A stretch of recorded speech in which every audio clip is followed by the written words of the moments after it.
Chapter 1. The rainy season was over, and forest and jungle were a riot of lush green starred with myriad tropical blooms, alive with the gorgeous culling and raucous voices of countless birds, scolding, loving, hunting, escaping, alive with chattering monkeys and buzzing insects, which all seemed to be busily engaged in doing things in circles and getting nowhere, much after the fashion of their unhappy cousins who dwell in unlovely jungles of brick and marble and cement. As much a part of the primitive scene as the trees themselves was the lord of the jungle, lolling at his ease on the back of Tanta, the elephant, lazing in the mottled sunlight of the noonday jungle. Apparently oblivious to all his surroundings was the ape-man, yet his every sense was alert to all that passed about him, and his hearing and his sense of smell reached out far beyond the visible scene. It was to the latter that Usher, the wind, bore a warning, to his sensitive nostrils the scent spore of an approaching Gomangani. Instantly Tarzan was galvanized into alert watchfulness. He did not seek to conceal himself nor escape, for he knew that only one native was approaching. Had there been more, he would have taken to the trees, and watched their approach from the concealment of foliage of some mighty patriarch of the forest, for it is only by eternal vigilance that a denizen of the jungle survives the constant threat of the greatest of all killers, man. Tarzan seldom thought of himself as a man. From infancy he had been raised by beasts among beasts, and he had been almost full-grown before he had seen a man. Subconsciously, he classed them with Numa, the lion, and cheetah, the panther, with Bolgani, the gorilla, and his tar, the snake, and such other blood enemies as his environment afforded. Crouching upon the great back of Tanta, ready for any eventuality, Tarzan watched the trail along which the man was approaching. Already Tanta was becoming restless, for he, too, had caught the scent spoor of the man, but Tarzan quieted him with a word, and the huge bull, obedient, stood motionless. Presently the man appeared at a turn in the trail, and Tarzan relaxed.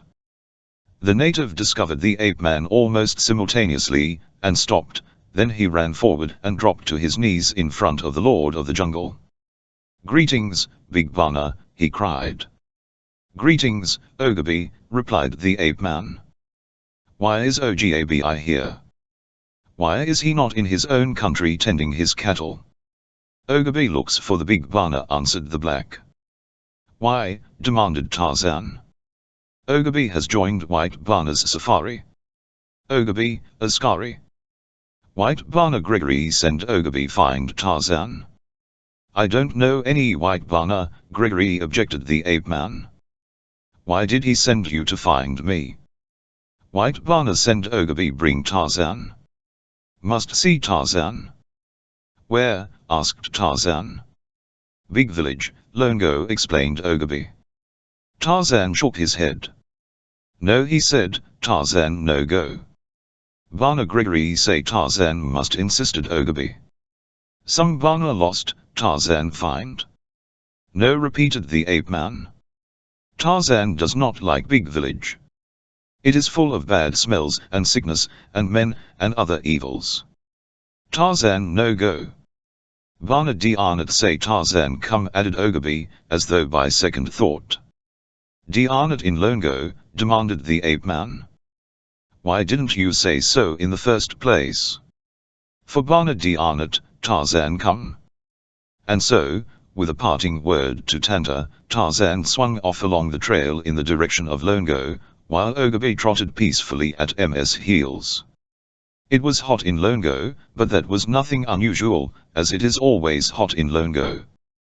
However, heat in the tropics has its recompenses, one of which is a tall glass filled with shaved ice, rum, sugar, and lime juice.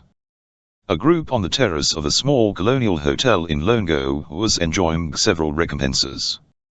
Captain Paul D'Arnot of the French Navy stretched his long legs comfortably beneath the table, and permitted his eyes to enjoy the profile of Helen Gregory as he slowly sipped his drink. Helen's profile was well worth anyone's scrutiny, and not her profile alone. Blonde, 19, vivacious, with a carriage and a figure charming in chic sport clothes, she was as cool and inviting as the frosted glass before her. "Do you think this Tarzan you have sent for can find Brian?" Captain D'Arnott, she asked, turning her face toward him after a brief reverie. Your full face is even more beautiful than your profile, thought D'Arnott, but I like your profile better because I can stare at it without being noticed. Aloud, he said, there is none knows Africa better than Tarzan, mademoiselle, but you must remember that your brother has been missing 2 years.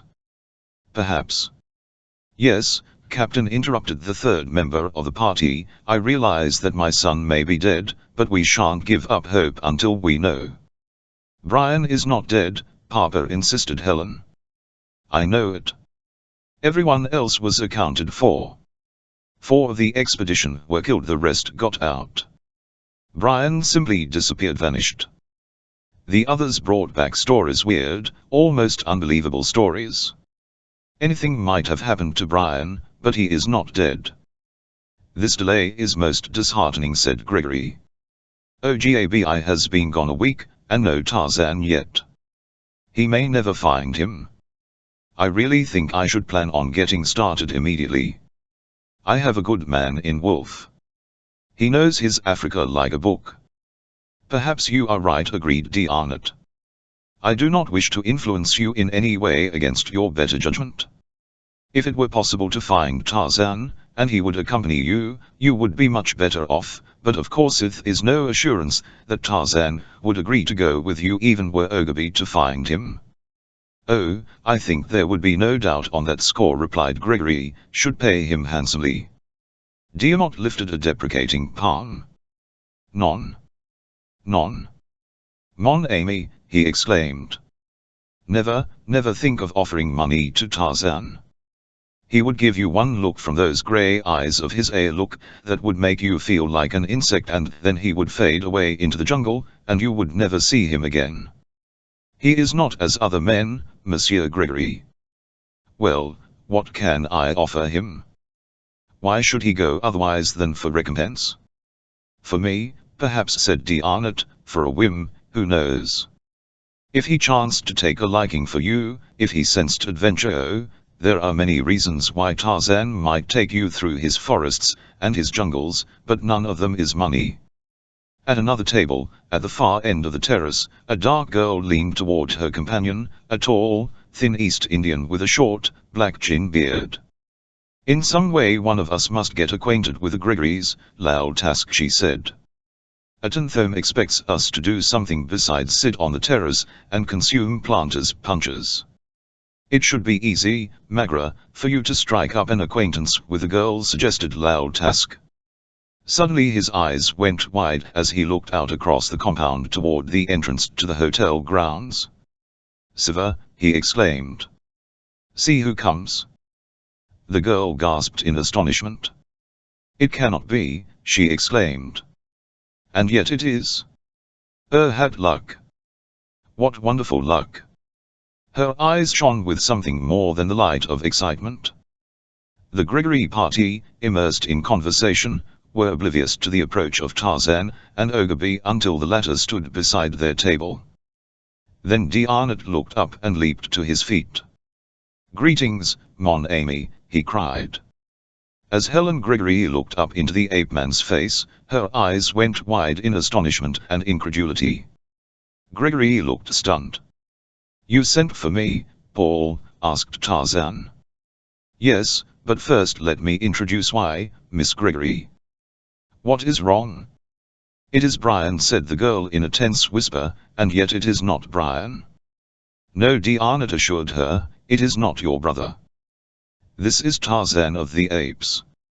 A most remarkable resemblance, said Gregory, as he rose and offered his hand to the ape-man. Loud Task, said Magra, it is he. That is Brian Gregory. You are right, agreed Loud Task. After all these months that we have been planning, he walks right into our arms. We must get him to Atenthome at once, but how? Leave it to me, said the girl. I have a plan. Fortunately, he has not seen us yet. He would never come if he had, for he has no reason to trust us. Come. We'll go inside, then call a boy, and I'll send him a note. As Tarzan, D'Arnott, and the Gregorys conversed, a boy approached and handed a note to the ape-man. The latter glanced tln off it. "There must be some mistake," he said. "This must be meant for someone else." "No, Bana," said the boy. "She say give it big Bana in loincloth." "No other Bana in loincloth. Says she wants to see me in little salon next to the entrance," said Tarzan to Diarnot. "Says it's very urgent. It's signed, an old friend, but of course it must be a mistake. I'll go and explain." "Be careful," Tarzan laughed. "Diarnot, you're used only to the wilds of Africa, not to the wiles of women." "Which are supposed to be far more dangerous," said Helen, smiling. A slow smile lighted the face of the Lord of the Jungle as he looked down into the beautiful eyes of the girl. "That is easy to believe," he said. "I think I should wham Diarnot." "Oh, what Frenchman needs schooling in the ways of women?" demanded Helen. "It is the women who should be protected." "He is very nice," she said to Diarnot, after Tarzan had left, "but I think that one might be always a little afraid of him. There is something quite grim about him, even when he smiles." "Which is not often," said Diarnot, "and I have never heard him laugh. But no one who is honorable need ever be afraid of Tarzan." As Tarzan entered the small salon, he saw a tall, svelte brunette standing by a table at one side of the room. What he did not see was the eye of Loud Tusk at the crack of a door in the opposite wall. "A boy brought me this note," said Tarzan. "There is some mistake. I don't know you, and you don't know me." "There is no mistake, Brian Gregory," said Magra. "You cannot fool such an old friend as I." Unsmiling, the ape-man's steady gaze took the girl in from head to foot, then he turned to leave the room. Another might have paused to discuss the matter, for Magra was beautiful, but not Tarzan. He had said all that there was to say, as far as he was concerned. "Wait, Brian Gregory," snapped Magra. "You are too impetuous. You are not going now." Tarzan turned back, sensing a threat in her tone. "And why not?" he asked. "Because it would be dangerous. Loud Tusk is directly behind you. His pistol is almost touching your back. You are coming upstairs with me like an old friend, arm in arm, and Loud Tusk will be at your back. A false move, and poof. You are dead." Tarzan shrugged. Why not, he thought. In some way these two were concerning themselves with the affairs of the Gregorys, and the Gregorys were Diarnot's friends. Immediately the ape-man's sympathies were enlisted upon the side of the Gregorys. He took Magra's hand. "Where are we going?" he asked. "To see another old friend," Brian Gregory smiled. Magra. They had to cross the terrace to reach the stairway leading to the second floor of another wing of the hotel, Magra smiling and chatting gaily, Loud Tusk walking close behind, but now his pistol was in his pocket. Diarnot looked up at them in surprise, as they passed. "Ah, so it was an old friend," remarked Helen. Diarnot shook his head. "I do not like the looks of it," he said. "You have changed, Brian Gregory," said Magra, smiling up at him, as they ascended the stairway. "And I think I like you better." "What is this all about?" demanded Tarzan. "Your memory shall soon be refreshed, my friend," replied the girl. "Duffin, this hall is a door, behind the door is a man." At the door they halted, and Magra knocked. "Who is it?" inquired a voice from the interior of the room. "It is I, Magra, with Loud Tusk and a friend," replied the girl.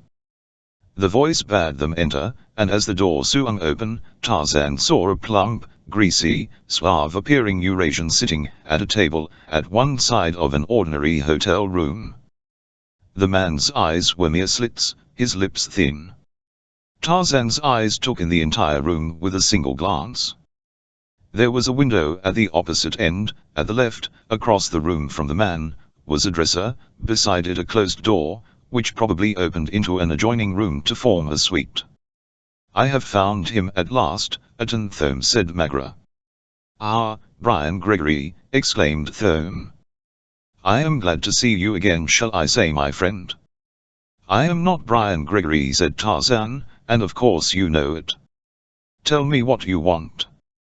You are Brian Gregory, and I can understand that you would wish to deny it to me, sneered Thome, and, being Brian Gregory, you know what I want. I want directions to the city of Asher, the Forbidden City. You wrote those directions, Clotham, you made a map, I saw you. It is worth £10,000 to me, that is my offer. I have no map. I never heard of Asher, replied Tarzan. Thome's face registered an almost maniacal rage as he spoke rapidly to Lal Task in a tongue that neither Tarzan nor Magra understood. The East Indian, standing behind Tarzan, whipped a long knife from beneath his coat. Not that, Thome, cried Magra. Why not? Demanded the man. The gun would make too much noise. Lal Task's knife will do the work quietly. If Gregory will not help us, he must not live to hinder us. Strike, Lal Task. Chapter 2 One cannot understand, said D'Arnott, why Tarzan went with those two. It is not like him. If ever a man were weary of strangers, it is he. Perhaps they were not strangers, suggested Helen. He seemed on the best of terms with a woman. Didn't you notice how gay and friendly she appeared? Yes, replied D'Arnott, I did, but I also noticed Tarzan. Something strange is going on. I do not like it. Even as D'Arnott was speaking, Tarzan, swift as the lightning, wheeled upon Lal Task before the knife hand struck, and, seizing the man, lifted him above his head, while Thome and Magra shrank back against the wall in stark amazement. They gasped in horror, as Tarzan hurled Lal Task heavily to the floor. Tarzan fixed his level gaze upon Thome. You are next, he said. Wait, Brian Gregory begged Thome, backing away from the ape-man and dragging Magra with him. Let us reason. I do not reason with murderers, replied Tarzan. I kill. I only wish to frighten you, not to kill you, explained Thome, as he continued to edge his way along the wall around the room, holding tightly to Magra's hand. Why? Demanded Tarzan. Because you have something I want, a route map to Asher, replied Thome. I have no map, said Tarzan, and once again I tell you that I never heard of Asher. What is at Asher that you want? Why quibble, Brian Gregory, snapped Thome. You know as well as I do that what we both want in Asher is the father of diamonds. Will you work with me, or shall you continue to lie? Tarzan shrugged. I don't know what you're talking about, he said. All right, you fool, growled Thome. If you won't work with me, you'll not live to work against me. He whipped a pistol from a shoulder holster, and leveled it at the ape-man. Take this. You shan't, cried Magra, striking the weapon up as Thome pressed the trigger, you shall not kill Brian Gregory. Tarzan could not conceive what impelled this strange woman to intercede in his behalf, nor could Thome, as he cursed her bitterly and dragged her off the doorway into the adjoining room before Tarzan could prevent him. At the sound of the shot, D'Arnott, on the terrace below, leaped to his feet. I knew it, he cried. I knew there was something wrong. Gregory and Helen rose to follow him. Stay here, Helen, Gregory commanded, we don't know what's going on up there. Don't be silly, Dad, replied the girl, I'm coming with you. Long experience had taught Gregory that the easiest way to control his daughter was to let her have her own way, inasmuch as she would have it anyway. D'Arnott was in the upper hall calling Tarzan's name aloud by the time the Gregorys caught up with him. I can't tell which room, he said.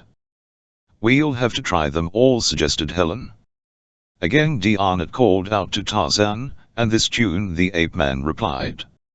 A moment later the three stepped into the room from which his voice had come to see him trying to open a door in the left-hand wall. What happened? Demanded D'Arnott, excitedly. A fellow tried to shoot me, explained Tarzan.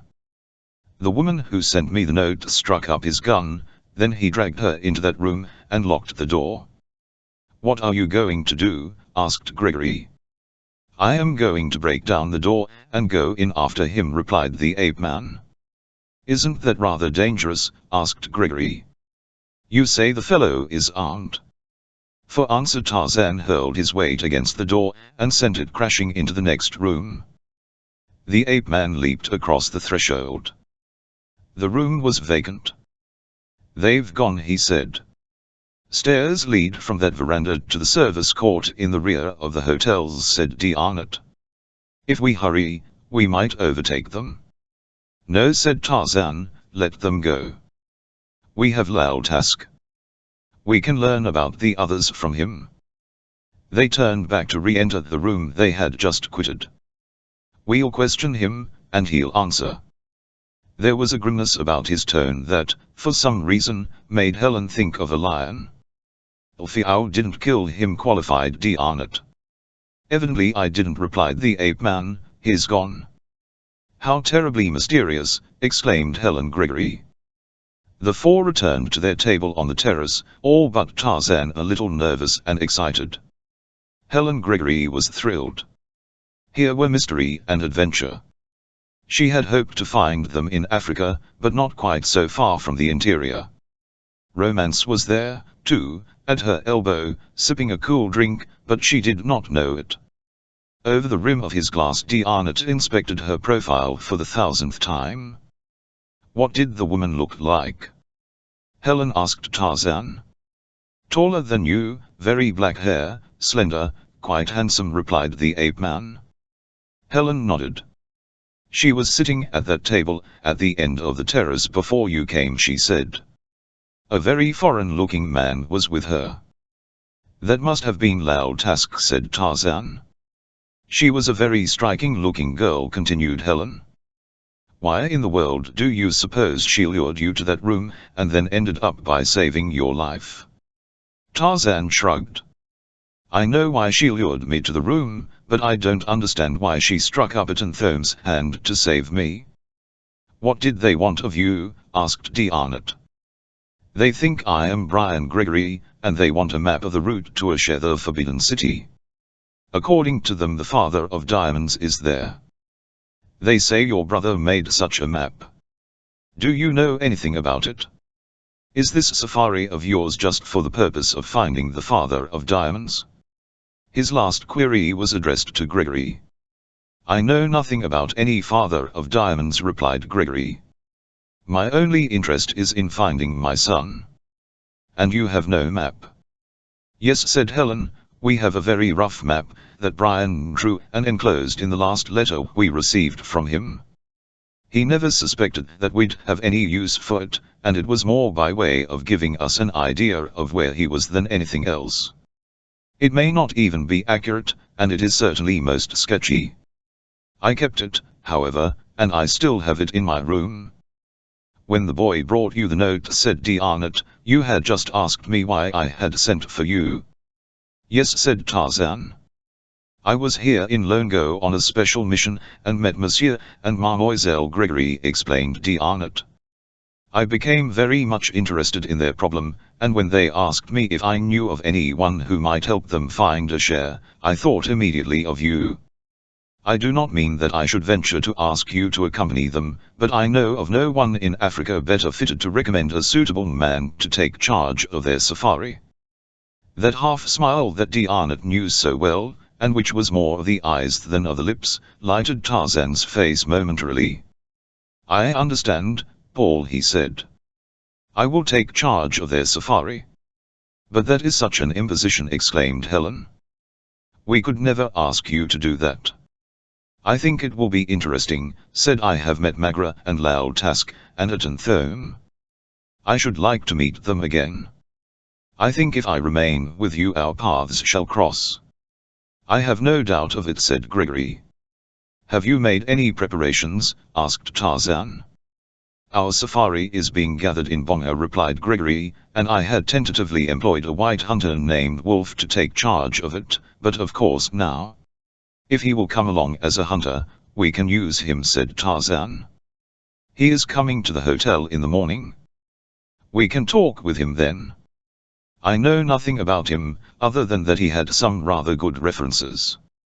Behind Wang Feng's shop is a heavily curtained room. A red lacquer Buddha rests in a little shrine. There are some excellent bronzes, a couple of priceless screens, a few good vases, the rest is a hodgepodge of paper mache, cheap cloison, and soapstone. The furniture is of teak, falling apart after the manner of Chinese furniture. Heavy hangings cover the only window, and the air is thick with incense sticky, cloying. Atenthome is there and Magra. The man is coldly, quietly furious. Why did you do it? He demanded. Why did you strike up my gun? Because, commenced Magra, then she stopped. Because, he mimicked. The eternal feminine. But you know what I do to traitors. He wheeled on her suddenly. Do you love Gregory? Perhaps, she replied, but that is my own affair. What concerns us now is getting to a share and getting the father of diamonds. The Gregorys are going there. That means they haven't the diamond, and that they do have a map. You know that Brian made a map. You saw him. We must get it, and I have a plan. Listen. She came and leaned close to Thome and whispered rapidly. The man listened intently, his face lighting with approval. Splendid, my dear, he exclaimed. Lao Task shall do it tomorrow, if he has recovered sufficiently. Wang Feng's working on him now. But if that fails, we still have Wolf. If he lands the job, said Magra. Let's have a look at Lao Task. They stepped into a small bedroom adjoining the room in which they had been talking. A Chinese was brewing something in a kettle over an oil lamp. Lao Task lay on a narrow cot. He looked up as the two entered. How are you feeling? Asked Atenthome. Better, master, replied the man. Him all light Molo, assured Wang Feng. How in the world did you escape? Asked Magra. I just pretended to be unconscious, replied Lao Task, and when they went into the next room, I crawled into a closet and hid.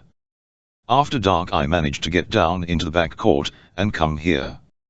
I thought I was going to die though. I can almost believe that man when he says he's not Brian Gregory, unless he's developed an awful lot of strength since we saw him last. He's Brian Gregory all right, said T-Home. Wang poured a cupful of concoction he had brewed, and handed it to Lao Task. Glink, he said. Lao Task took a sip, made a VYY face, and spat it out. I can't drink that nasty stuff, he said. What's in it? Dead cats. Only Liel bit dead cat, said Wang. You'd link. No, said Lao Task, I'd just as soon die. Drink it, said Atenthome. Like a whipped cur, Lao Task raised the cup to his lips and, gagging and choking, drained it. Chapter 3. The Gregorys, with Tarzan and Dianet, were breakfasting on the terrace the next morning, when Wolf arrived. Gregory introduced him to Tarzan. One of them Wildman, observed Wolf, noting Tarzan's loincloth and primitive weapons. I seen another one once, but he ran around on all fours, and barked like a dog. You taking it with us, Mr. Gregory? Tarzan will be in full charge of the safaris, said Gregory. What? Exclaimed Wolf. That's my job. It was, said Tarzan. If you want to come along as a hunter, there's a job open for you. Wolf thought for a moment. I'll come, he said. Mr. Gregory's going to need me plenty. We're leaving for Bonga on the boat tomorrow, said Tarzan. Be there. Until then we shan't need you. Wolf walked off grumbling to himself. I'm afraid you've made an enemy of him, said Gregory.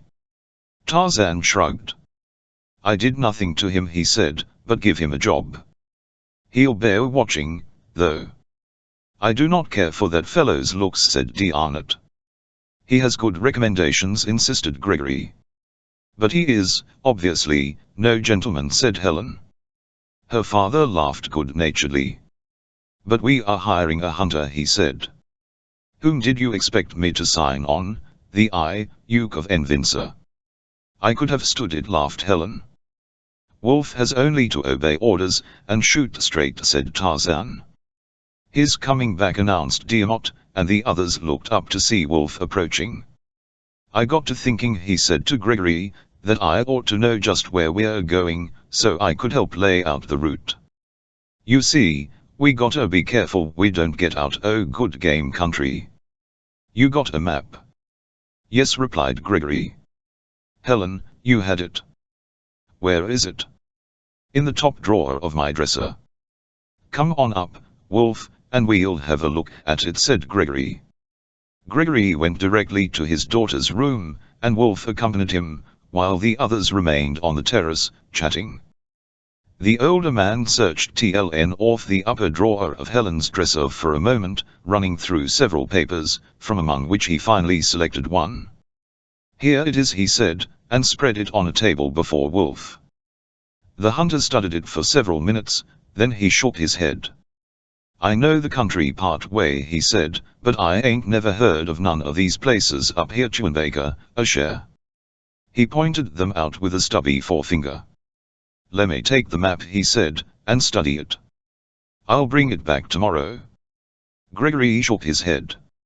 "You'll have plenty of time to study it with Tarzan and the rest of us on the boat to Bonga," he said, "and it's too precious, it means too much to me to let out of my hands.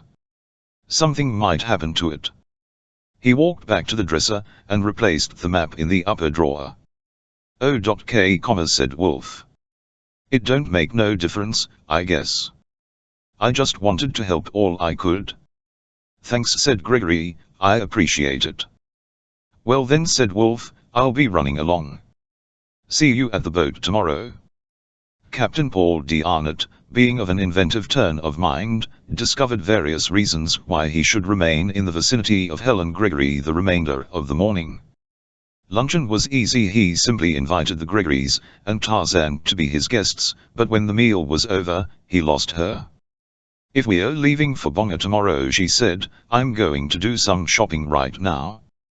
"Not alone?" asked D'Arnott. "Alone," she replied, smiling. "Do you think it quite safe?" "A white woman alone?" he asked.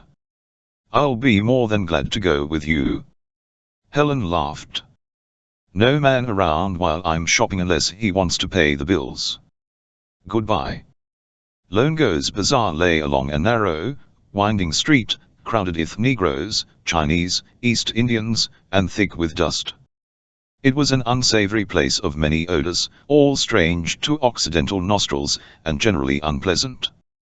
There were many jutting corners, and dark doorways, and as Helen indulged the feminine predilection for shopping for something to shop for, Lao Task, slithering from corner to doorway, followed relentlessly upon her trail. As she neared the shop of Wang Feng, she stopped before another stall to examine some trinkets that had attracted her eye, and while she was thus engaged, Lao Task slipped past behind her and entered the shop of Wang Feng. Helen dawdled a few moments before the stall, and then, unconscious of impending danger, approached the shop of Wang Feng, while, from the interior, Lao Task watched her as a cat might watch a mouse. The girl was entirely off her guard, her mind occupied with thoughts of her shopping and anticipation of the adventurous expedition in search of her missing brother, so that she was stunned into momentary inaction and helplessness as Lao Task seized her as she was passing the shop of Wang Feng and dragged her through the doorway into the dark interior, but only for a moment. When she realized her danger, she struggled and struck at her assailant. She tried to scream for help, but the man clapped a palm roughly over her mouth, stifling her cries, even though they would have brought no help in this vicious neighborhood. Lao Task was a powerful man, and Helen soon realized the futility of struggling against him, as he dragged her toward the rear of the shop. "Come quietly," he said, "and you will not be harmed." "What do you want of me?" she asked, as he removed his palm from across her mouth. "There is one here who would question you," replied Lao Task. "It is not for me to explain, the master will do that." Whatever he advises will be for your own good. Obey him in all things. At the far end of the shop Lal Task opened a door, and ushered Helen into the dimly lighted room that we have seen before. Magra was standing at one side, and Helen recognized her as the woman who had lured Tarzan to the hotel room where, but for her, he would have been killed. The plump Eurasian sitting at the desk, and facing her, she had never before seen, and now, for the first time, she saw the face of the man who had seized her, and recognized him as the hotel companion of the woman. "You are Helen Gregory?" asked the man at the desk. "Yes." "Who are you, and what do you want of me?" "In the first place," said Atenthome suavely, "let me assure you that I deeply regret the necessity for this seeming discourtesy. Your brother has something that I want. He would not listen to reason, so there was no other alternative than force." "My brother? You have not talked with him. He is lost somewhere in the interior." "Don't lie to me," snapped Thome. "I know your brother well. I was with him on the first expedition. He reached a share and made a map of the vicinity, but he would not let me have a copy. He wanted the Father of Diamonds all for himself. It is the route map to a share that I want, and I shall hold you until I get it." Helen laughed in his face.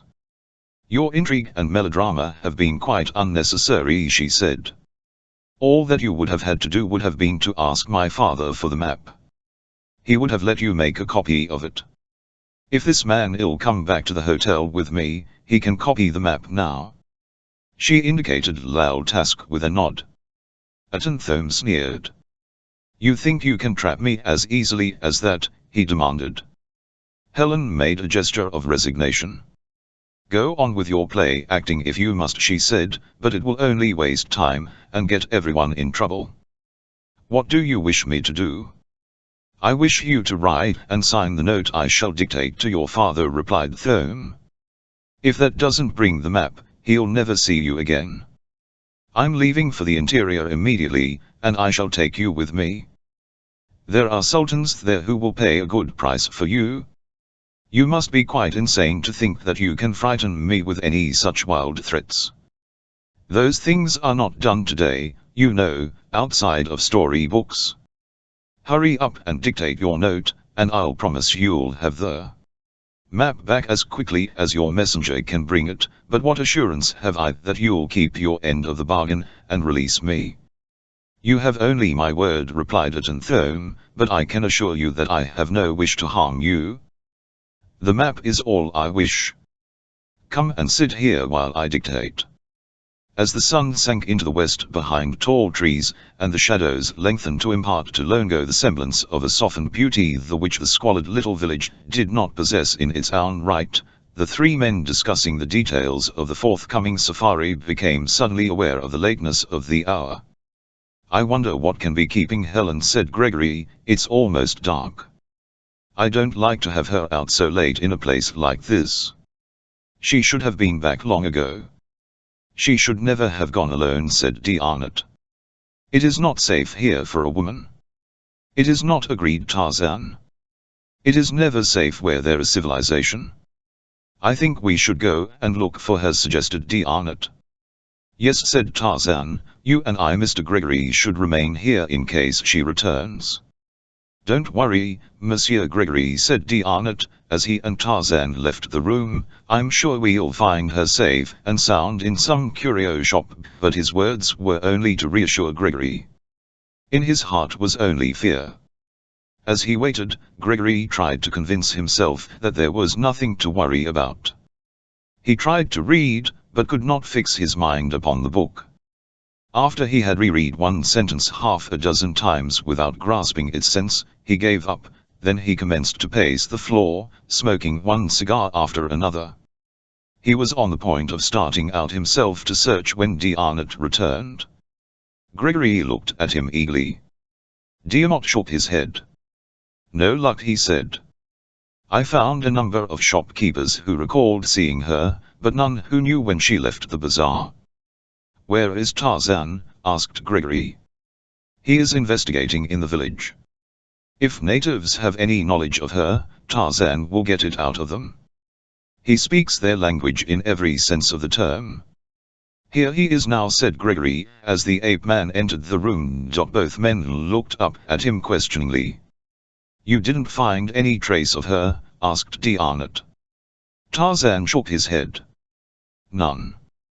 In the jungle, I could have found her, but here, in civilization, a man cannot even find himself. As he ceased speaking, a window pane crashed behind them, and a missile fell to the floor. Mon Dieu, cried D'Arnott. What is that? Look out, cried Gregory. It may be a bomb.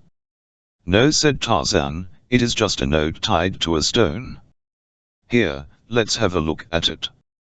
It must be about Helen, said Gregory, taking the note from Tarzan's hand. Yes, it is. It's from her. Listen. Dear Dad, the people who are holding me want Brian's road map to a share. They threaten to take me into the interior and sell me if they don't get it. I believe they mean it. Tie the map to stone and throw it out window. Do not follow their messenger, or they'll kill me. They promise to return me unharmed as soon as they get the map. Yes, it's from Helen all right, it's her handwriting. But the fools. They could have had the map for the asking. I only want to find Brian. I'll get the map. He rose and went into Helen's room, which adjoined his. They heard him strike a match to light a lamp, and then give vent to an exclamation of astonishment that brought the other two men into the room. Gregory was standing before the open upper drawer of the dresser, his face white. It's gone, he said. Someone has stolen the map. Chapter 4. In a squalid room, Wolf sat at a table laboriously wielding a pencil by the light of a kerosene lamp, evidently an unaccustomed task. Every time he made a mark, he wet the tip of the pencil on his tongue, which, in the interims, he chewed. At last his work was completed, and as he eyed it, not without pride, he heaved a sigh and rose. I guess this ain't a pretty night's work or anything, he soliloquized complacently.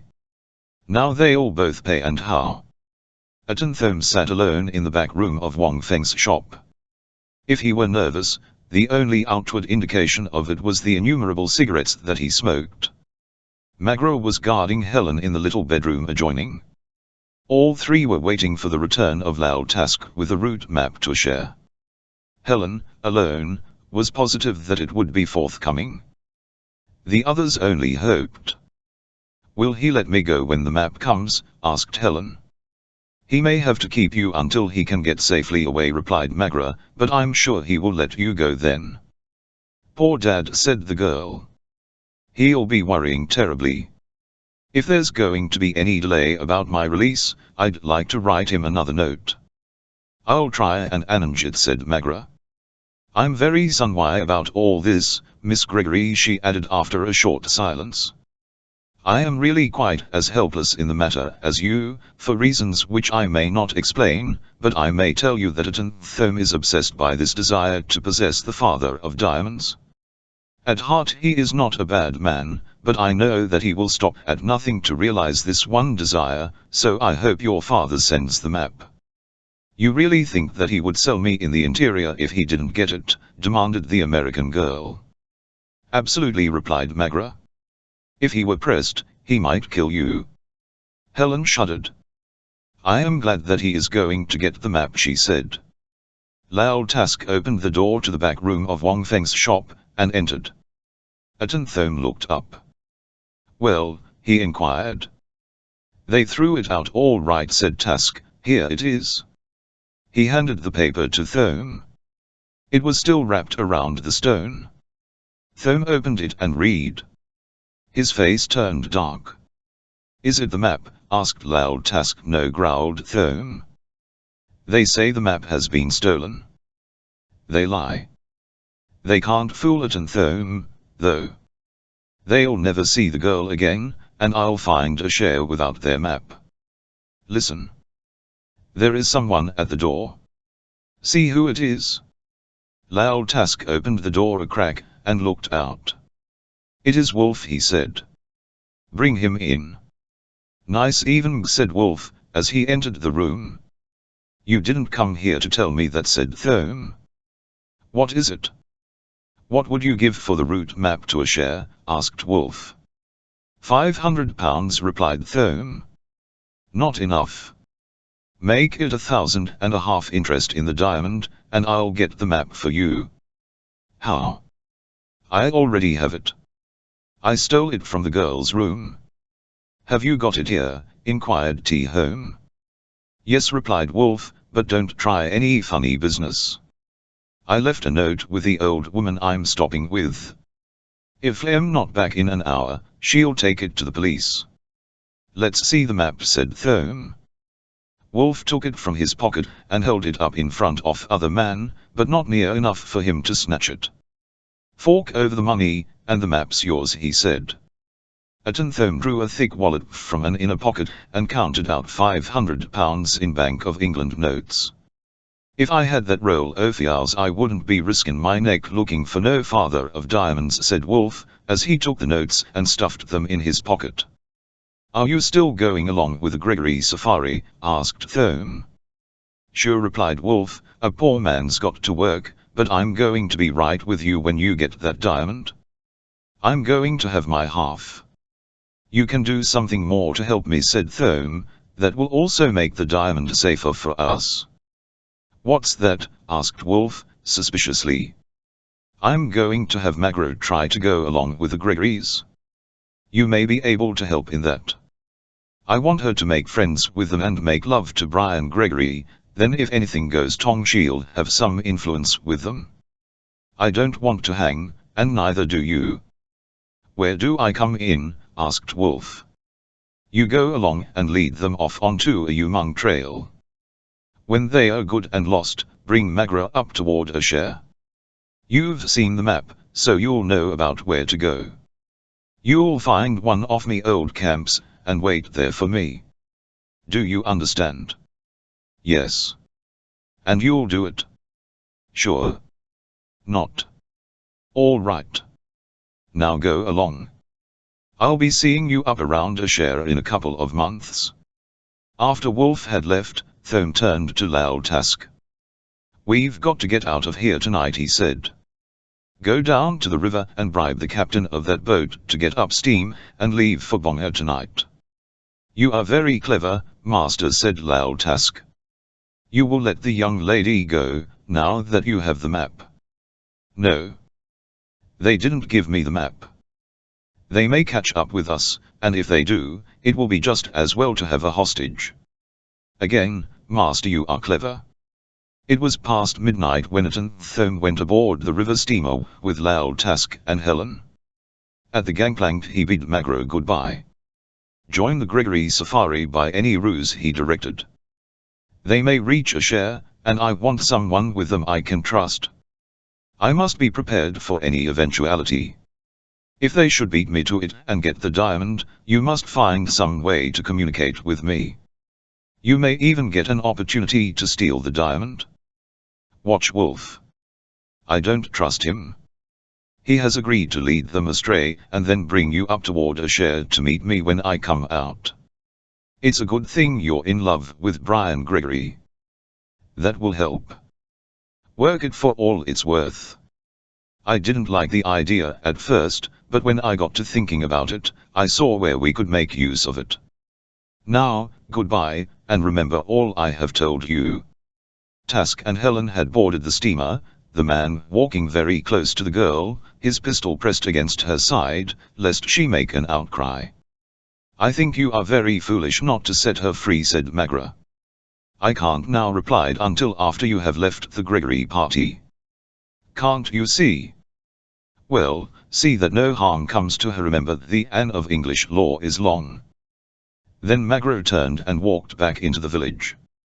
After a sleepless night of searching for Helen, Gregory, Tarzan, and D'Arnott were gathered in Gregory's room to formulate their plans. I'm afraid there's nothing left to do but notify the authorities, said D'Arnott. I suppose you're right, agreed Gregory. I was so afraid they'd kill her if we notified the police, but now there seems to be nothing else to do. There was a knock at the door, and the three men looked up. "Come in," said Gregory. The door swung slowly open, and Magra stepped into the room. "You," exclaimed D'Arnot. She paid no attention to him, but looked straight at Tarzan. "Brian Gregory," she said, "I have come to help you find your sister. What do you know about her?" "Where is she?" demanded Gregory. "Atenthome is taking her into the interior. He left for Bonga on the river boat last night." "But the boat doesn't sail until today," interrupted D'Arnot. "Atenthome bribed the captain to sail last night," Magra explained. "I was to have gone, but well, why I didn't is immaterial." "This woman is not to be trusted," said Tarzan. "You can trust me always, Brian Gregory." She turned to Gregory. "If you doubt me, keep me with you, as a hostage, perhaps. It is possible that I may be able to help you." Gregory appeared not to hear her. He seemed stunned. "Both my children," he said. "First Brian, now Helen, sacrificed, and for what?" "Do not despair, Monsieur Gregory," said D'Arnot. "There must be a way." "But how?" demanded the older man. "In 4 days Thome will be in Bonga. The boat will lie there at least 1 day. Coming back with the current, she will make the return trip in 2.5 days, perhaps. Even if we can persuade the captain to return to Bonga immediately, Thome will have had 6 or 7 days start of us. He will be far into the interior. He probably has the map that was stolen from Helen's room. We have none. We will not know where to look for him." "Do not worry on that score," urged D'Arnot. "If Thome is in Africa, Tarzan of the Apes will find him." "Yes," agreed Gregory, dully, "but what will have happened to my poor girl in the meantime?" "Wait," exclaimed D'Arnot. "I have it. There is yet a way. We have a naval seaplane here. I'm sure the authorities will fly us to Bonga. We shall be there when Monsieur Thome lands." "What a surprise for Monsieur Thome, eh?" "Wonderful," cried Gregory. "How can I ever thank you, Captain?" Whatever her reaction, Magra's face showed no emotion. Chapter 5. At D'Arnot's request, the authorities were glad to cooperate, and with a delay of only a couple of hours the party was boarding a seaplane anchored in the river. Magra's expression suggested utmost self-satisfaction, as D'Arnot helped her aboard from the native canoe that had brought the party from shore. Wolf, who had never flown, swaggered a bit to hide Ms. inward perturbation. Ogilvy's eyes rolled fearfully. "You see how easily everything was arranged," exclaimed D'Arnot. "Thanks to you," replied Gregory. "How long will it take you to fly to Bonga, Lieutenant?" Tarzan asked the pilot. "Between 2 and 3 hours," replied Lavik. "It will take the steamer 4 days, against the current," said D'Arnot. "Atenthome will find a reception committee waiting at the dock." As the plane raced up the river into the wind for the takeoff, Ogilvy closed his eyes and clutched the seat with both hands. When he opened his eyes again, he looked down upon the top of a forest. His face was no longer dark, it was a sickly ashen color. "This is no place for man, Bana, in belly of bird," he said to Tarzan. "But you are a man," Ogilvy replied the ape man, "therefore you are not afraid. Remember that when the storm strikes us." "What storm?" asked Gregory. "A storm is coming," replied Tarzan. "How do you know?" demanded Gregory. "There is not a cloud in the Tarzan always knows," said D'Arnot. How Tarzan had known that a storm was approaching, not even he could have explained.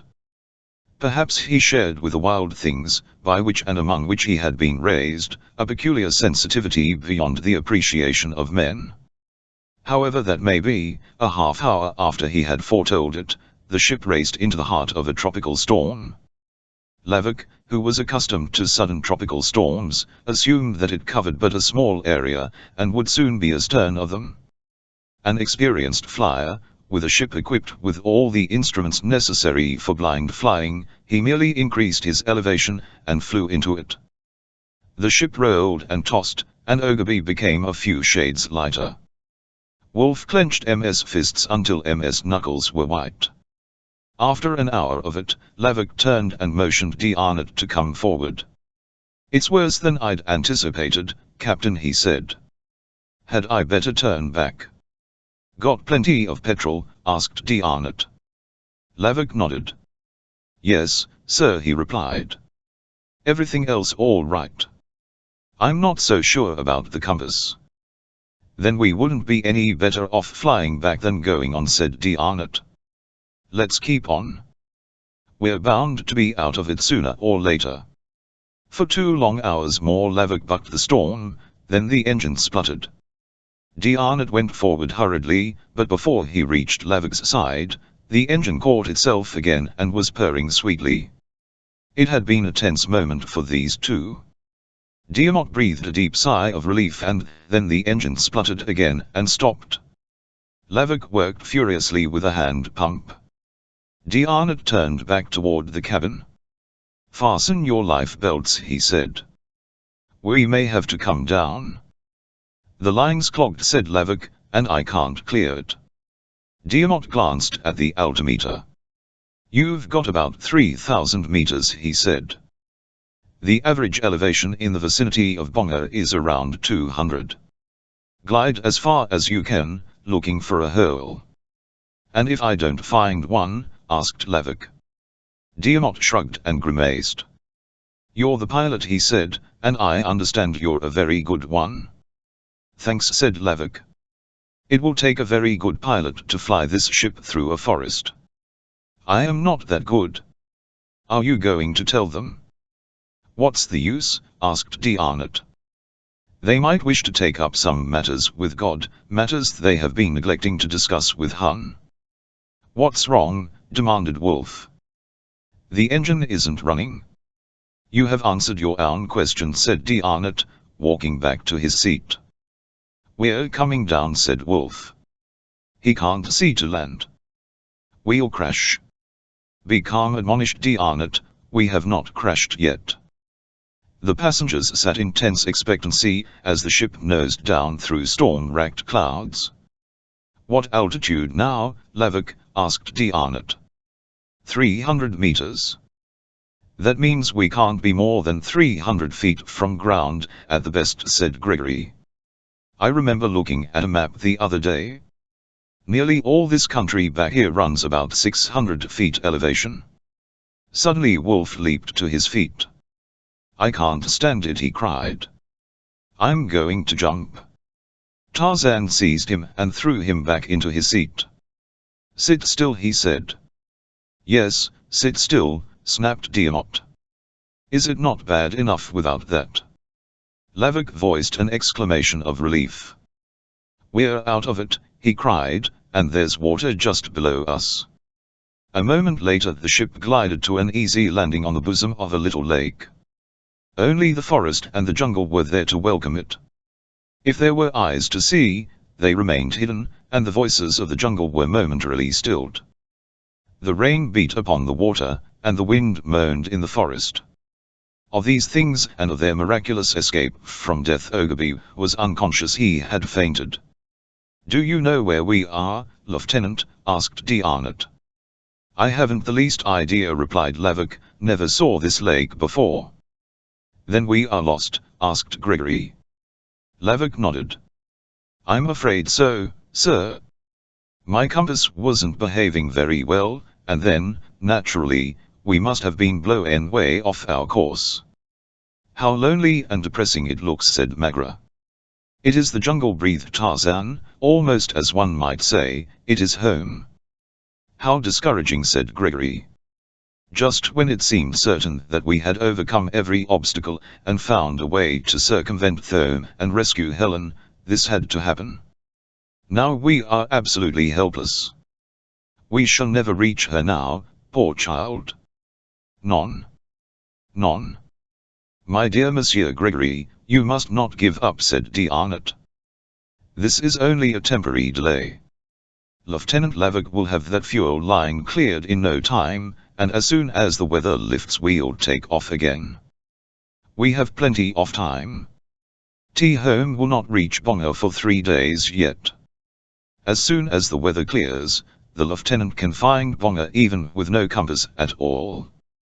Lavik worked on the fuel line for half an hour, then he called Diarnot. The line was not clogged, sir, he said. He looked worried. Then what was the trouble? Demanded Diarnot. We are out of fuel. The tank must have been leaking badly, as we had a full load when we left. But the reserve tank, what of that? Demanded Diarnot. It was the reserve tank that leaked, and we have emptied the other. Diarnot shook his head. That poor little girl, he said. Chapter 6. Ogilvy was singing as he grilled antelope steaks over a fire beside which lay the carcass of the animal. Ogilvy's spirits had been rising for 4 days, for now he was 4 marches away from that horrible bird thing, in the belly of which he had almost ridden to his death. He had been very fearful that the white men would decide to return to it and fly again. If they had, however, he should have run away into the jungle and hidden. 5 white men sat around the fire watching him. Pretty well convinced you know where we are now, Tarzan? Asked Diarnot. Yes. I'm quite certain that we are east of Bonga, and a little south. That buck I killed rangers in that district. Thome probably left Bonga today, said Gregory. By the time we reach Bonga he'll be many marches ahead of us. We'll never overtake Millimeter. We don't have to go to Bonga, said Tarzan. We can strike out directly northeast and cut his trail, then we can follow on faster than he can travel. Boys with packs will slow him down. We're not handicapped by anything like that. You mean we can travel without porters or provisions? Demanded Gregory. We have been for the last 4 days, Tarzan reminded him. He looked quickly about the camp. Where's Magra? He asked. I told her not to leave camp. This is lion country, and, if I'm right about the location, it's also cannibal country. Magra had not meant to go far from the camp, but the forest was intriguing, and it seemed so quiet and peaceful. She walked slowly, enjoying the blooms, watching the birds. She stopped before a lovely orchid, which, like some beautiful woman, sucked the me-blood from the giant that supported it. Presently she recalled Tarzan's injunction, and turned to retrace her steps to camp. She did not see the great lion behind her which had caught her scent, and was stalking her on silent, padded feet. The men in the camp saw Tarzan rise to his feet, his head up, his nostrils quivering, then, to their amazement, they saw him run a few steps, swing into a tree, and disappear. They did not know that Usher, the wind, had brought the acrid scent spore of Numa the lion, to the sensitive nostrils of the ape-man, and that mingled with it was the delicate scent of the perfume that Magra loved, revealing to him an impending tragedy, and sending him into the trees in the hope that he would reach the scene in time. As Magra walked toward camp, an angry snarl from the king of beasts brought her suddenly about to awareness of the danger that confronted her. Instantly she realized the hopelessness of her situation, and the futility of calling for help that could not reach her in time to prevent the inevitable. With her accustomed courage, she resigned herself to death, but even with death staring her in the face, she could scarcely restrain an involuntary exclamation of admiration for the magnificence of the great beast facing her. His size, his majestic bearing, the sheer ferocity of his snarling mien thrilled every fiber of her being. She did not want to die, but she felt that there could be no more noble death than beneath the mighty fangs and talons of the king of beasts. Now the lion was creeping toward her, belly to ground, the end of his tail twitching nervously. Just for a yard or so he came thus, then he rose, but still crouching a little as he advanced. Suddenly, with a mighty roar, he charged, and at the same instant a man leaped from a tree above full upon his back. "Brian," she cried, with a gasp of astonishment. The man clung to the back of the carnivore, his growls mingling with those of the great cat, as he drove his hunting knife again and again into the tawny side of the leaping, striking beast. Thrilled and horrified, Magra watched, fascinated, until the pierced heart ceased forever, and the great beast died. Then Magra had reason to shudder in real horror, as the Lord of the Jungle placed a foot upon the carcass of his kill, and voiced the victory cry of the bull ape. Every fiber of the girl's body vibrated to a new thrill, as she watched the man she now knew was not Brian Gregory. As the uncanny cry broke the stillness of the jungle, Wolf, Gregory, and Lavik sprang to their feet. Wolf seized his rifle. "My God," he cried. "What was that?" "Tarzan has made a kill," said Diarnat. "The big bana has killed Simba," said Ogaby. "Are the white men deaf that they did not hear Simba roar?"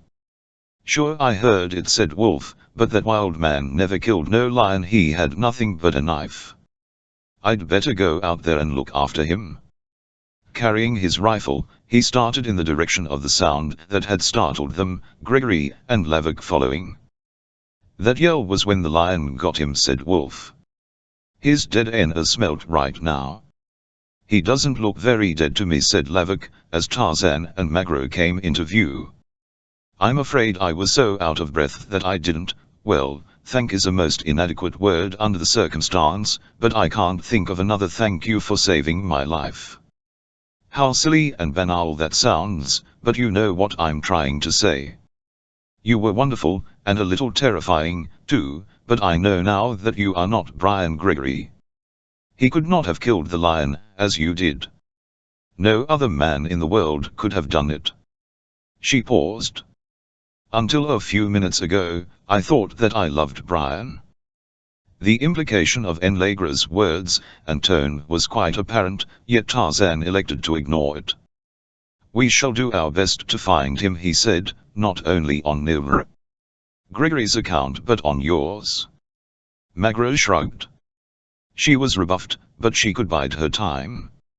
"And the diamond?" she asked. "I'm not interested in that," said Tarzan. A well-equipped safari moved toward the northeast 10 marches out of Bonga.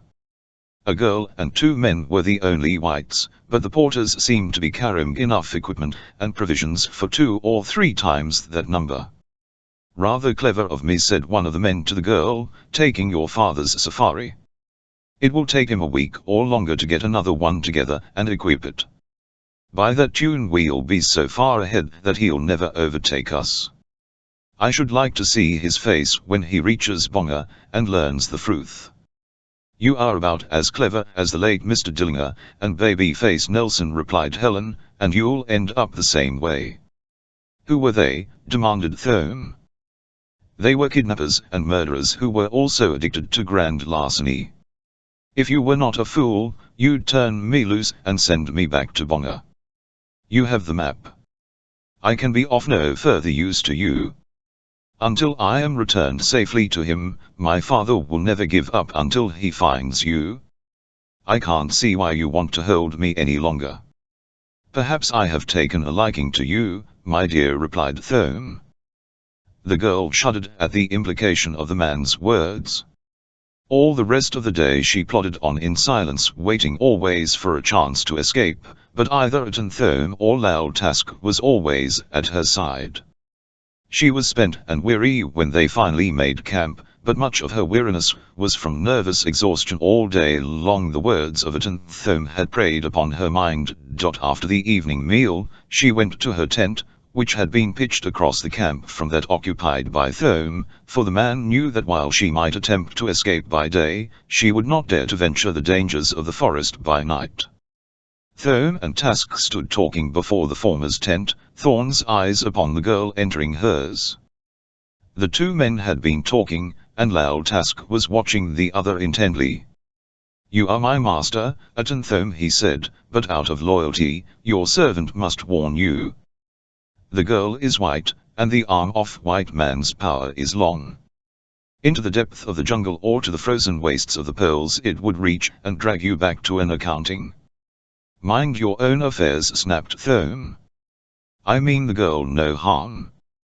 "I am glad to hear you say that. I do not want the white man's anger upon me. If you are wise you will do as the girl suggested. Send her back to Bonga tomorrow." Thome thought a moment, then he nodded. Perhaps you are right, he said. She shall go back to Bonga tomorrow, if she wishes. The two men separated, each going to his own tent, and silence fell upon the sleeping camp, a single askari, nodding beside the beast fire, the only suggestion of live foodland, the rude boma, that had been thrown up against the intrusion of predatory beasts. Presently Thome emerged from his tent. His eyes swept the camp. Only the askari was in evidence. At sight of Thome, he simulated an alertness which was, considering the hour, and his inclinations, anachronistic, but he was sufficiently aroused to watch the white man creep silently across the camp, and when he understood Thome's evident goal, he grinned. In the distance, a lion roared. This and the love note of the cicada alone broke the silence of night. Sleepless from nervous apprehension, Helen's mind was filled with dread and misgiving. The altered attitude of Thome worried her. Every slightest sound bore a menace to her expectant ears. Finally she rose from her couch, and looked out through the flap of her tent. Her heart sank as she saw Thome creeping toward her.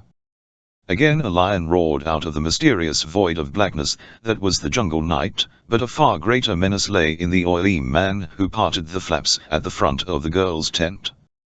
An aura of repulsiveness surrounded Thome. The girl had always sensed it, feeling in his presence as one might in the presence of a cobra. Thome pushed the curtains aside and stepped into the tent. The ingratiating, oily smile upon M's lips vanished as he discovered that it was vacant. He did not know that the girl had crawled beneath the back wall but a moment before he had entered. For all he knew she might have been gone an hour or more, but he was sure that she must be somewhere about the camp, for he could not imagine that she would have dared the dangers of the jungle night to escape him. Yet this was what she had done. Frightened, she groped through the darkness which was only partly moderated by the newly risen moon. Again the roar of a hunting lion reverberated off the forest, nearer now, and her heart sank. Yet she steeled herself and stumbled on, more terrified by thoughts of the man behind her than of the lion ahead. She hoped the beast would continue to roar, for in this way she could always locate its position. It had stopped roaring, that might mean that it had caught her scent, and was stalking her. By accident she had stumbled upon a game trail, and this she followed. She thought that it was the back trail toward Bonga, but it was not. It ran in a more southerly direction, which was, perhaps, just as well for her, as the lion was on the Bonga trail, and the sound of its roars receded as she stumbled on through the forest. After a night of terror, the girl came to an open plain during the early morning. When she saw it, she knew that she had missed the trail to Bonga, for the safari had crossed no plain like this on its trek from the river Toen. She realized that she was lost, and now she had no plan other than to escape from Thome. Her future, her life lay in the palm of a capricious fate. How, in this savage land, it could be other than a cruel fate, she could not imagine, yet she must carry on and hope. She was so glad to be out of forest, that she struck out across the plain toward a range of low hills, ignoring the fact that while the forest might be gloomy and depressing, it offered her concealment and escape from many dangers among the branches of its trees. Behind her lay Thome and the memory of the hunting lion. It was well for her peace of mind that she did not know what lay just ahead. Chapter 7 Kemijngo, son of Mingu, chief of the Birus, was hunting with 3 other warriors for a man-eater which had been terrorizing the villages of his people. They had tracked him off the hills to the edge of a plain beyond which lay a forest, but when they reached a low elevation from which they could survey the plain, they discovered other Kwani than that for which they were hunting. A white woman said, "Kamungo, we shall take her to my father." "Wait," counseled a companion, "there will be white men with guns." "We can wait and see," agreed Kamungo, "for she comes this way." "Perhaps there are no white men." "White women do not come here without white men," insisted the other warrior. "She may have wandered away from camp and become lost," argued Kamungo. "These white women are very helpless and very stupid.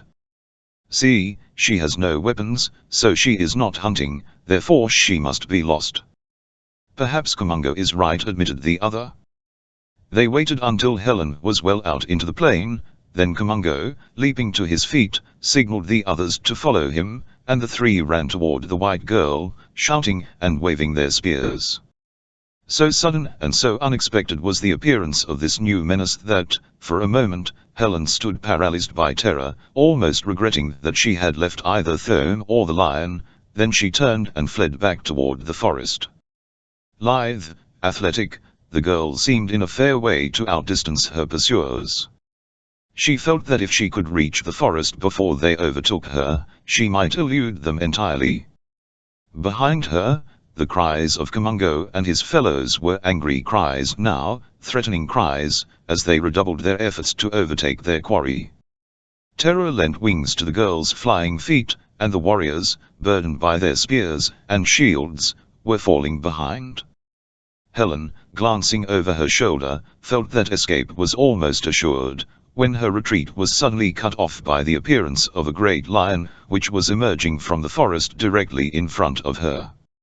It was the man-eater.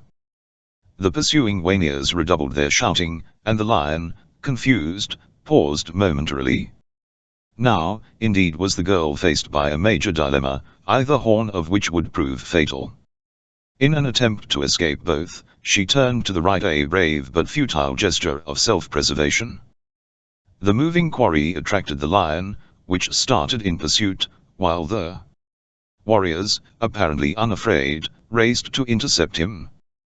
They might have succeeded had not Helen tripped and fallen. As the girl fell, the lion charged and sprang upon her prostrate form, but the shouts of the warriors, and their proximity attracted his snarling attention before he had mauled her, and as the four closed in upon him, Kumango cast his spear. It seemed an act of temerity rather than of courage, but these were warriors of a famous lion-hunting clan, well versed in the technique of their dangerous sport. Kumango's spear drove deep into the body of the lion, and, simultaneously, those of two of his companions. The fourth Wanier held his weapon in reverse.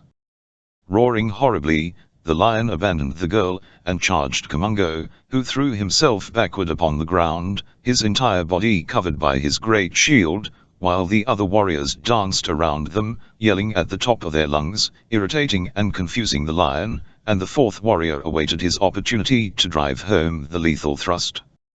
It came presently, and the lion fell with a spear through his savage heart. Then Kumango leaped up and dragged the hapless girl to her feet. She was too stunned by the frightful ordeal of which she had passed to feel either fear or relief. She was alive. Later she was to wonder if it would not have been better had she died. For hours they dragged her roughly across the plain and through hills to another valley, and a village of thatched huts surrounded by a palisade, and as they dragged her through the village street, angry women surrounded them, striking at the girl and spitting upon her. She showed no fear, but half smiled as she likened them to a roomful of envious old women in some civilized city, who might have done likewise but for their inhibitions. Kumango took her before his father, Mpingu, the chief. She was alone, said Kumango. No white man can ever know what we do with her. The women wish her killed at once. I am chief, snapped Mpingu. We shall kill her tonight, he added hastily, as he caught the eye of one of his wives. Tonight we shall dance and feast. The Gregory safari debouched from a forest at the edge of a plain which stretched before them, tree-dotted, to the foot of a cone-shaped hill. I know where we are now, said Tarzan, pointing at the hill. We'll have to travel north and west to reach Bonga.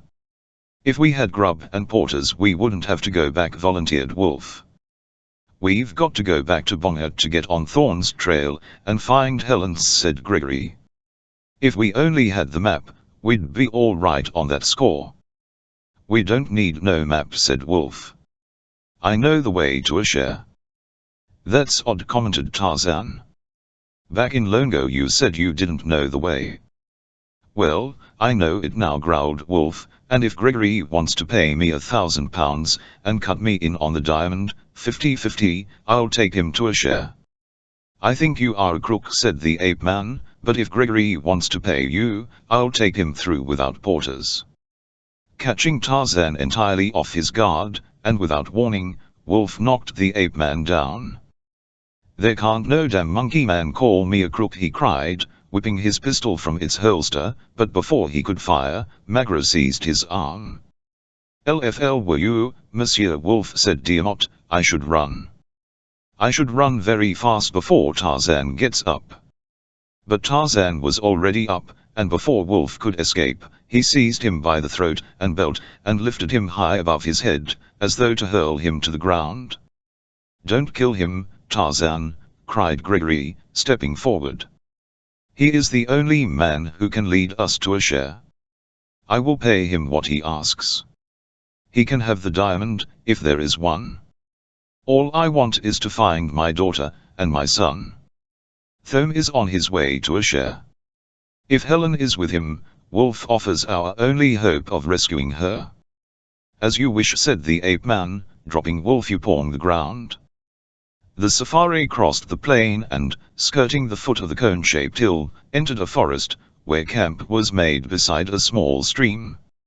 It was a most primitive camp, as they had no equipment, just rude shelters, a makeshift boma, and a fire. Magra, being the only woman, fared best. Hers was the largest and best constructed shelter, the shelters of men encircling it for protection. As she stood before it, Wolf passed, and she stopped him. It was the first opportunity she had had to speak to him alone since his altercation with Tarzan. "Wolf, you are a scoundrel," she said. "You promised Thome you'd lead Gregory off the trail. Now you've sold out to him and promised to lead him to a share. When I tell Thome that," she shrugged. "But you do not know Thome as well as I." "Perhaps you will not tell Thome anything," replied Wolf, meaningly. "Don't threaten me," warned the girl. "I'm not afraid of you. Either of two men would kill you if I said the word. Tarzan would ting your neck openly. Home would have someone stick a knife in your back. He might do the same to you, if I told him you were in love with a monkey man," shot back Wolf, and Magra flushed. "Don't be a fool," she said. "I have to keep on the good side of these people, and if you had even a semblance of good sense, you'd do the same."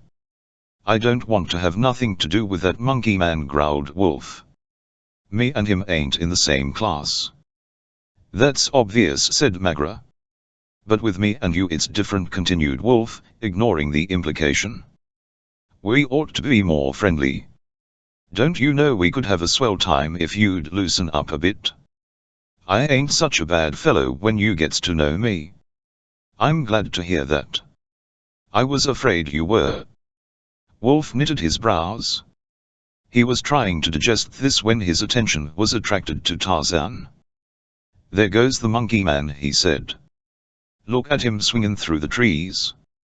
You can't tell me he ain't half monkey." Magra, tiring of Wolf, walked toward Diamot just as Gregory came up. "Where's Tarzan going?" asked the latter. "To reconnoiter for a native village," replied the Frenchman, "on the chance we can get some supplies, and a few boys scares and porters, and, perhaps, a cook. That would give Tarzan a chance to go on ahead and search for your daughter." As the Lord of the Jungle swung through the trees in search of some indication of the presence of native habitation, his active mind reviewed the events of the past several weeks. He knew that three scoundrels were pitted against him: Thome, Tusk, and Wolf. He could cope with them, but could he cope with Magra? He could not understand the girl. Twice she had saved him from the bullets of would-be assassins, yet he knew that she was an associate, perhaps an accomplice, of Thome. The first time it might have been because she had thought him to be Brian Gregory, but now she knew better. It was all quite beyond him. With a shrug, he dismissed the whole matter from his mind, content to know that he was forewarned and, consequently, on guard. The day was coming to a close, as Tarzan gave up the search for a native village, and decided to return to camp. Suddenly he stood erect upon a branch of a great tree, head up, statuesque, alert, listening. A vagrant breeze had brought to his nostrils the scent of Whoopee, the antelope, suggesting that he take meat back to camp, but as he prepared to stalk his prey, the booming of distant native drums came faintly to his ears.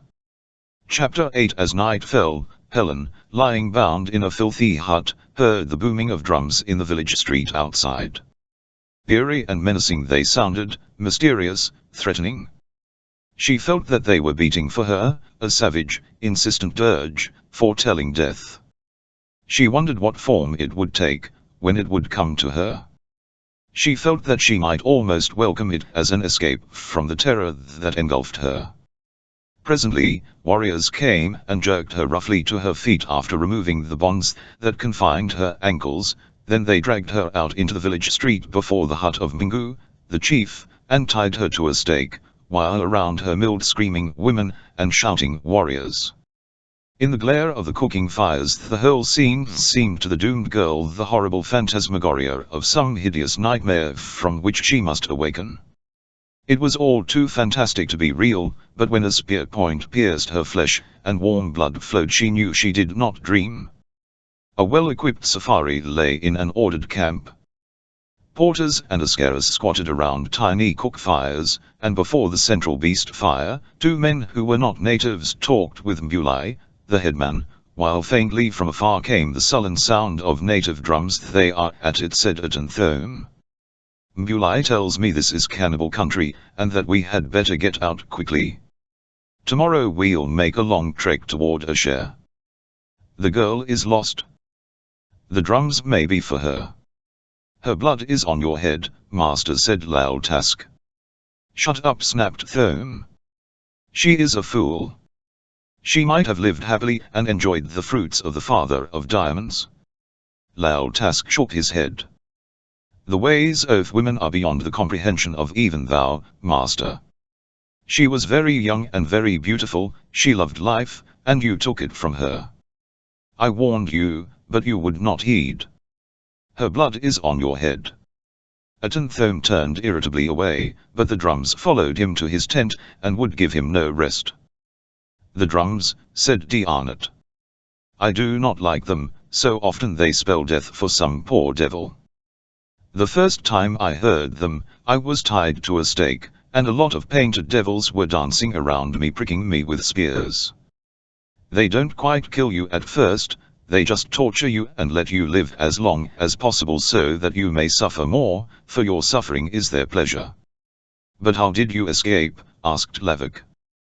"Tarzan came," said Diarnat. "He has not returned," said Magra. "I am afraid for him."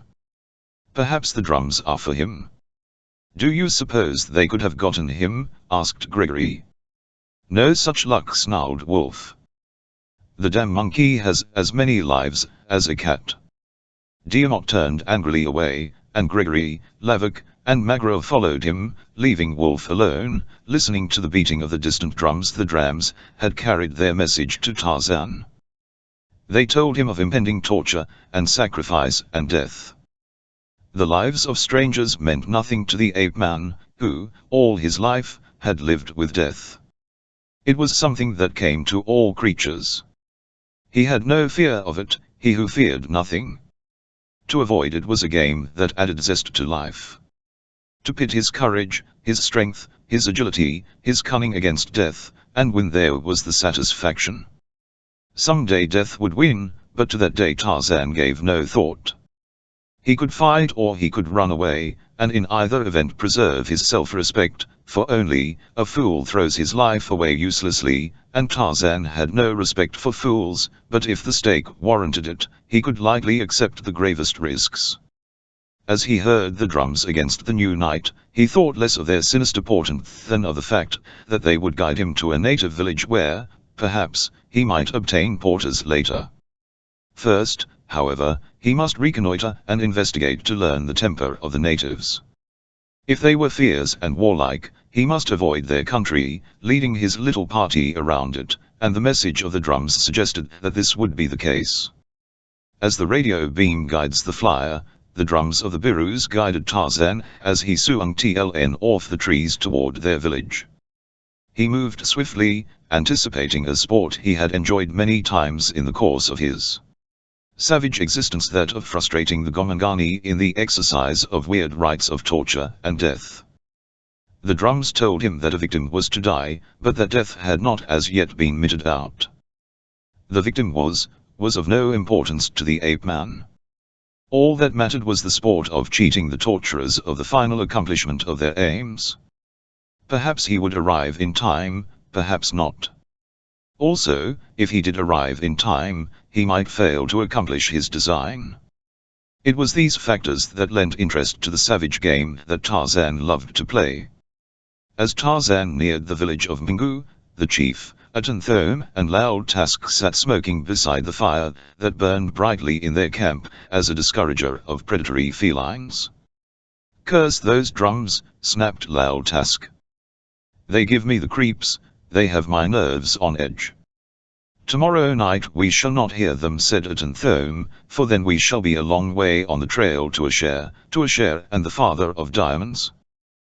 "Wolf will have difficulty catching up with us," said Loud Tusk, "and if we come back from Asher by another route, he'll never catch up with you." "Forget Magra," said Thome.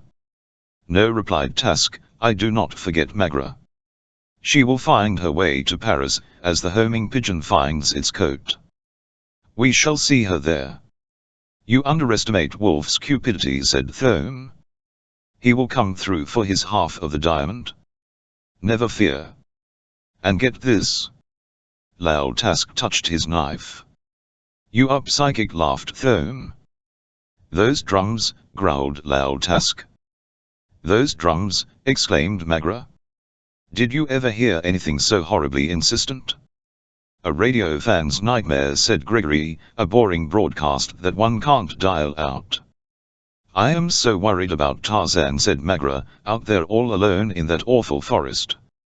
"I wouldn't worry too much about him," Dianat reassured her. "He has spent his life in awful forests, and has a way of taking care of himself."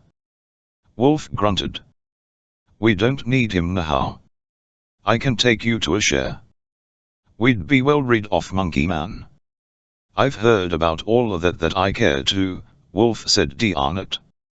"Tarzan is our only hope either of reaching Asher or getting out of this country alive. You stick to your hunting job. Even at that you haven't been doing so well. Tarzan has brought in all the meat we've had so far." "Listen," exclaimed Lava. "The drums. They've stopped." The howling pack circled the helpless girl. Now and then a spear point touched her lightly, and involuntarily her flesh recoiled. Later the torture might be more excruciating, or some man savage, driven to frenzy by the excitement of the dance, might plunge his spear through her heart, and with unintentional mercy deliver her from further suffering. As Tarzan reached the edge of the clearing where lay the village of Mingu, the chief, he dropped to the ground and ran swiftly toward the palisade. This side of the village was in darkness, and he knew that all the tribesmen would be gathered around the great fire that lighted the foliage of the trees that grew within the village. He would not be seen, and what slight noise he might make would be drowned by the throbbing of the drums. With the agility of Sheeta the panther, he scaled the palisade and dropped down into the shadow of the huts beyond. Then he crept silently toward a great tree which overhung the hut of the chief and commanded a view of the main street of the village, where the fire burned and the dancers leaped and howled. Swinging up among the branches, he crossed to the other side of the tree and looked down upon the scene of savagery below. It was almost with a sense of shock that he recognized the victim at the stake. He saw the horde of armed warriors incited to frenzy by the drums, the dancing, the lust for human flesh. He fitted an arrow to his bow. As one of the dancing savages, carried away by the excitement of the moment, paused before the girl and raised his short spear above his head to drive it through her heart, a sudden hush fell upon the expectant assemblage, and Helen closed her eyes. The end had come. She breathed a silent prayer. The ominous hush was broken only by the increased madness of the drums. Then came a scream of mortal agony. The assurance of the savages vanished, as an arrow, mysteriously sped, pierced the heart of the executioner. It was then that the drums stopped. At the scream of the stricken warrior, Helen opened her eyes. A man lay dead at her feet, and consternation was written on the faces of the savage Birus. She saw one, braver than the rest, creeping toward her with a long knife ready in his hand. Then a weird and uncanny cry rang out from somewhere above her, as Tarzan of the Apes rose to his full height, and, raising his face to go to the moon, voiced the hideous victory cry of the bull ape that had made a kill. Louder than the drums had been, it carried far out into the night. "Yes," said D'Arnot, "the drums have stopped. They have probably made the kill. Some poor thing has found relief from torture." "Oh, what if it were Tarzan?" cried Magra, and as she spoke an eerie scream, and wafted faintly across the still African night. "Man Dayu!" exclaimed Lavak. "It is Tarzan who has made a kill," said D'Arnot. "By the beard of Prophet!" exclaimed Loud Task. "What a hideous sound!" "It is Africa," Loud Task said Atenthome, and that was the victory cry of a bull ape. "I have heard it before, on the Congo." "It was far away," said Loud Task. "Still, it was too close for comfort," replied Atenthome. "We shall break camp very early in the morning." "But why should we fear apes?" demanded Loud Task. "It is not the apes I fear," explained Atenthome. "I said that that noise was the victory cry of a bull ape, but I am not so sure. I have been talking with Mbulai. Perhaps the man we thought was Brian Gregory was not Brian Gregory at all. I asked Mbulai if he ever heard of a white man called Tarzan. He said that he had, that some thought that he was a demon, and that all who did wrong feared him. When he kills, Mbulai says, he gives the kill cry of the bull ape. If what we heard was not a bull ape, it was Tarzan, and that means that he is looking for us and is far too close for comfort." "I do not wish to see that man again," said Loud Task. As the blood-curdling cry crashed through the silence of the night, the warrior who had been creeping up on Helen straightened up and stepped back, frightened. The others, terror-stricken, shrank from the menace of the fearsome sound. Then Tarzan spoke. "The demon of the forest comes for the white Mem Sahib," he said. "Beware." And as he spoke he dropped to the ground near the stake, trusting, by the very boldness of his move, to overawe the savages for the few moments it would take to free Helen and escape. But he had reckoned without knowing of the courage of Kamungo, son of Mbingu, standing ready with his knife. "Kamungo, son of Mbingu, is not afraid of the demon of the forest," he shouted, as he sprang forward with upraised knife, and as the last of Helen's bonds fell away, Tarzan slipped his own knife back into its sheath, and turned to meet the chief's son, the challenging Kreegar, on his lips. With bare hands he faced the infuriated warrior. As Kamungo closed with upraised knife hand ready to strike, Tarzan seized him by the right wrist, and at the belly, and swung him high above his head as lightly as though he had been a child. The knife dropped from Kamungo's hand, as the steel thews of the ape-man closed with vice-like grip upon his wrist. Helen Gregory, almost unable to believe her own senses, looked with astonishment upon this amazing man who dared face a whole cannibal village alone, and could see no hope but that two lives instead of one must now be sacrificed. It was a brave, a glorious gesture that Tarzan had made, but how pathetically futile. "Open the gates," he commanded the astounded throng, "or Kamungo, son of Mbingu, dies." The villagers hesitated. Some of the warriors grumbled. Would they obey, or would they charge? Chapter 9 Coney, said Tarzan to Helen, and without waiting for any reply from the savages, he staffed toward the gate, still carrying Kamungo above his head, and Helen walked at his side. Some of the warriors started to close upon them. It was a tense moment, fraught with danger. Then Mbingu spoke. "Wait," he commanded his warriors, and then to Tarzan, "if I open the gates will you set Kamungo free, unharmed?" "When I have gone a spear throw beyond the gates, I will free him," replied the ape-man. "How do I know that you will do that?" demanded Mbingu. "How do I know that you will not take him into the forest, and kill him?" "You know only what I tell you," Gomangani replied Tarzan. I tell you that if I open the gates, and let us go out in safety, I shall free him. If you do not open the gates, I shall kill him now. Open the gates, commanded Bingu. And so Tarzan and Helen passed in safety out of village of the cannibals, and into the black African night, and beyond the gates Tarzan liberated Kumungo. How did you happen to fall into the hands of those people? Tarzan asked Helen, as they set their faces toward the Gregory camp. I escaped from Atenthom's camp last night, and tried to make my way back to Bonga, but I got lost, and then they got me. There was a lion, too. He had me down, but they killed him. I have had a horrible time. I couldn't believe my eyes when I saw you.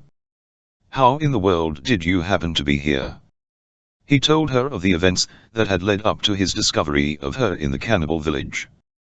It will be good to see Dad again, she said. I can scarcely believe it even now. And Captain Diamot came, too. How wonderful. Yes, he said, he is with us, and Lavik, the pilot who flew us out of Longo, and Wolf, and Magra. She shook her head. I don't know about Magra, she said. I can't understand her. She seemed very sorry for me in Longo after I was kidnapped, but she couldn't do anything for me. I think she was afraid of Atenthom. Yet she is linked with him in some way. She is a very mysterious woman.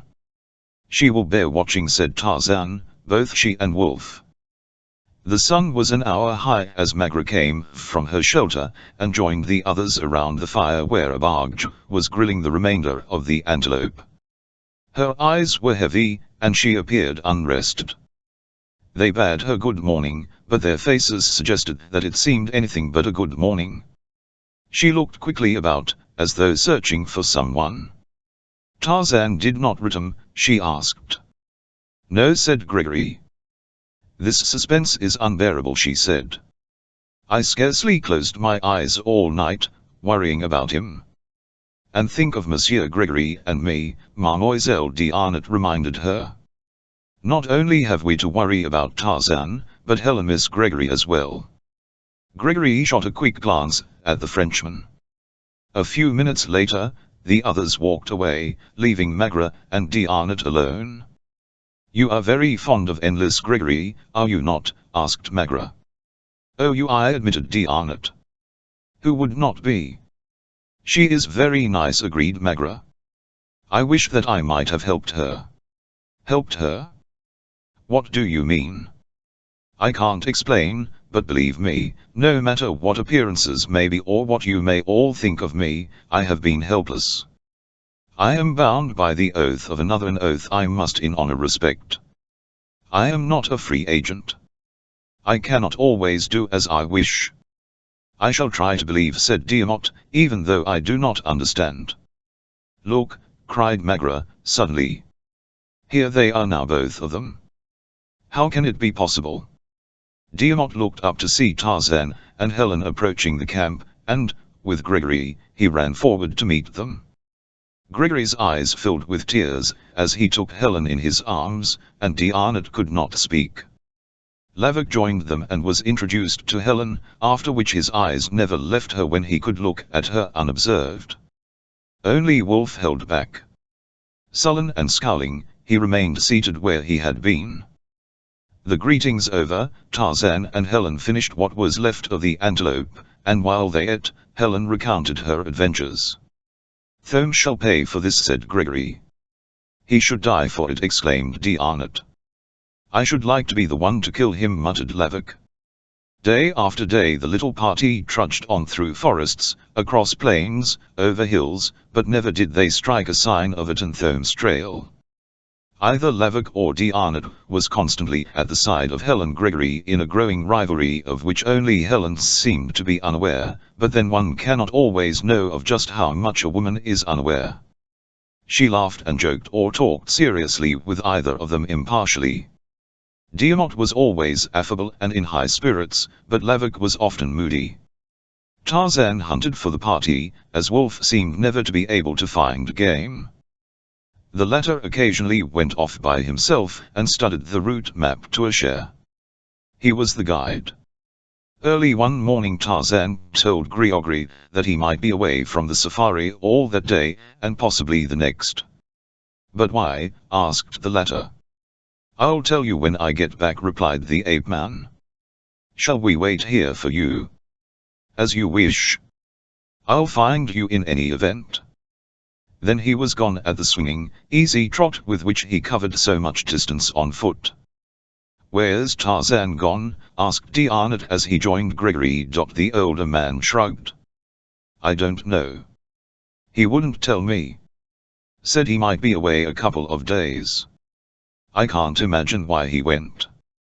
Wolf joined them then. "Where's the monkey man gone now?" he asked. "We've got enough meat for 2 days, all we can carry." Gregory told him all he knew, and Wolf sneered. "He's ditching you," he said. "Anyone could see that. There's no reason for him going except that. You won't never see him again." D'Arnot, usually slow to anger, struck Wolf heavily across the cheek. "I've heard all of that from you. I intend to," he said. Wolf reached for his gun, but D'Arnot had him covered before he could draw. Gregory stepped between them. "We can't have anything like this," he said. "We've enough troubles without fighting among ourselves." "I'm sorry, Monsieur Gregory," said D'Arnot, bolstering his weapon. Wolf turned and walked away, muttering to himself. "What had we better do, Captain?" asked Gregory. "Wait here for Tarzan? Or go on?" "We might as well go on," said D'Arnot. "We might just lose a day or two by staying here." "But if we go on, Tarzan might not be able to find us," objected Gregory. D'Arnot laughed. "Even yet, you do not know Tarzan," he said. "You might as well fear to lose yourself on the main street of our native city, as think that Tarzan could lose us in 2 days, anywhere in Africa."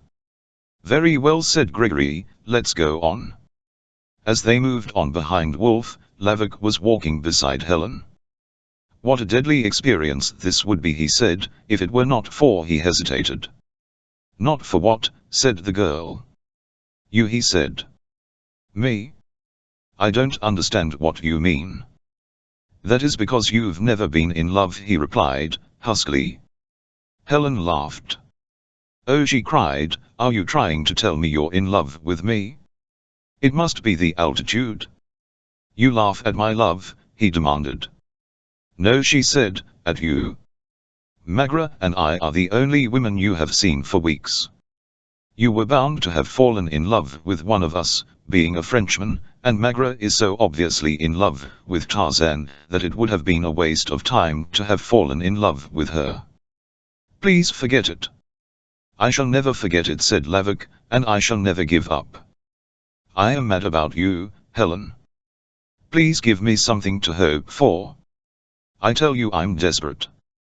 I won't be responsible for what I may do, if you don't tell me that there may be a little hope for me." "I'm sorry," she said, seriously, "but I just don't love you. If you are going to act like this, you will make everything even more disagreeable than it already is." "You are cruel," grumbled Lavok, and for the rest of the day walked moodily alone, nursing his jealousy of D'Arnot. And there was another who was imbued with thoughts of love that clamored for expression. It was Wolf, and just to be charitable let us call the sentiment that moved him love. He had been leading the safari, but the game trail he was following was too plain to be missed, so he dropped back beside Magra. "Listen, beautiful," he said. "I'm sorry for what I said the other day. I wouldn't hurt you for nothing. I know we ain't always hit it off so good, but I'm for you. There ain't nothing I wouldn't do for you. Why can't we be friends? We could go a long way, if we worked together." "Meaning what?" asked Magra. "Meaning I got what it takes to make a woman happy. 2 strings on that big diamond, and 0.2000 in real money. Think what me and you could do in God's country with all that." "With you?" she sneered.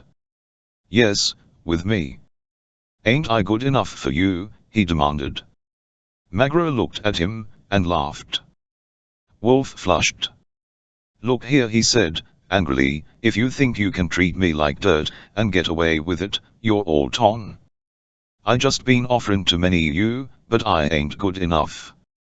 Well, let me tell you this, I always get what I go after. I'll get you, and I won't have too many you, neither. You're stuck on that monkey man, but he can't even see you, and anyway he hasn't got tuppence to rub together. A guide belongs at the head of the safari, said Magra, goodbye. Late in the afternoon Tarzan dropped from the branches of a tree into the midst of trekking safari, if the 6 whites and Ogobi could be called a safari. The 7 stopped and gathered around him.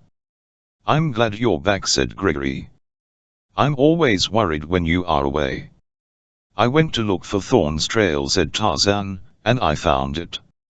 Good, exclaimed Gregory. He's a long way ahead of us, continued the ape-man, thanks to you, Wolf. Anyone can make a mistake, growled Wolf. You made no mistake, snapped Tarzan. You have tried, deliberately, to lead us off the trail. We'd be better off without this man, Gregory. You should dismiss him. You can't turn me out alone in this country, said Wolf. You'd be surprised what Tarzan can do, remarked D'Arnott. I think it would be a little too drastic, said Gregory. Tarzan shrugged. Very well, he said, as you will, but we'll dispense with his services as guide from now on. Chapter 10. Thome and Loud Task stood at the head of their safari, which had just emerged from a dense forest. At their right ran a quiet river, and before them stretched rough, open country. In the distance, visible above low hills, rose the summit of what appeared to be a huge extinct volcano. Look, Loud Task, exclaimed Thome. It is Chewinbaker. Inside its crater lies Asher, the Forbidden City. And the Father of Diamonds, Master, added Loud Task. Yes, the Father of Diamonds. I wish that Magro were here to see. I wonder where they are. Wolf must be on his way here with her by now. Perhaps we shall meet them when we come out, they could scarcely have overtaken us, we have moved too swiftly. If we do not meet them, there will be fewer with whom to divide, suggested Loud Task. I promised her mother, said Thome. That was a long time ago, and her mother is dead, and Magra never knew of the promise. The memory of her mother never dies, said Thome. You have been a faithful servitor, Loud Task. Perhaps I should tell you the story, then you will understand. Your servant listens. Magra's mother was the only woman I ever loved. The inexorable laws of caste rendered her unobtainable by me. I am a mongrel. She was the daughter of a Maharaja. I was trusted in the service of her father, and when the princess married an Englishman, I was sent to England with her in her entourage. While her husband was hunting big game in Africa, he stumbled upon Asher. For 10 years he was a prisoner there, undergoing cruelties and torture. At last he managed to escape, and returned home only to die as a result of his experiences.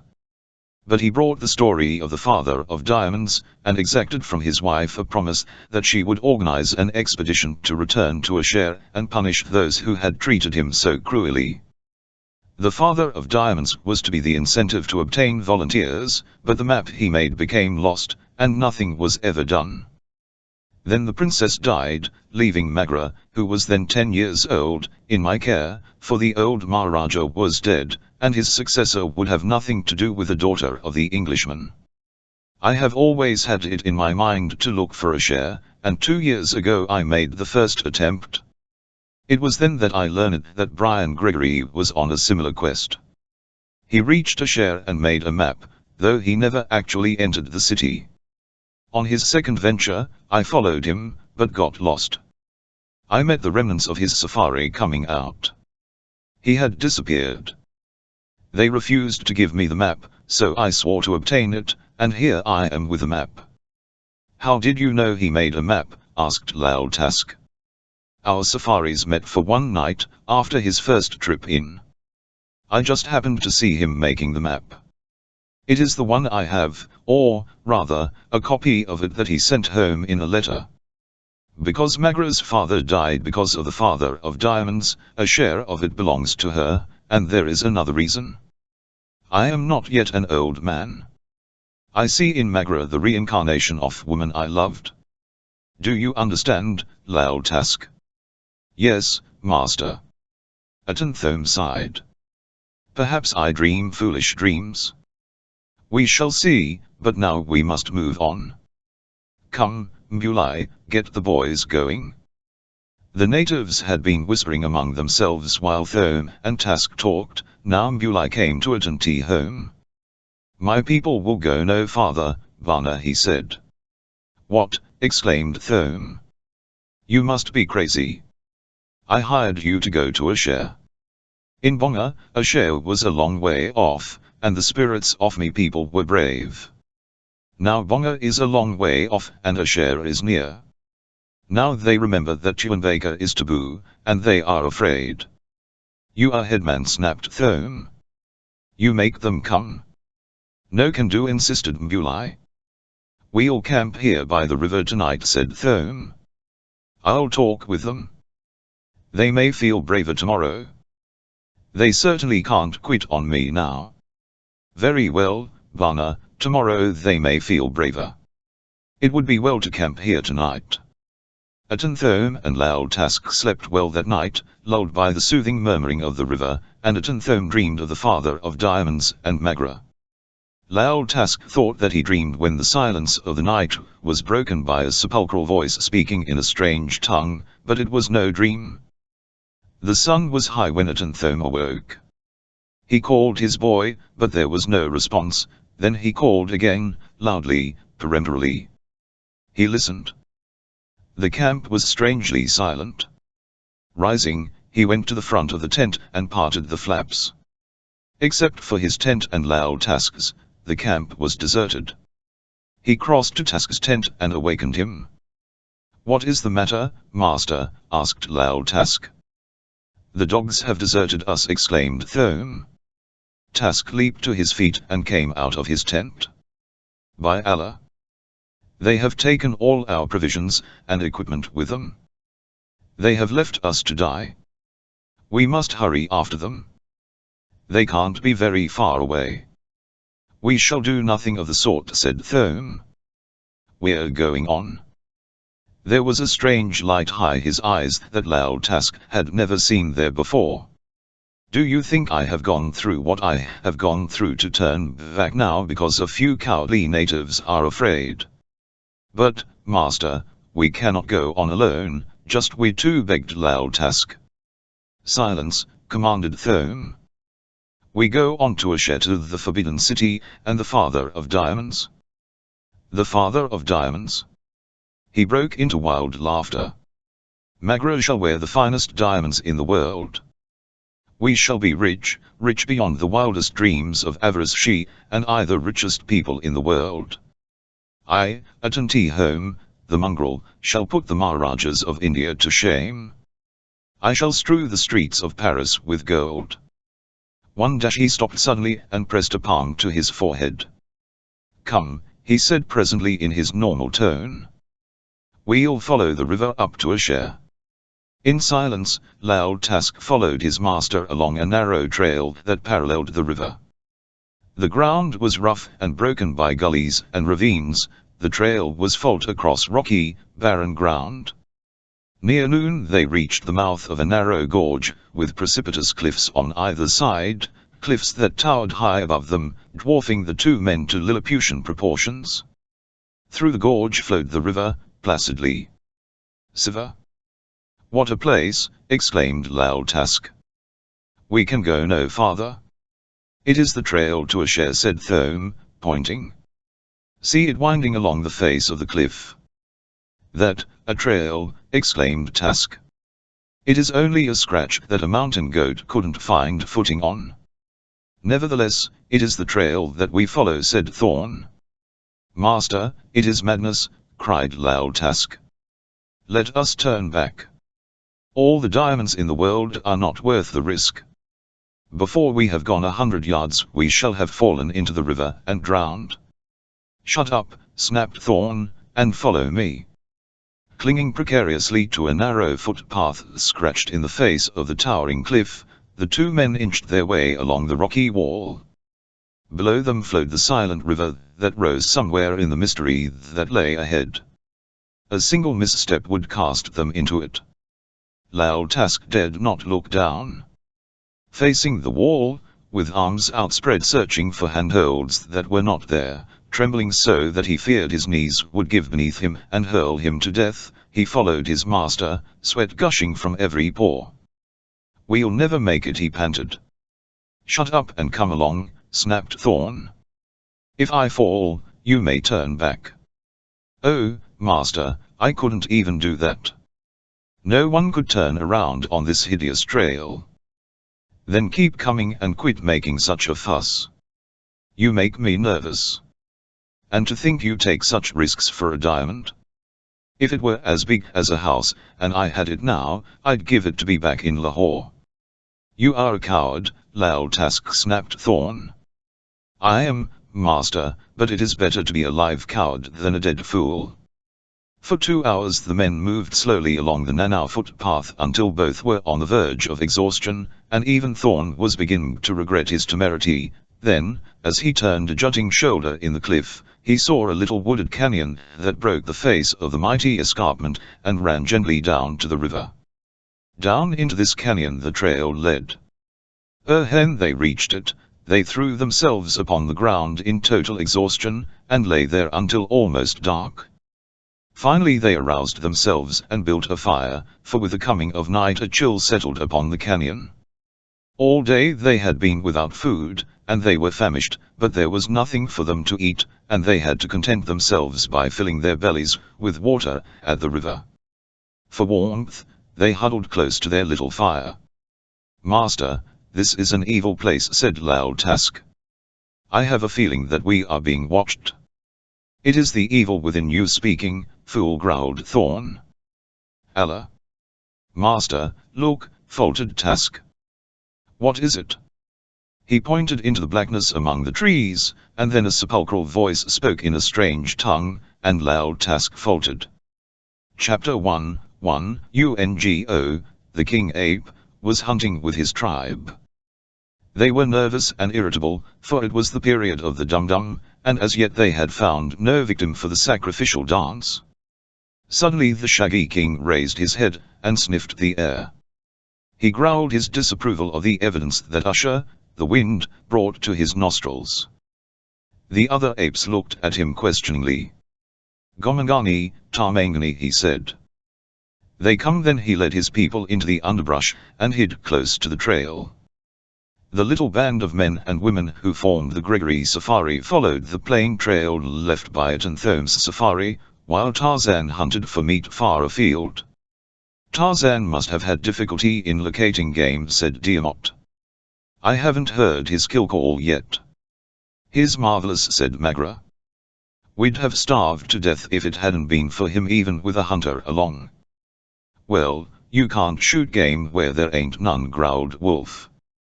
"Tarzan never comes back empty-handed," said Magra, "and he hasn't any gun, either."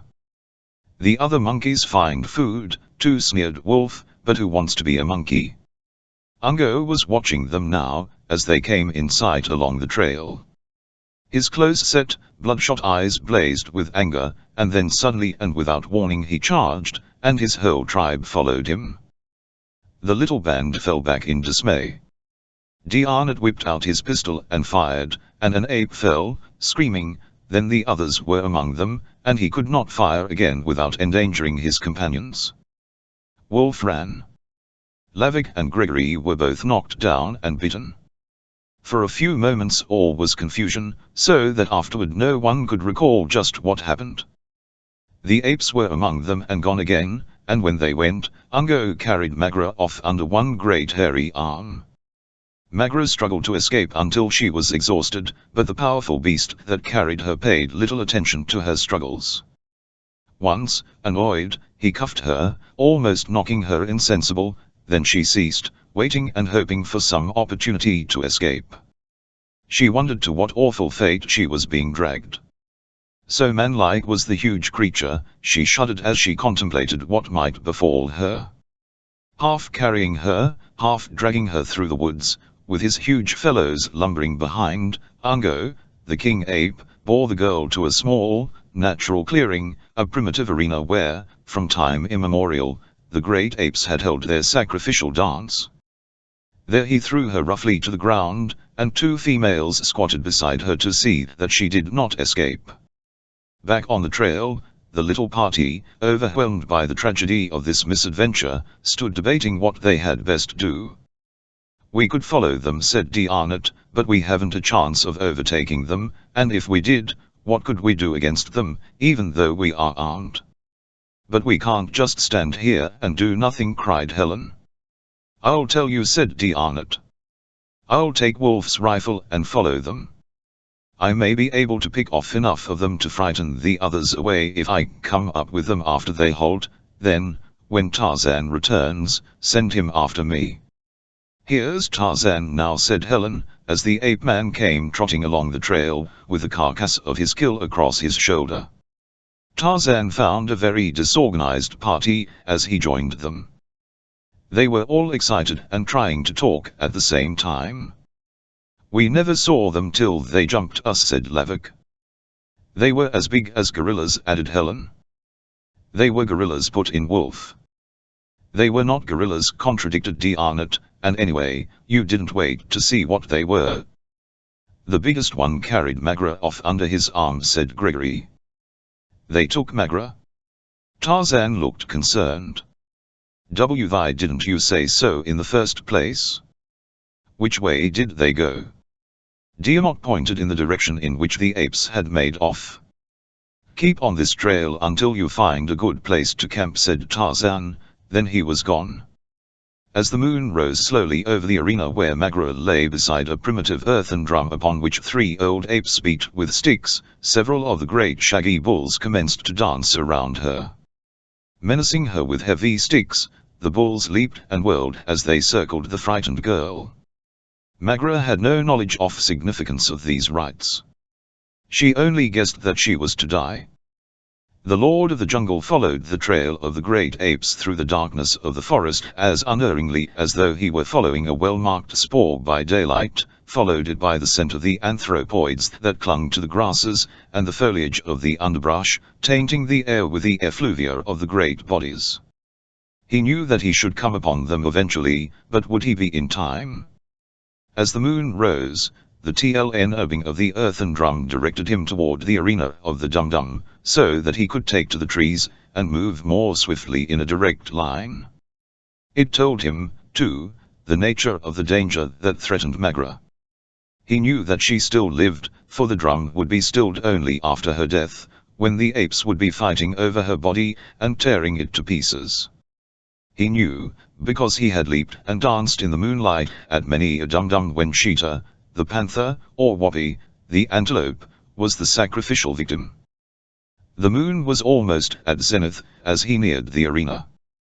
When it hung at zenith would be the moment of the kill, and in the arena, the shaggy bulls danced in simulation of the hunt. Magra lay as they had known her, exhausted, hopeless, resigned to death, knowing that nothing could save her now.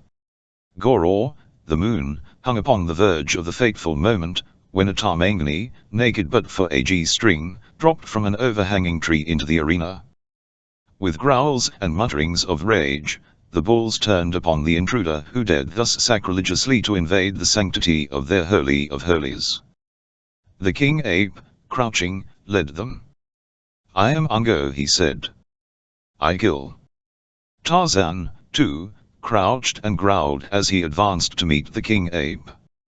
"I am Tarzan of the apes," he said in the language of the first men, the only language he had known for the first 20 years of his life. "I am Tarzan of the apes, mighty hunter, mighty fighter. I kill." One word of the ape-man's challenge Magra had understood Tarzan. Astounded, she opened her eyes to see the king ape and Tarzan circling one another, each looking for an opening. What a brave but what a futile gesture the man was making in her defense. He was giving his life for her, and uselessly. What chance had he against the huge, primordial beast? Suddenly, Tarzan reached out and seized the ape's wrist, then, turning quickly, he hurled the great creature over his shoulder heavily to the ground, but instantly Ungo was on his feet again. Growling and roaring horribly, he charged.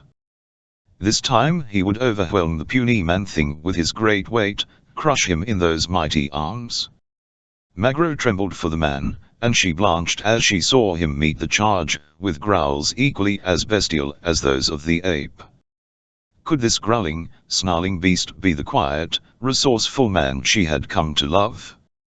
Was he, after all, but a primitive Dr. Jekyll and Mr. Hyde? Spellbound and horrified, she watched. Swift as Ara, the lightning, is Tarzan, as agile as Cheetah the panther. Dodging and ducking beneath Ungo's great flailing arms, he leaped upon the hairy back and locked a full Nelson on the raging ape. As he applied the pressure of his mighty thews, the ape screamed in agony. "Krieger," shouted Tarzan, bearing down a little harder. "Surrender." The members of the Gregory parties sat around their campfire listening to the throbbing of the distant drum, and waiting in nervous expectancy, for what, they did not know. "It is the dum of great apes, I think," said Tiamat. "Tarzan has told me about them. When the full moon hangs at zenith, the bulls kill a victim. It is, perhaps, a rite older than the human race, the tiny germ from which all religious observances have sprung." "And Tarzan has seen this rite performed?" asked Helen. "He was raised by the great apes," explained Tiamat, "and he has danced the dance of death in many a dum-dum." "He has helped to kill men and women, and tear them to pieces?" demanded Helen. "No, no," cried Tiamat. "The apes rarely secure a human victim. They did so only once while Tarzan ranged with them, and he saved that one. The victim they prefer is their greatest enemy, the panther." "And you think the drums are for Magra?" asked Lavak. "Yes," said Tiamat, "I fear so." "I wish I'd gone after her myself," said Wolf. "That guy didn't have no gun." "He may not have had a gun," said Tiamat, "but at least he went in the right direction." Wolf lapsed into moody silence. "We all had a chance to do something when the ape first took her," continued Tiamat, "but, frankly, I was too stunned to think." "It all happened so quickly," said Gregory. "It was over before I really knew what had happened." "Listen," exclaimed Tiamat. "The drums have stopped." He looked up at the moon. "The moon is at zenith," he said. "Tarzan must have been too late." "Them gorillas would pull him apart," said Wolf. "If it wasn't for Magra, I'd say good riddance." "Shut up," snapped Gregory. "Without Tarzan, we're lost." As they talked, Tarzan and Ungo battled in the arena, and Magra watched in fearful astonishment. She could scarcely believe her eyes, as she saw the great ape helpless in the hands of man. Ungo was screaming in pain. Slowly, relentlessly, his neck was being broken. At last he could stand it no longer, and bellowed, "Krieger," which means "I surrender," and Tarzan released him and sprang to his feet. "Tarzan is king," he cried, facing the other bulls. He stood there, waiting, but no young bull came forward to dispute the right of kingship with him. They had seen what he had done to Ungo, and they were afraid. Thus, by grace of a custom ages old, Tarzan became king of the tribe. Magro did not understand. She was still terrified. Springing to her feet, she ran to Tarzan and threw her arms about him, pressing close. "I am afraid," she said. "Now they will kill us both." Tarzan shook his head. "No," he said, "they will not kill us. They will do whatever I tell them to do, for now I am their king." Chapter 12. In the light of early morning, after a night of terror, Atenthome and Loud Task started to retrace their steps along the precarious pathway they had so laboriously risked the day before. "I am glad, Master, that you decided to turn back," said Loud Task. "Without porters and Ascaris, it would be madness to attempt to force our way into the Forbidden City," growled Thorn. We'll return to Bonga and enlist a strong force of men who fear no taboos. If we live to get to Bonga, said Loud Tusk. Cowards invite death, snapped Thorn. After last night, who would not be a coward in this damnable country, demanded Tusk. You saw it, didn't you? You heard that voice? Yes, admitted Thorn. What was it? I don't know. It was evil, said Tusk. It breathed of the grave and of hell. Men cannot prevail against the forces of another world. Rot, ejaculated Thorn. It has some rational and mundane explanation, if we only knew. But we don't know. I do not care to know. I shall never return here, if Allah permits me to escape alive. Then you will get no share of the diamond, threatened Atenthome. I shall be content with my life, replied Loud Tusk. The two men succeeded in negotiating the return trip in safety, and stood again at last upon level ground near the mouth of the gorge. Loud Tusk breathed a sigh of relief, and his spirits rose, but Atenthome was moody and irritable. He had built his hopes so high that to be turned back at what he believed to be the threshold of success plunged him into despondency. With bowed head, he led the way back over the rough terrain toward their last camp, at the edge of the forest. As they were passing through one of the numerous ravines, they were suddenly confronted by a dozen white warriors who leaped from behind great lava boulders and barred their way. They were stalwart men, wearing white plumes and short tunics on the breasts and backs of which were woven a conventionalized bird. They were armed with spears and knives which hung in scabbards at their hips. The leader spoke to Thorn in a strange tongue, but when he discovered that neither could understand the other, he gave an order to his men who herded Thorn and Tusk down the ravine to the river, where lay such a craft as may have floated on the Nile in the days of the pharaohs. It was an open galley, manned by 20 slaves chained to the thwarts. At the points of spears, Thorn and Tusk were herded aboard, and when file last of the warriors had stepped across the Goon Whale, the boat put off and started upstream. Atenthome broke into laughter, and Loud Tusk looked at him in surprise, as did the warriors near him. Why do you laugh, master? Asked Loud Tusk, fearfully. I laugh, cried Thorn, because after all I shall reach the Forbidden City. As Helen came from her shelter early in the morning, she saw D'Arnot sitting beside the embers of dying beast fire, and she joined him. Sentry duty? She asked. He nodded. Yes, he said, I have been doing sentry duty, and a lot of about what, for instance, she asked. About you, us, and what we are going to do, he replied. I talked with father last night, just before I went to bed, she said, and he has decided to return to Bonga and organize a safari. He doesn't dare go on without Tarzan. He is wise, said D'Arnot. Your life is too precious to risk further. He hesitated, embarrassed. You don't know what it means to me, Helen. I know that this is no time to speak of love, but you must have seen, haven't it too, brute, exclaimed the girl. What do you mean? He demanded.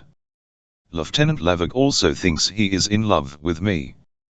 Can't you see, Paul, that it is just because I am practically the only girl available? Paul Magro was so much in love with Tarzan. That is not true with me, he said. I do not believe it is the explanation as far as Lavik is concerned. He is a fine fellow. I can't blame him for falling in love with you. No, Helen, I'm quite sure of myself. You see, I have taken to losing my appetite and looking at the moon. He laughed. Those are certain symptoms, you know. Pretty soon I shall take to writing poetry. You're a dear, she said. I'm glad you have a sense of humor. I'm afraid the poor lieutenant hasn't, but then maybe he hasn't had as much experience as you. There should be an S.P.C.L, he said. What's that? Society for the Prevention of Cruelty to Lovers. Idiot. Wait until you get back where there are lots of girls. Then she stopped as she glanced across his shoulder. Her face went white, and her eyes were wide with terror. Helen. What is it? He demanded. Oh, all the apes have come back. Tiamat turned to see the great beasts lumbering along the trail, then he shouted for Gregory and Lavik. Name of a name, he cried an instant later. Tarzan and Magra are with them. They are prisoners, exclaimed Helen. None, said Diarnot, Tarzan is leading the apes.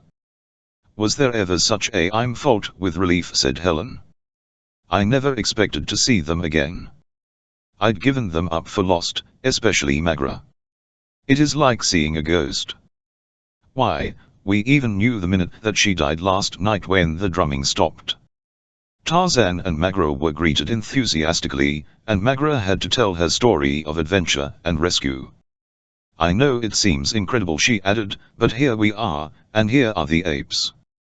If you don't believe me, ask them. What are them beggars hanging round for? Demanded Wolf. We ought to give em a few rounds for luck. They got it coming to em for stealing Magra. They are my people, said Tarzan, they are obeying orders. You shall not harm them. They may be your people, grumbled Wolf, but they ain't mine, me not being no monkey. They are going along with us, said Tarzan to Gregory. If you'll all keep away from them and do not touch them, they won't harm you, and they may be helpful to us in many ways. You see, this species of anthropoid ape is highly intelligent. They have developed at least the rudiments of cooperation, the lack of which among the lower orders has permitted man to reign supreme over other animals, which might easily have exterminated him.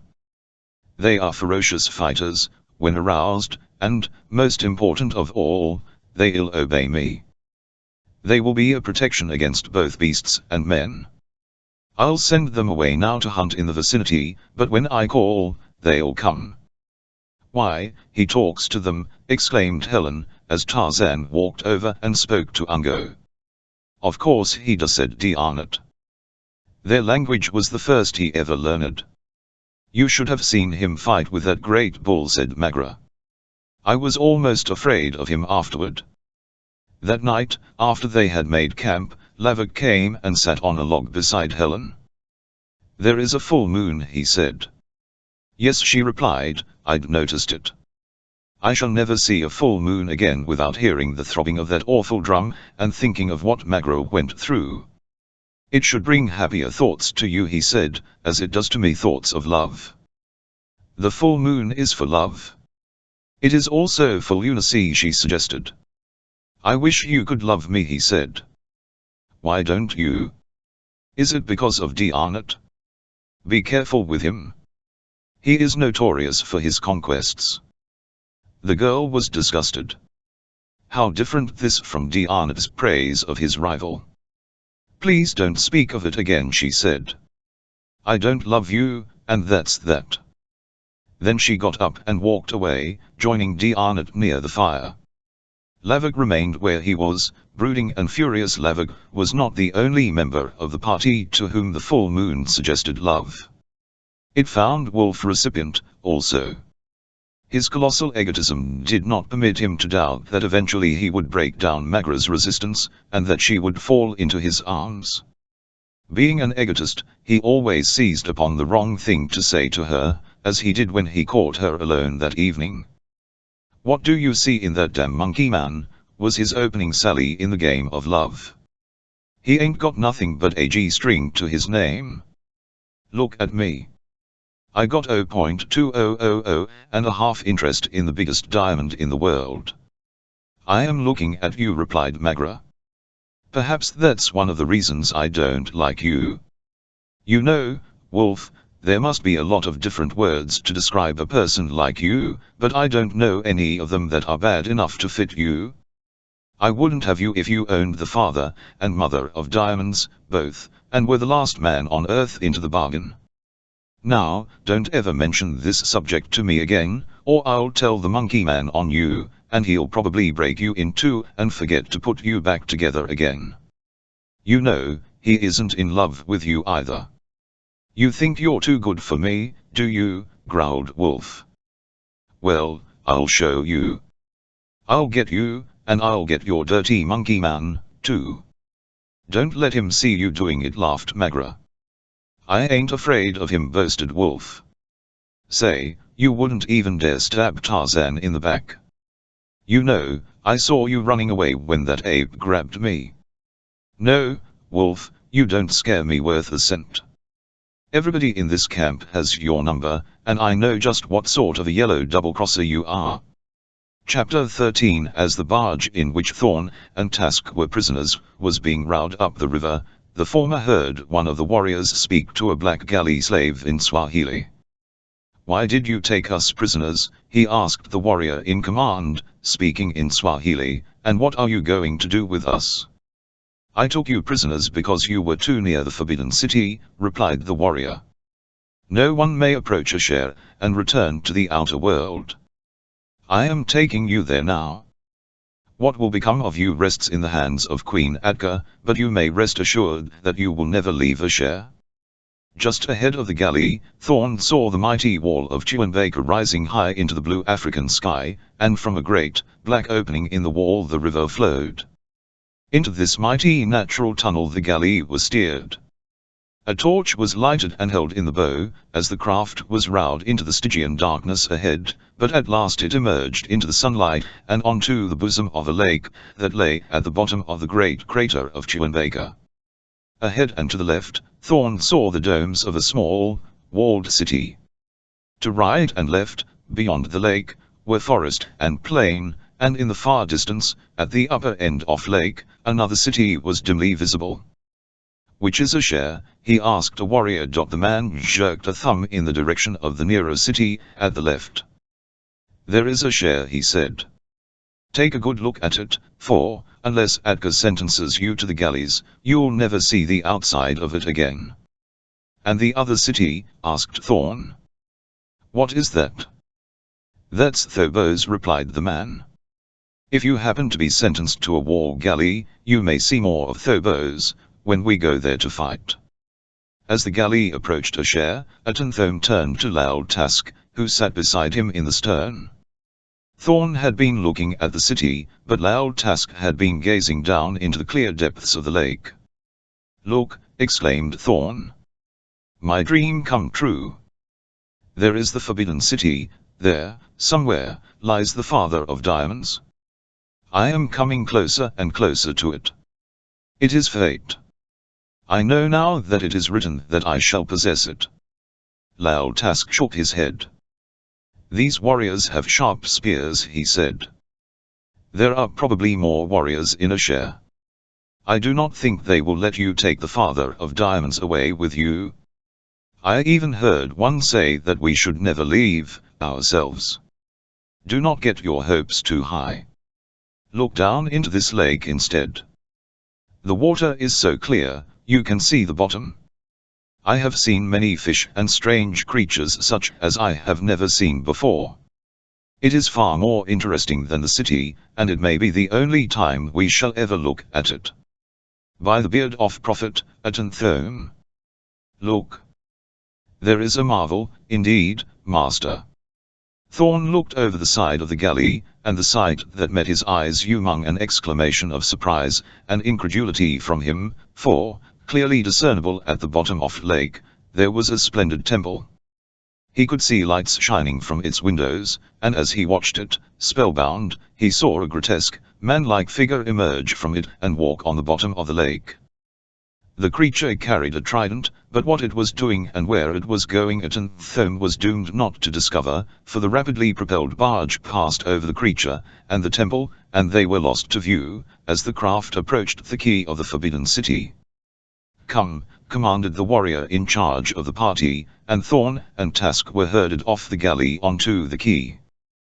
They entered the city through a small gateway, and were led off narrow, winding streets to a large building near the center of the city. Before the gate stood armed warriors who, after a brief parley, admitted the captives and their guard. Then Atenthome and Loud Task were escorted into the building and into the presence of an official, who listened to the report of their captors, and then spoke to them in Swahili. The man listened to Thorn's explanation of their presence near a share, then he shrugged. You may be telling the truth, or you may be lying, he said. Probably you are lying, but it makes no difference. Ashare is a forbidden city. No stranger who enters Chewinbaker may leave alive. What becomes of him here, whether he be destroyed immediately or permitted to live for whatever useful purpose he may serve, rests wholly with the discretion of Queen. Your capture will be reported to her. When it suits her convenience, your fate will be decided. If I might have audience with her, said Thorn, I am sure that I can convince her that my motives are honorable and that I can give Ashare valuable service. I have information of the greatest importance to her and to Ashare. You may tell me, said the official. I will communicate the information to her. I must give it to the Queen in person, replied Atenthome. The Queen of Ashare is not in the habit of granting audiences to prisoners, said the man, haughtily. It will be well for you if I'll give this information to me, if I'll have any. Atenthome shrugged. I have it, he said, but I shall give it to no one but the Queen. If disaster befalls Ashare, the responsibility will rest with you. Don't say that I didn't warn you. Enough of this impudence, exclaimed the official. Take them away and lock them up, and don't overfeed them. Master, you should not have antagonized him, said Loud Task, as the two men lay on cold stone, chained to the wall of a gloomy dungeon. If you had information to impart to the Queen, and Allah alone knows what it might be, why did you not tell the man what it was? Thus it would have reached the Queen. You are a good servant, Loud Task, said Thome, and you wield a knife with rare finesse. These are accomplishments worthy of highest encomiums, but you lack versatility. It is evident that Allah felt he had given you sufficient gifts when he gave you these powers, so he gave you nothing with which to think. My master is all-wise, replied Loud Task. I pray that he may think me out of this dungeon. That's what I am trying to do. Don't you realize that it would be useless to appeal to underlings? This Queen is all-powerful. If we can reach her, personally, we place our case directly before the highest tribunal, and I can plead our case much better than it could be pled second-hand by one who had no interest in us. Again I bow to your superior wisdom, said Loud Task, but I am still wondering what important information you have to give the Queen of Ashare. Loud Task, you are hopeless, sighed Thorn. The information I have to give to the Queen should be as obvious to you as a fly on the end of your nose. For days, Atenthome and Loud Task lay on the cold stone of their dungeon floor, receiving just enough food to keep them alive, and having all Atenthome's pleas for an audience with the Queen ignored by the silent warrior who brought their food. They are starving us to death, wailed Loud Task. On the contrary, observed Atenthome, they appear to have an uncanny sense of the calorific properties of food. They know just how much will keep us from starving to death. And look at my waistline, Loud Task. I have often had it in mind to embark upon a rigid diet for the purpose of reducing. The kind Asharians have anticipated that ambition. Presently, I shall be almost SYLPH-like. For you, perhaps, that may be excellent, Master, but for me, who never had an ounce of surplus fat beneath his hide, it spells disaster. Already, my backbone is chafing my navel. Exclaimed Atenthome, as footfalls announced the approach of someone along the corridor leading to their cell. Here comes old Garrulity again. I did not know that you knew his name, Master, remarked Task, but someone accompanies him this time. I hear voices. Perhaps he brings an extra calorie, and needs help, suggested Thorn. If he does, it is yours. I hope it is celery. You like celery, Master? No. It shall be for you. Celery is reputed to be a brain food. The door to the cell was unlocked, and TLNEE warriors entered. One of them removed the chains from the prisoner's ankles. What now? Asked Atenthome. The Queen has sent for you, replied the warrior. The two men were led through the palace to a great room, at the far end of which, upon a dais, a woman sat upon a throne hewn from a single block of lava. Warriors flanked her on either side, and slaves stood behind her throne ready to do her every bidding. As the two men were led forward and halted before the dais, they saw a handsome woman, apparently in her early 30s. Her hair was so dressed that it stood out straight from her head in all directions to a length of 8 or 10 inches, and had woven into it an ornate headdress of white plumes. Her mien was haughty and arrogant as she eyed the prisoners coldly, and Atenthome read cruelty in the lines of her mouth, and the latent fires of a quick temper in the glint of her eyes.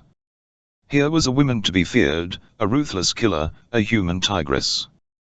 The equanimity of smug Eurasian faltered before a woman for the first time. "Why came you to Ashare?" demanded the queen. "By accident, Majesty, we were lost. When we found our way blocked, we turned back. We were leaving the country when your Waniers took us prisoner. You have said that you have valuable information to give me. What is it? If you have imposed upon me and wasted my tune, it shall not be well for you." "I have powerful enemies," said Atenthome. "It was while trying to escape from them that I became lost. They are coming to Ashare to attempt to steal a great diamond, which they believe you to possess. I only wish to befriend you and help you trap them." "Are they come in force?" asked Adgar. "That, I do not know," replied Thorn, "but I presume they are. They have ample means." Queen Adgar turned to one of her nobles. "If this man has spoken the truth, he shall not fare ill at our hands. Men, I place the prisoners in your charge. Permit them reasonable liberties. Take them away." Then she spoke to another. "See that the approaches to Ashare are watched." Men, the noble, conducted Atenthome and Laultask to pleasant quarters in a far wing of the palace. "You are free to go where you will inside the palace walls, except to the royal wing. Nor may you go beneath the palace. There lie the secrets of Ashare, and death for strangers." "The queen has been most magnanimous," said Thorn. "We shall do nothing to forfeit her goodwill. Ashare is most interesting. I am only sorry that we may not go out into the city or upon the lake." "It would not be safe," said Men. "You might be captured by a galley from Phobos. They would not treat you as well as Adgar has." "I should like to look down again at the beautiful building at the bottom of the lake," said Thorn. "That was my reason for wishing to go upon the lake." "What is the building? And what the strange creature I saw coming from curiosity is often a fatal poison," said Men. Chapter 14. The trail of Atenthome's safari was not difficult to follow, and the Gregory party made good time along it without encountering any obstacles to delay them. The general mistrust of Wolf, the doubts concerning Magra's position among them, and the moody jealousy of Lavik added to the nervous strain of their dangerous existence, and the hardships they had undergone had told upon their nerves, so that it was not always a happy company that trudged the day's trails. Only Tarzan remained serene and unharmed. It was midday, and they had halted for a brief rest, when Tarzan suddenly became alert. "Natives are coming," he said.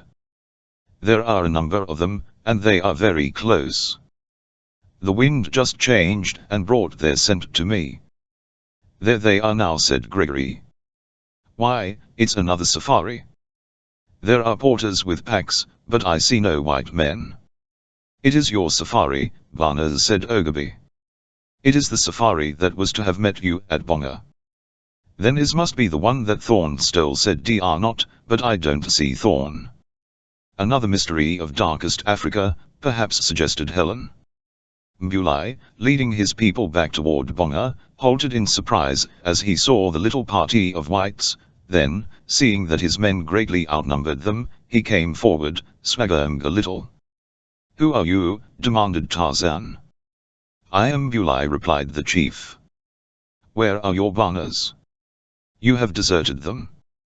"Who are you, white man, to question Mbulai?" demanded the native, arrogantly, the advantage of numbers giving him courage. "I am Tarzan," replied the ape-man. Mbulai wilted. All the arrogance went out of him. "Forgive, Bana," he begged. I did not know you, for I have never seen you before. You know the law of safari, said Tarzan. Those who desert their white masters are punished. But my people would not go on, explained Mbulai. We came to Chewinbaker, they would go no farther. They were afraid, for Chewinbaker is taboo. You took all their equipment, continued the ape-man, glancing over the loads that the porters had thrown to the ground. Why, you even took their food. Yes, Bana, but they needed no food, they were about to die. Chewinbaker is taboo. Also, Bana Thorn lied to us. We had agreed to serve Bana Gregory, but he told us Bana Gregory wished us to accompany him instead. Nevertheless, you did wrong to abandon him. To escape punishment, you will accompany us to Chewinbaker. We need porters and ascaris. But my people are afraid, remonstrated Mbulai. Where Tarzan goes, your people may go, replied the ape-man. I shall not lead them into danger needlessly. But, Bana, but nothing, snapped Tarzan, then he turned to the porters. Up packs. You are going back to Chewinbaker. The porters grumbled, but they picked up their packs and turned back along the trail they had just traveled, for the will of the white man was supreme, and, too, the word had spread among them that this was the fabulous Tarzan who was half man and half demon. For 3 days they trekked back along the trail toward Asher, and at noon on the 7th day the safari broke from the forest beside a quiet river. The terrain ahead was rocky and barren. Above low hills rose the truncated cone of an extinct volcano, a black, forbidding mass. So that is Chewinbaker, said D'Arnott. It is just an old volcano, after all. Nevertheless, the boys are afraid, said Tarzan. We shall have to watch them at night or they'll desert again. I'm going on now to see Hadley's ahead. Be careful, cautioned D'Arnott. The place has a bad reputation, you know. I am always careful, replied Tarzan. D'Arnott grinned. Sometimes you are about as careful of yourself as a Paris taxi driver is of pedestrians. Tarzan followed a dim trail that roughly paralleled the river, the same trail that Lal Task and Atanthome had followed. As was his custom, he moved silently with every sense alert. He saw signs of strange animals, and realized that he was in a country that might hold dangers beyond his experience. In a small patch of earth among the boulders and rough lava rocks, he saw the imprint of a great foot, and caught faintly the odor of a reptile that had passed that way recently. He knew, from the size of the footprint, that the creature was large, and when he heard ahead of him an ominous hissing and roaring, he guessed that the maker of footprint was not far off. Increasing his speed, but not lessening his caution, he moved forward in the direction of the sound, and coming to the edge of a gully, looked down to see a strangely garbed white warrior facing such a creature as Tarzan had never seen on Earth. Perhaps he did not know it, but he was looking at a small edition of the terrible Tyrannosaurus Rex, that mighty king of carnivorous reptiles which ruled the Earth eons ago. Perhaps the one below him was tiny compared with his gigantic progenitor, but he was still a formidable creature, as large as a full-grown bull. Tarzan saw in the warrior either a hostage or a means of seeking information concerning this strange country and its inhabitants. If Dinosaur killed the man, he would be quite valueless, so, acting as quickly as he thought, he leaped from the cliff just as the brute charged. Only a man who did not know the meaning of fear would have taken such a risk. The warrior facing the great reptile with his puny spear was stunned to momentary inaction when he saw an almost naked bronzed giant drop, apparently from the blue, onto the back of monster he had been facing without hope. He saw the stranger's knife striking futilely at the armored back, as the man clung with one arm about the creature's neck.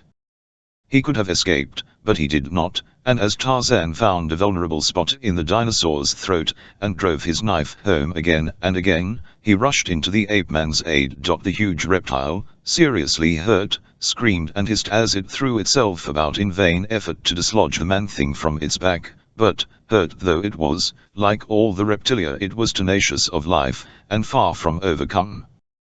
As Tarzan's knife found and severed the creature's jugular vein, the warrior drove his spear off the savage heart, and with a last convulsive shudder it crashed to the ground, dead. Then the two men faced one another across the great carcass. Neither knew the temper or intentions of other, and both were on guard as they sought to find a medium of communication more satisfactory than an improvised sign language.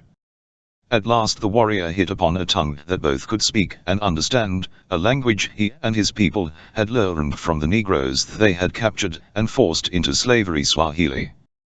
"I am Thetan of Thobos," he said. "I owe you my life, but why did you come to my aid? Are we to be friends or foes?" "I am Tarzan," said the ape-man. "Let us be friends." "Let us be friends," agreed Thetan. "Now tell me how I may repay you for what you have done for me." "I wish to go to Asher," said Tarzan. The warrior shook his head. "You have asked me one thing that I cannot do for you," he said. "The Asherians are our enemies. If I took you there, we'd both be imprisoned and destroyed, but perhaps I can persuade my king to let you come to Thobos. Then, when the day comes that we conquer Asher, you may enter the city with us." "But why do you wish to go to Asher?" "I am not alone," said Tarzan, "and in my party are the father and sister of a man we believe to be a prisoner in Asher. It is to obtain his release that we are here." "Perhaps my king will let you all come to Thobos," said Thetan, rather dubiously. "Such a thing would be without precedent, but because you have saved the life of his nephew, and because you are enemies of Asher, he may grant permission. At least it will do no harm to ask him." "How may I know his answer?" asked Tarzan. "I can bring it to you, but it will be some time before I can do so," replied Thetan. "I am down here on a mission for the king. I came by way of the only land trail out of Chewinbaker, a trail known only to my people. I shall sleep tonight in a cave I know of, and tomorrow start back for Thobos. In 3 days I shall return if Herat will permit you to enter Thobos.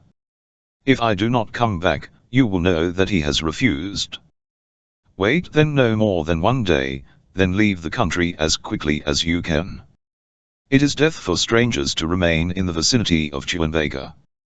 "Come back to my camp," said Tarzan, "and spend the night there. We can discuss the matter with my companions." Thetan hesitated. "They are all strangers to me," he said, "and all strangers are enemies." "My friends will not be," the ape-man assured him. "I give you my word that they'll have no desire to harm you. In the world from which they come, no strangers are considered enemies until they prove themselves to be such." "What a strange world that must be," remarked Thetan. "But I'll accept your word and go with you."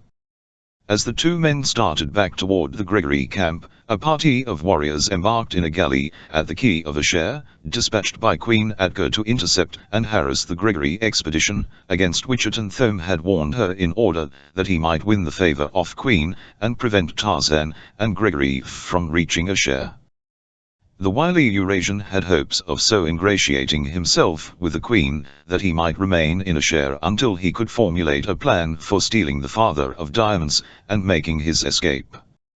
So obsessed was he by his desire to possess the diamond, that he was totally unable to appreciate the futility of his scheme. The members of the Gregory party were astonished to see Tarzan walk into camp with this strangely apparelled warrior. Thetan wore the black plumes of Thobos, and upon the breast and back of his tunic there was embroidered the figure of a bull. Their friendly greetings put him at his ease, and though the Swahili of Gregory, Helen, and Lavik was a little lame, they all managed fairly well in the conversation that ensued. He told them much of Chewinbaker, of Thobos and Asher, but when the subject of the Father of Diamonds was broached, he was evasive, and, out of courtesy, they did not press him. But his reticence only served to whet their curiosity, as they sensed the mystery that surrounded the fabulous stone. Late that night the silence of the sleeping camp was broken by sepulchral voices keening out of the mystery of the surrounding darkness. Instantly the camp was awake and in confusion, as the terrified natives milled in panic. So terrified were they that they might have bolted for the forest, had it not been that glowing death's heads suddenly appeared floating in the air around the camp, as the voices warned, "Turn back. Turn back. Death awaits you in Forbidden Asher." "The Asherians," cried Thetan. Tarzan, seeking to solve the mystery of weird apparitions, sprang into the night in the direction of the nearest death's head. Diarnot sought to rally the Ascaris, but they were as terrified as the porters, many of whom crouched with their foreheads pressed to the ground, while others covered their ears or their eyes with trembling hands. Into the midst of this confusion burst half a dozen Ashan warriors. The whites met them with drawn pistols. Wolf fired and missed, then the intruders were gone as suddenly as they had come. Above the turmoil of the camp rose a woman's terrified scream. Pursuing the grinning skull into the darkness, the ape-man seized a flesh-and-blood man, as he had expected. The fellow put up a fight, but he was no match for the steel-thewed man of the jungles, who quickly disarmed him and dragged him back into camp. "Look," said Tarzan to the natives, pointing to the phosphorescent mask of his prisoner. "It is only a trick, you need be afraid no more. He is a man, even as you and I." Then he turned to his prisoner. "You may go," he said. "Tell your people that we do not come as enemies, and that if they will send Brian Gregory out to us, we will go away." "I will tell them," said the Wanier, but when he was safely out of camp, he called back, "You will never see Brian Gregory, for no stranger who enters the Forbidden City ever comes out alive." "We are well out of that," said Gregory, with a sigh. "I don't take much stock in what that fellow just said. He was just trying to frighten us." That was what the voices and the death's heads and the raid were for, but for a while I thought that we were in for a lot of trouble. "Who screamed?" asked Tarzan. "It sounded like one of the girls," said Lavik, "but it may have been a porter. They were scared nearly to death." It was then that Magro came running toward them. "Helen is gone," she cried. "I think they got her," and at that very moment Asherian warriors were dragging Helen into a galley at the edge of the river only a short distance from the camp. Viewing the confusion they had deliberately caused in the Gregory camp, a warrior had seized Helen, and then they had all made off for the river where the galley lay. A palm over her mouth had silenced the girl, and she was helpless against their strength, as they hurried her aboard the craft. "Come," cried Thetan. "Their galley must be close by in the river. We may be able to overtake them before they can put off," and, followed by the others, he ran from the camp, but when they reached the river, they saw the galley already out of their reach, and moving steadily upstream beneath the steady strokes of its long oars. "Mon Dieu!" exclaimed Diarnot. "We must do something. We cannot let them take her away without doing something."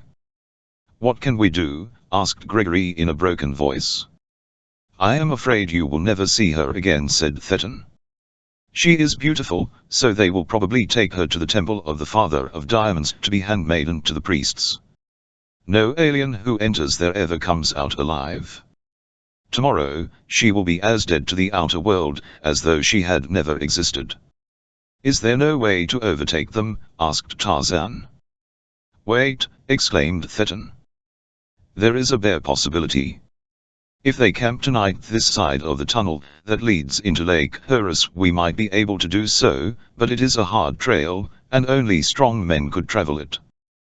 "Will you guide me?" asked Tarzan. "Yes," replied Thetan, "but what can we two alone expect against a galley load of Asherian warriors?" For answer, Tarzan raised his face toward the heavens, and voiced a weird cry, then he turned to Diarnot. "Come," he said, "you will go with I'll go, too," said Lavik. "You'll need all the men you can get." "You'll stay here," said Tarzan.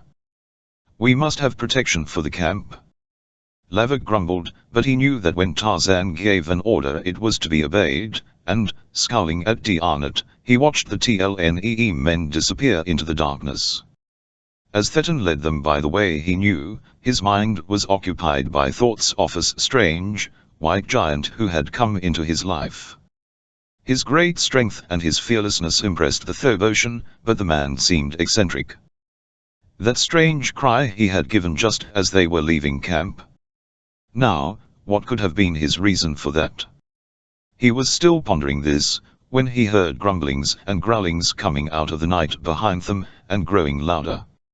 Something was following them. He glanced back and saw a blur of great black forms on the trail behind the two men who followed them. "Something is behind you," he warned them. "Yes," replied Tarzan. "My apes are coming with us. I called them before we left camp." "Your apes?" exclaimed Thetan. "Yes, they will make good allies, and they can go where even strong men cannot. The Asherians will be surprised to see them." "Yes," agreed Thetan, who was very much surprised himself, and his awe increased, not for the apes, but for the man who could control them. The way grew steeper, as Thetan led them up into the hills to reach the head of the ravine where the Asherians would camp if they camped at all. "How much farther is it?" asked Tarzan. "We should get there just about dawn," replied Thetan. "If they are camped there, we should take them by surprise, for they could not imagine that anyone could reach them, and consequently they may not have anyone on watch." "Poor Helen," said D'Arnot. "What will become of her if they went on to Asher without stopping?" "You will never see her again," replied Thetan.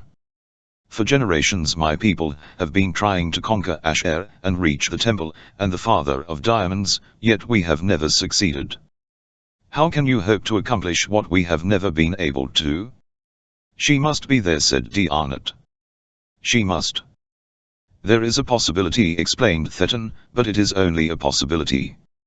Chapter 15. Wolf was genuinely terrified.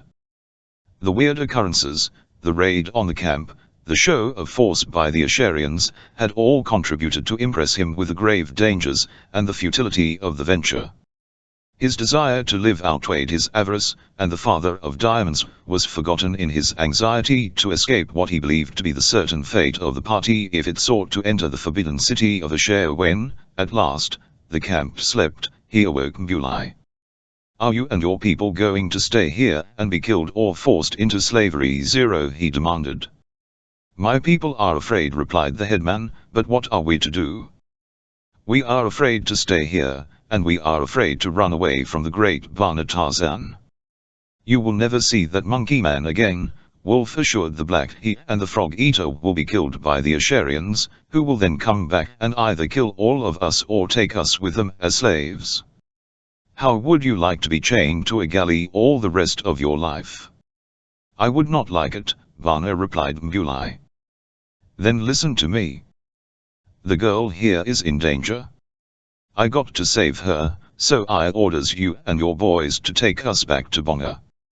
"How many do you think will come with you?" "All, Bana." "Good. Now get busy.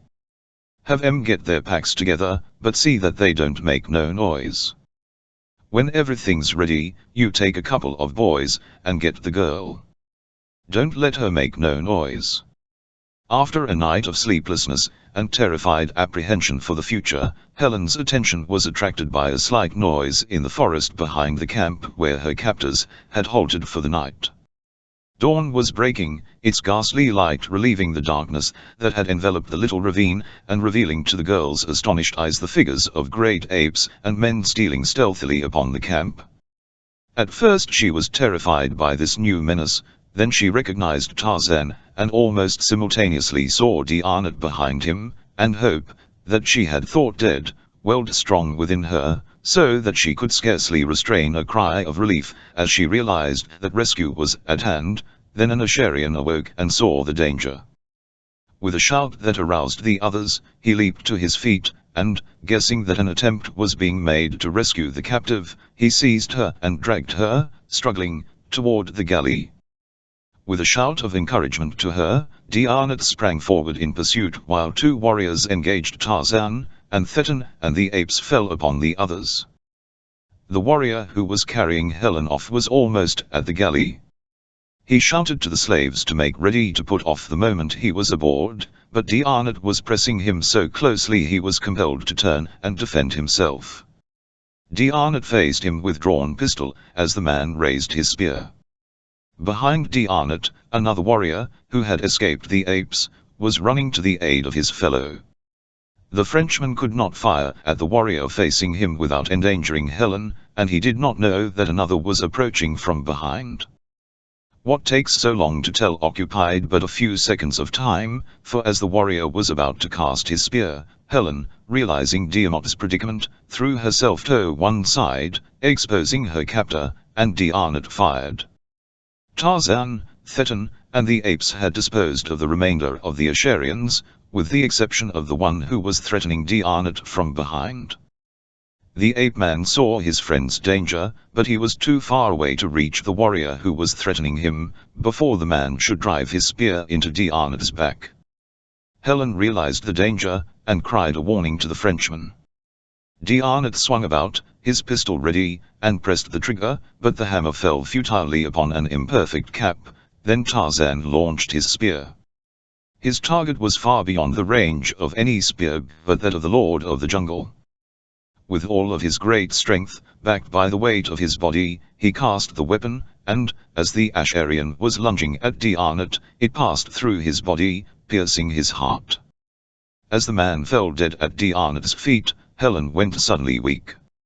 She would have fallen had not Diarnot taken her in his arms. "Phew!" exclaimed Thetan.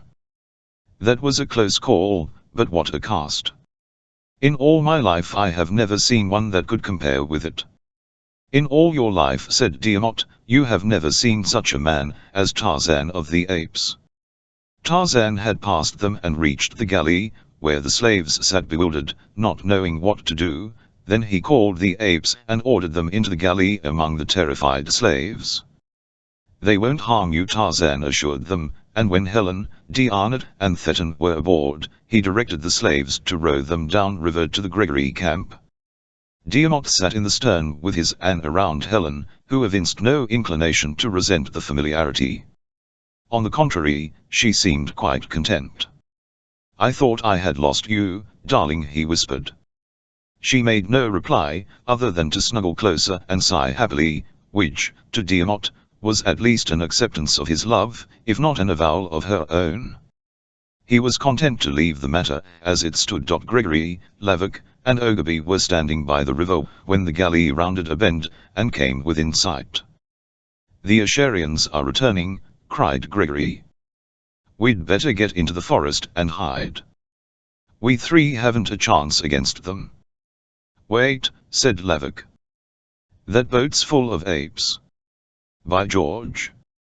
"So it is," exclaimed Gregory. "And there is Bana," Tarzan exclaimed Ogilvy. A few moments later the boat touched shore, and as the apes poured out, Gregory took his daughter in his arms. "Thank God, you've found her," he said to Tarzan, "but now we have some bad news for you." "What now?" demanded Diarnot. "Magra and Wolf deserted with all the men and equipment last night," said Gregory. "Oh, I can't believe that Magra would have done a thing like that," exclaimed Helen. Gregory shook his head. "Don't forget," he reminded her, "that she was in cahoots with Thorn." "Anyway," said Lavok, "she's gone." "What are we to do now?" demanded Gregory. "It looks like the end of the trail to me." "On the way down," said Tarzan, "I questioned some of the galley slaves. They tell me that a white man is held prisoner in the temple of the Father of Diamonds at Asher. It may be your son. I have talked with Thetan, and he believes it may be possible that the king of Phobos will receive us kindly and even help in the rescue of your son, if there is any possibility that it may be accomplished. Under the circumstances, it may be well to go to Phobos. We have a galley, and by entering the lake after dark we should be able to pass Asher safely." "I should like to do that," said Gregory, "but I can't ask the rest of you to risk your lives further for me. Had I had any idea that we were to encounter such dangers, I should never have started out without a strong force of white men." "I'll go with you," said Diarnot. "And I," said Lavok. "Where Bana Tarzan goes, I go," said Ogilvy. "Then we all go," said the ape-man. An exhausted warrior stumbled into the presence of Atka, Queen of Asher. "We were camped for the night in the ravine below the tunnel," he reported. We had with us a girl whom we had captured in the camp of the strangers. At dawn we were attacked by 3 men, and a band of apes. One of the men was a Thoboshan. The leader was a naked white Wanya. In the beginning of the fight, I was knocked senseless. I knew nothing more until I regained consciousness, and found myself alone with the dead. The galley was gone. I think they must have thought me dead. Which way did they go? Demanded Adka. That I do not know, replied the warrior, but it is probable that they went back downstream to their camp.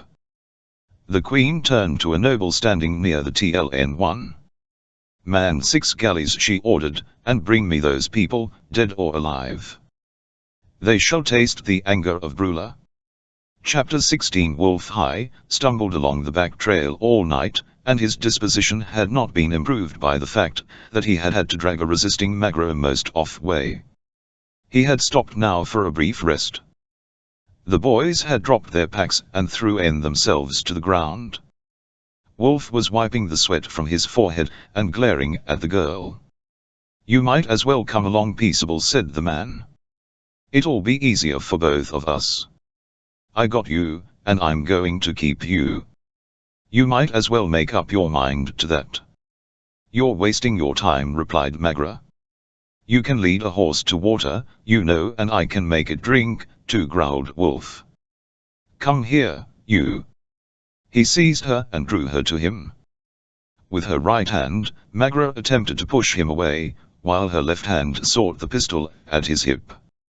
Stop, she cried, or, before God, I'll kill you, but Wolf only laughed at her and drew her closer. He died with the ugly grin upon his face, as Magro wrested his weapon from its holster, and shot him through the chest. As Wolf fell, Mbulai leaped to his feet, followed by his boys. The white girl was alone now, in their power, and Mbulai knew where she would bring a good price. Also, there were 2,000 English pounds on the dead man. Magro swung around and faced Mbulai. Pick up your loads and get going back to camp, she ordered. Mbulai hesitated and came toward her. His attitude was insubordinate and threatening. Do as I tell you, Mbulai snapped the girl, or you'll get what Wolf got. We are tired, said Mbulai, seeking tune. Let us rest. You can rest in camp. Get going. Urging the men on, Magro drove them back along the trail toward camp. They grumbled, but they obeyed, for they had seen her kill Wolf. She walked behind them, with Mbulai just in front of her, and she never let him forget that a pistol was aimed at the small officer's back. She would have driven them faster had she known that her companions were about to abandon the camp along a route she could not follow, but she did not know. As the others in the Gregory camp discussed their plans, Lavak stood aside moodily, eyeing Diarnot and Helen, who stood hand in hand, and as the others went to their tents to gather a few of the personal belongings the deserting porters had left behind, he accosted Diarnot. You are very familiar with Mademoiselle Helen, he said, and I resent it, but I suppose she prefers you because you are a captain and have more money than I. Diarnot, ordinarily slow to anger, flushed and then went white. And I resent that, you pig, he snapped, slapping Lavak across the face. You can't do that to me, growled Lavak, whipping his gun from its holster. Fortunately, Tarzan chanced to be passing close to Lavak. He leaped between the two men, and seized the lieutenant's gun hand. None of that, he snapped. We've enough troubles without fighting among ourselves. I'll keep your gun until you cool off and get a little sense. Now, into the barge, all of you. We're leaving for Phobos at once. We can't have any offers, said Gregory. If Lieutenant Lavak feels as he does, I think he had better wait here for us. How about it, Lavak? Asked Tarzan. It will not occur again, said the man. I lost my head. If Captain Diarnot will accept my apology, I offer it. Certainly, said Diarnot. I regret the whole affair, and I am sunwide that I struck you. Then the two men shook hands quite perfunctorily, and separated coldly. It was obvious that from now on nothing but bad blood would exist between them. "What about the apes?" asked Gregory, more to bridge the awkward silence than because he was interested. "I have told them to stay around here for a moon and hunt," replied Tarzan. "If they don't forget it, they'll stay, unless the hunting is very poor." As Tarzan was about to board the galley, his keen ears caught the sound of approaching footsteps from the direction of the forest. "Someone is coming," he said. "We'll wait and see who it is. Be ready to push off, they may not be friends." Presently the head of a safari came into view, debouching from the forest. "Why, those are our men," exclaimed Helen. "Yes," said Tarzan, "and there's Magro bringing up the rear. You were quite right about her." "I was sure she'd never desert us like that," said Helen. "I wonder where Wolf is." "She's got a gun on Muley," said D'Arnott. "There is a woman." Magra herded them down to the river, where she told briefly of how Wolf had persuaded Muley and his men to abduct her and desert, and of Wolf's death. "I found these on him," she said, "the 02000 of which he defrauded Mr. Gregory and Thorne, and the map he stole from Helen's." "We are well rid of him," said Gregory. Tarzan ordered the natives to load all of the supplies and equipment on board the galley, and when they had done so he dismissed them. "You may wait here for us if I wish," he said, "or you may go back to your own country. Eventually you will be punished for what you have done." Bending to their oars, the slaves drove the galley upstream, as the members of the party momentarily relaxed from the nervous strain of the past hours. Lavik sat in the bow, looking forward, so that he would not see D'Arnott and Helen sitting close to one another. Magra sat beside Tarzan. All were quiet, grateful for the peace and restfulness of the river. For a tune, at least, their way seemed assured as far as Phobos, for they would pass a share by night. What their reception in Phobos would be was uncertain. Even Thetan could assure them of nothing more than that he would intercede with his uncle, the king, in their behalf, but he thought that the fact that Tarzan had saved his life, and that they were all enemies of the Asharians, would go a long way toward ensuring them a friendly attitude on the part of King Herat. Magra sighed and turned to Tarzan. "You have all been so splendid to me," she said, "although you knew that I was an accomplice of Thorne. I want you to know that I am loyal to you now." Tarzan made no reply. His attention was centered on another matter. The galley was too heavily laden. Its gunwales were almost awash as it moved slowly up the narrow gorge. "We'll have to put some of this stuff ashore in that ravine where we found Helen," he said. "If we ran into swift water in the river or any sort of a blow on the lake, we'd founder." "Look," cried Lavik. "Here comes a galley." "An Asharian," exclaimed Thetan, "and there are others right behind it." "6 of 'em," said Lavak. "Good Lord," exclaimed Gregory. "We'd better turn back." "They'd overtake us in no time," said Thetan. "We're in for it." Tarzan smiled. "There is nothing to do, then, but fight," he said. "We haven't a chance, have we?" asked Magra. "It doesn't look like it," replied D'Arnott. "If there is such a thing as a jinx," said Helen, "we certainly have one camping on our trail." The narrow gorge echoed to the war cries of the Asharians, as their galleys bore down on their hapless victims. Gregory's party met them with gunfire and arrows, while the short Asharian spears hurtled about them. As the men had leaped to their feet to fire over the heads of the slaves, the galley tipped dangerously, shipping water and spoiling their aim. A spear struck one of the oarsmen, and as he lurched forward, dead, his oar fouled that of another slave, and a moment later the galley swung broadside across the river, as the leading Asharian galley, sped downstream by 40 oars, bore down upon it. There was a crash of splintering wood, as the prow of the enemy rammed the Gregory galley amidships. Already listing crazily, she careened to the impact, and as the water poured over her port gunwale, she began to sink, leaving her passengers floundering in the river, and her slaves screaming in their chains, Then the other galleys moved in to pick up the survivors. Diamant and Helen were dragged into the galley farthest upstream, which immediately set out for a share. The other members of the party had drifted downstream before they were finally picked up by a second galley. Tarzan had swum beside Magra, encouraging and supporting her, while Gregory, Lavik, and Ogilvy remained nearby. Night was falling, and it would soon be dark in the narrow gorge.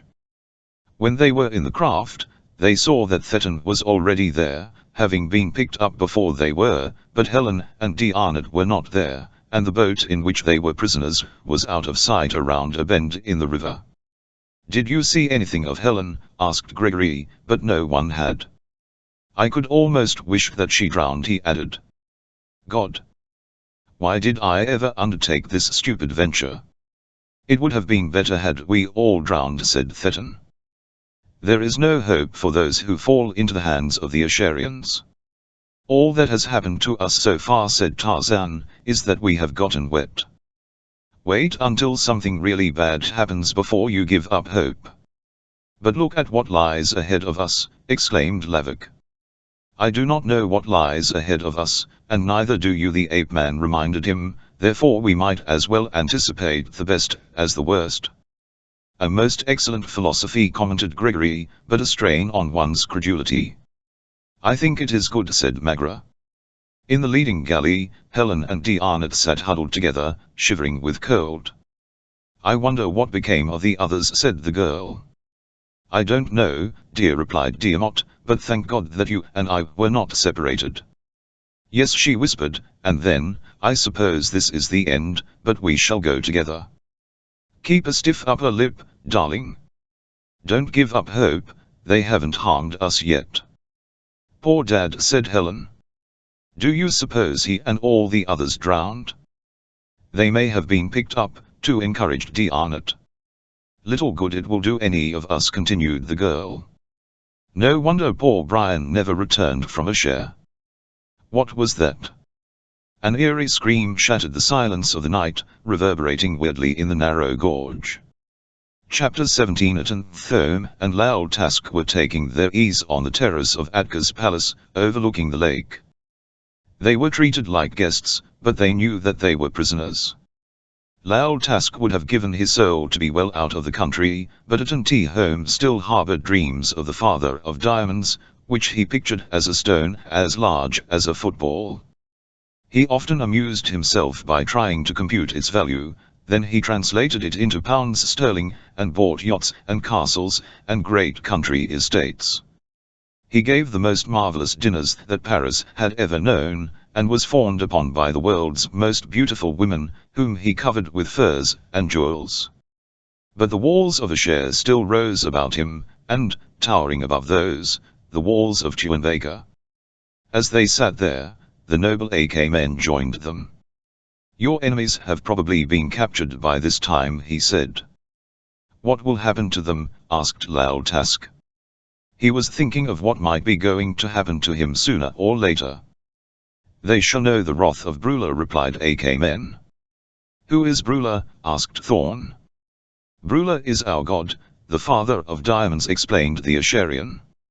"His temple lies at the bottom of Lake Horus, guarded by the priests of Brula and the waters of sacred Horus."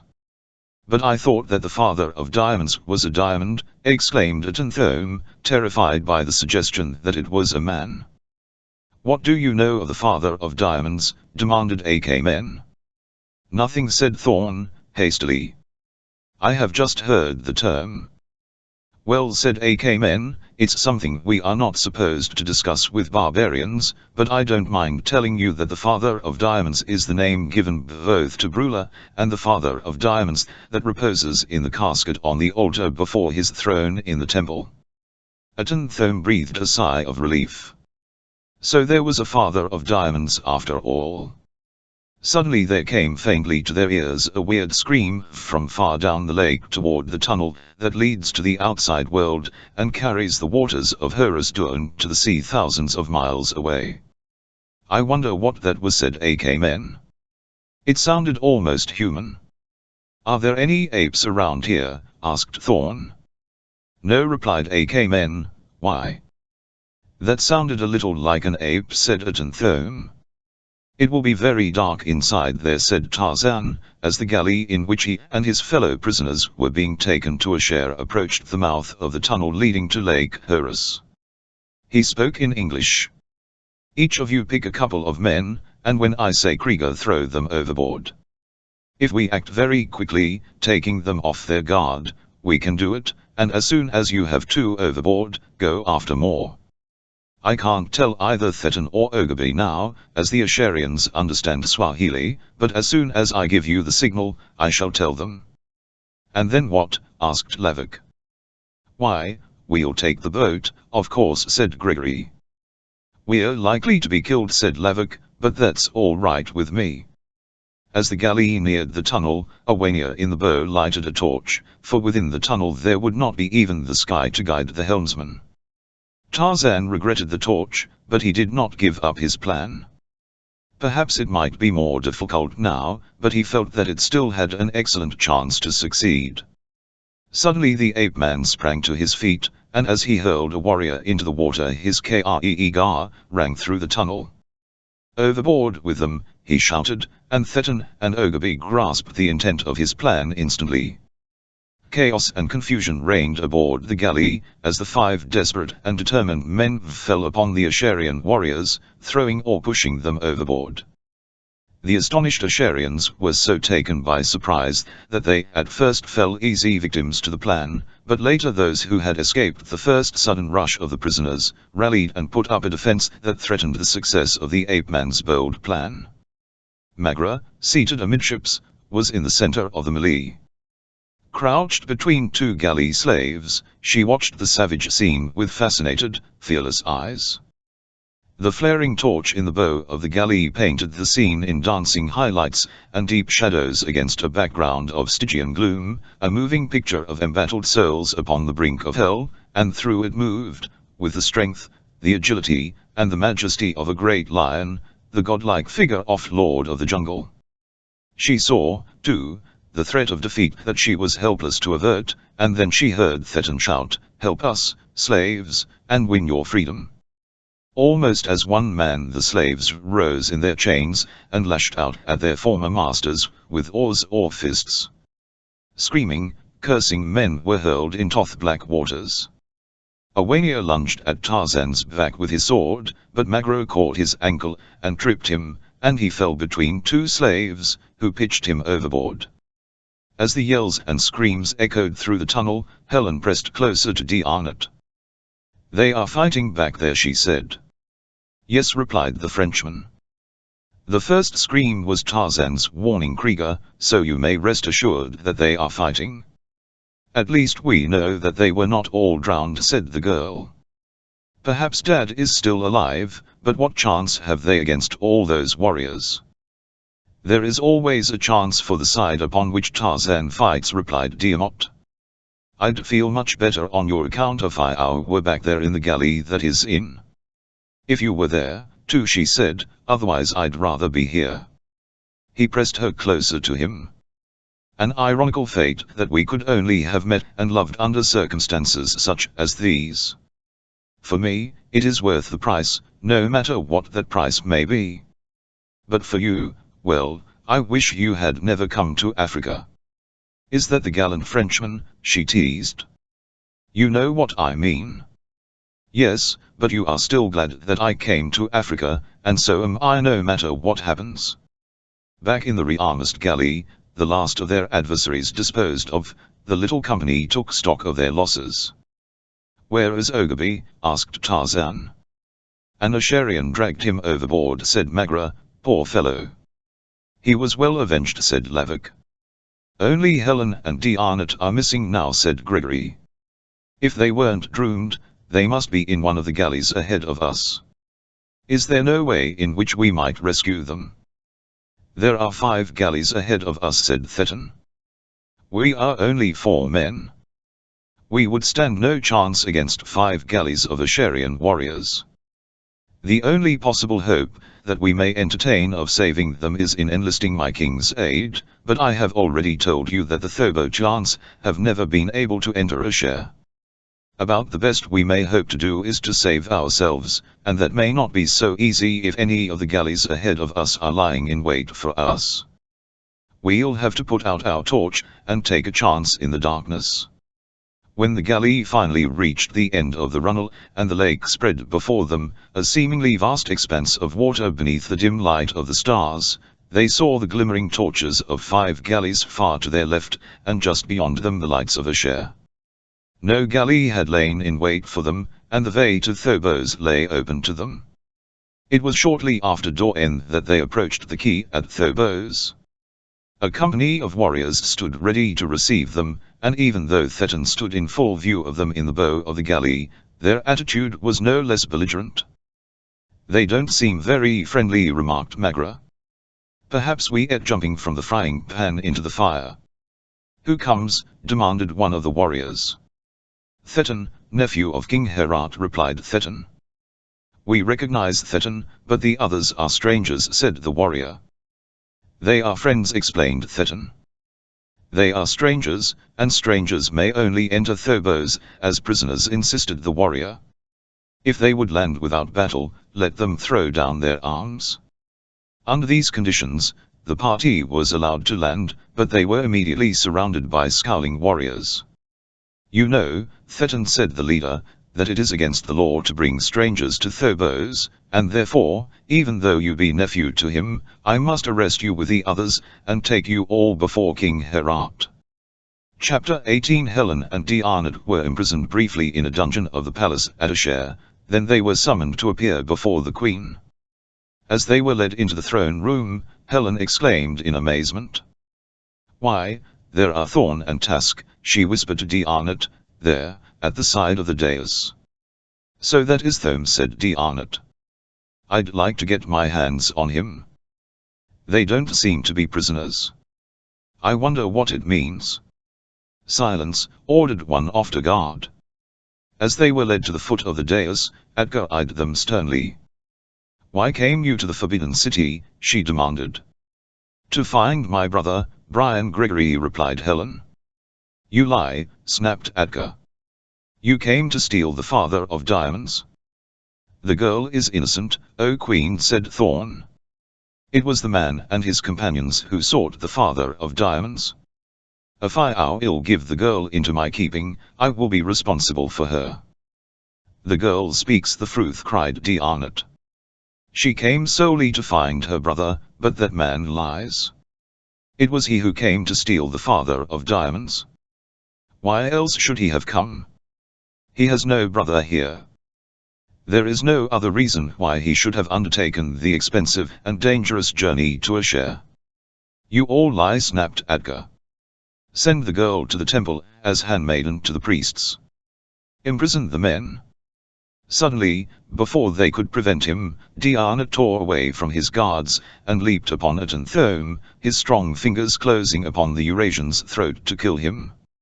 "If it's the last thing in life I do," he cried, but warriors leaped in and dragged him away before he could consummate his design.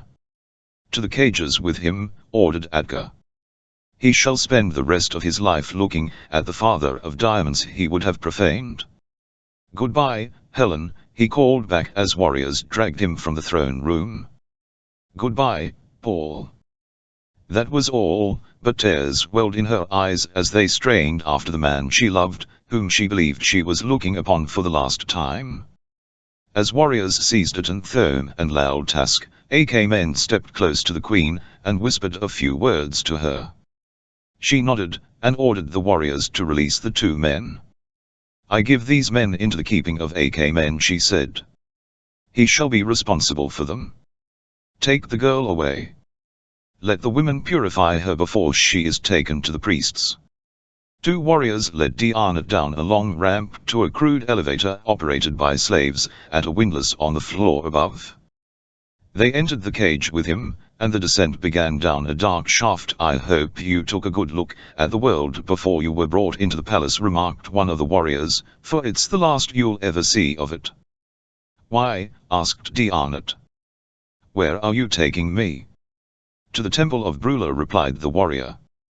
"It lies at the bottom of Lake Horus, the sacred." You will spend the rest of your life there. It may be short life, or it may be a long one. After you've spent a few weeks in the temple, you'll pray that it will be short. Tiamat could not judge the depth of the long shaft down which he was being lowered to. What fate he could not guess. He might have descended 200 feet, or it might have been more. Whatever it was, he was convinced that there could be neither escape nor rescue. At the foot of the shaft, the warriors turned him over to two priests, who conducted him along a corridor that extended far out beneath the lake. At the end of the corridor, he was led into a large, oblong room, at the far end of which an old man sat upon an ornate throne. Surrounding him were priests and handmaidens, and before him an altar on which rested a large, jeweled casket. Along both sides of the room were several cages, which reminded Tiamat of the cages in the lion house of a zoo, but here there were no lions, only a few emaciated, almost naked men with unkempt hair and beards. The priests led Tiamat to the foot of the throne. Here is a would-be profaner of the father of diamonds that Queen Atka has sent as an offering to Brulas, said one of the priests. We already have too many to feed, grumbled the old man. Zithab, put him in a cage. A tall priest, carrying a great ring of keys at his belt, came forward and led the way to one of the cages, which he unlocked and motioned Tiamat to enter. As the door clanged behind him, a sudden chill ran through the Frenchman's body, as though he were entering his own tomb. A half-starved, bearded man in the next cage looked at Tiamat curiously. Poor devil, he said. Did you, too, come in search of the father of diamonds? No, said Tiamat. I came looking for a man. What man? Asked the other. A man named Gregory, who is supposed to be a prisoner here, replied Tiamat. Most interesting, said the man. But I cannot but wonder what interest you would have had in looking for Brian Gregory, for, you see, I am he, and I do not recall having known you.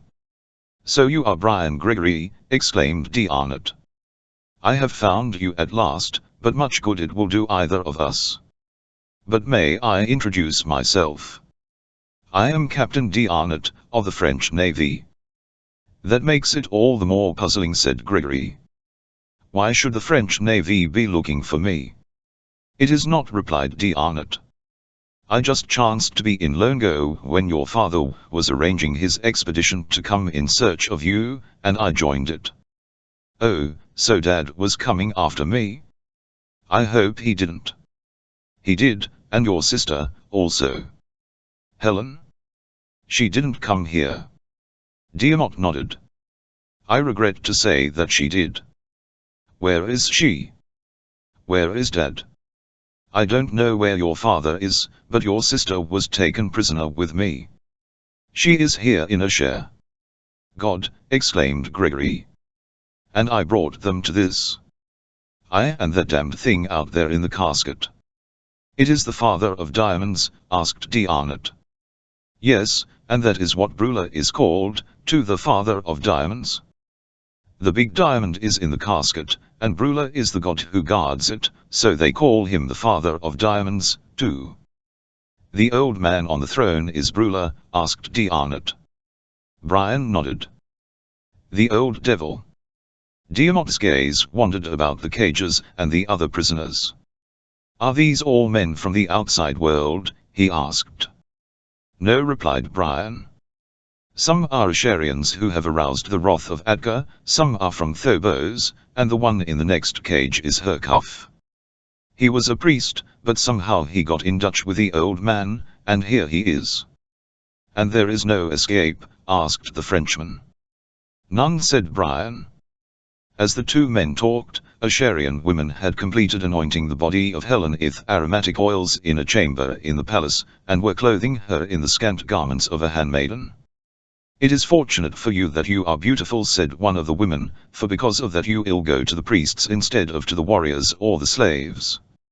Of course you may be chosen for sacrifice, but if not, you will not go to the warriors or slaves until you are old and ugly. The toilet completed, Helen was taken down the long shaft, and along the corridor to the throne room of Brula, and as she entered, two men saw her, and their hearts went cold. One of them called her by name, as she was being led past his cage. She turned in astonishment. "Brian," she cried. "Oh, Brian, what have they done to you?" Then she recognized the man in the next cage. "Paul. You are both here."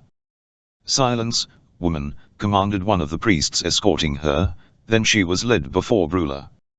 As the old man examined her, Zithab, the priest who carried the keys at his belt, whispered in Brula's ear. "What is your name, girl?" demanded Brula. "Helen," she replied. "From what country do you come?" "America." Brula scratched his head. "There is no such country," he said. "There is a prisoner here who said he was from that country, but I knew he was lying. You must not lie. You will get along better here if you always tell the truth. Zithab, you will take your place beside the girl. Helen," he continued, "you shall serve Zithab, keeper of keys, and see, girl, that you serve him well. Learn the holy rites of the temple, and obey Zithab." He made some mystic passes above the jeweled casket, and mumbled in a strange jargon. When he ceased, he looked up at the two standing before him. "Zithab and Helen are now man and wife," he announced. "What's happening?" demanded Dianet. "The old devil's married Helen to that beast," Zithab replied Brian with an oath, "and here we are caged up like wild beasts, unable to help her. You can't know what it means to me, her brother." "And you don't know what it means to me," Brian said. "Dianet, I love her." Chapter 19. Thetan, with Tarzan, Gregory, Magra, and Lavik, was taken before Herat as a prisoner. Surrounding the TLN one of the king were black-plumed warriors, and at his side sat his queen, Menthub. Herat was a large man with a black spade beard, and a smooth upper lip. His face was hard, arrogant, and cruel. He scowled, as he looked at Thetan. "You know the laws of Phobos," he said, "and yet you dared bring strangers here. Even my nephew may not thus break the laws of Phobos with impunity. What have you to say for yourself?" "I was being attacked by one of great reptiles off outer slopes of Chewinbaker," explained Thetan. "I should have been killed, had not this man, Tarzan, at the risk of his own life, killed the beast and saved mine. When I found that he and his companions were enemies of the Asharians, I tried to help them, for I owed Tarzan a great debt. I thought, my king, that you would feel even as I.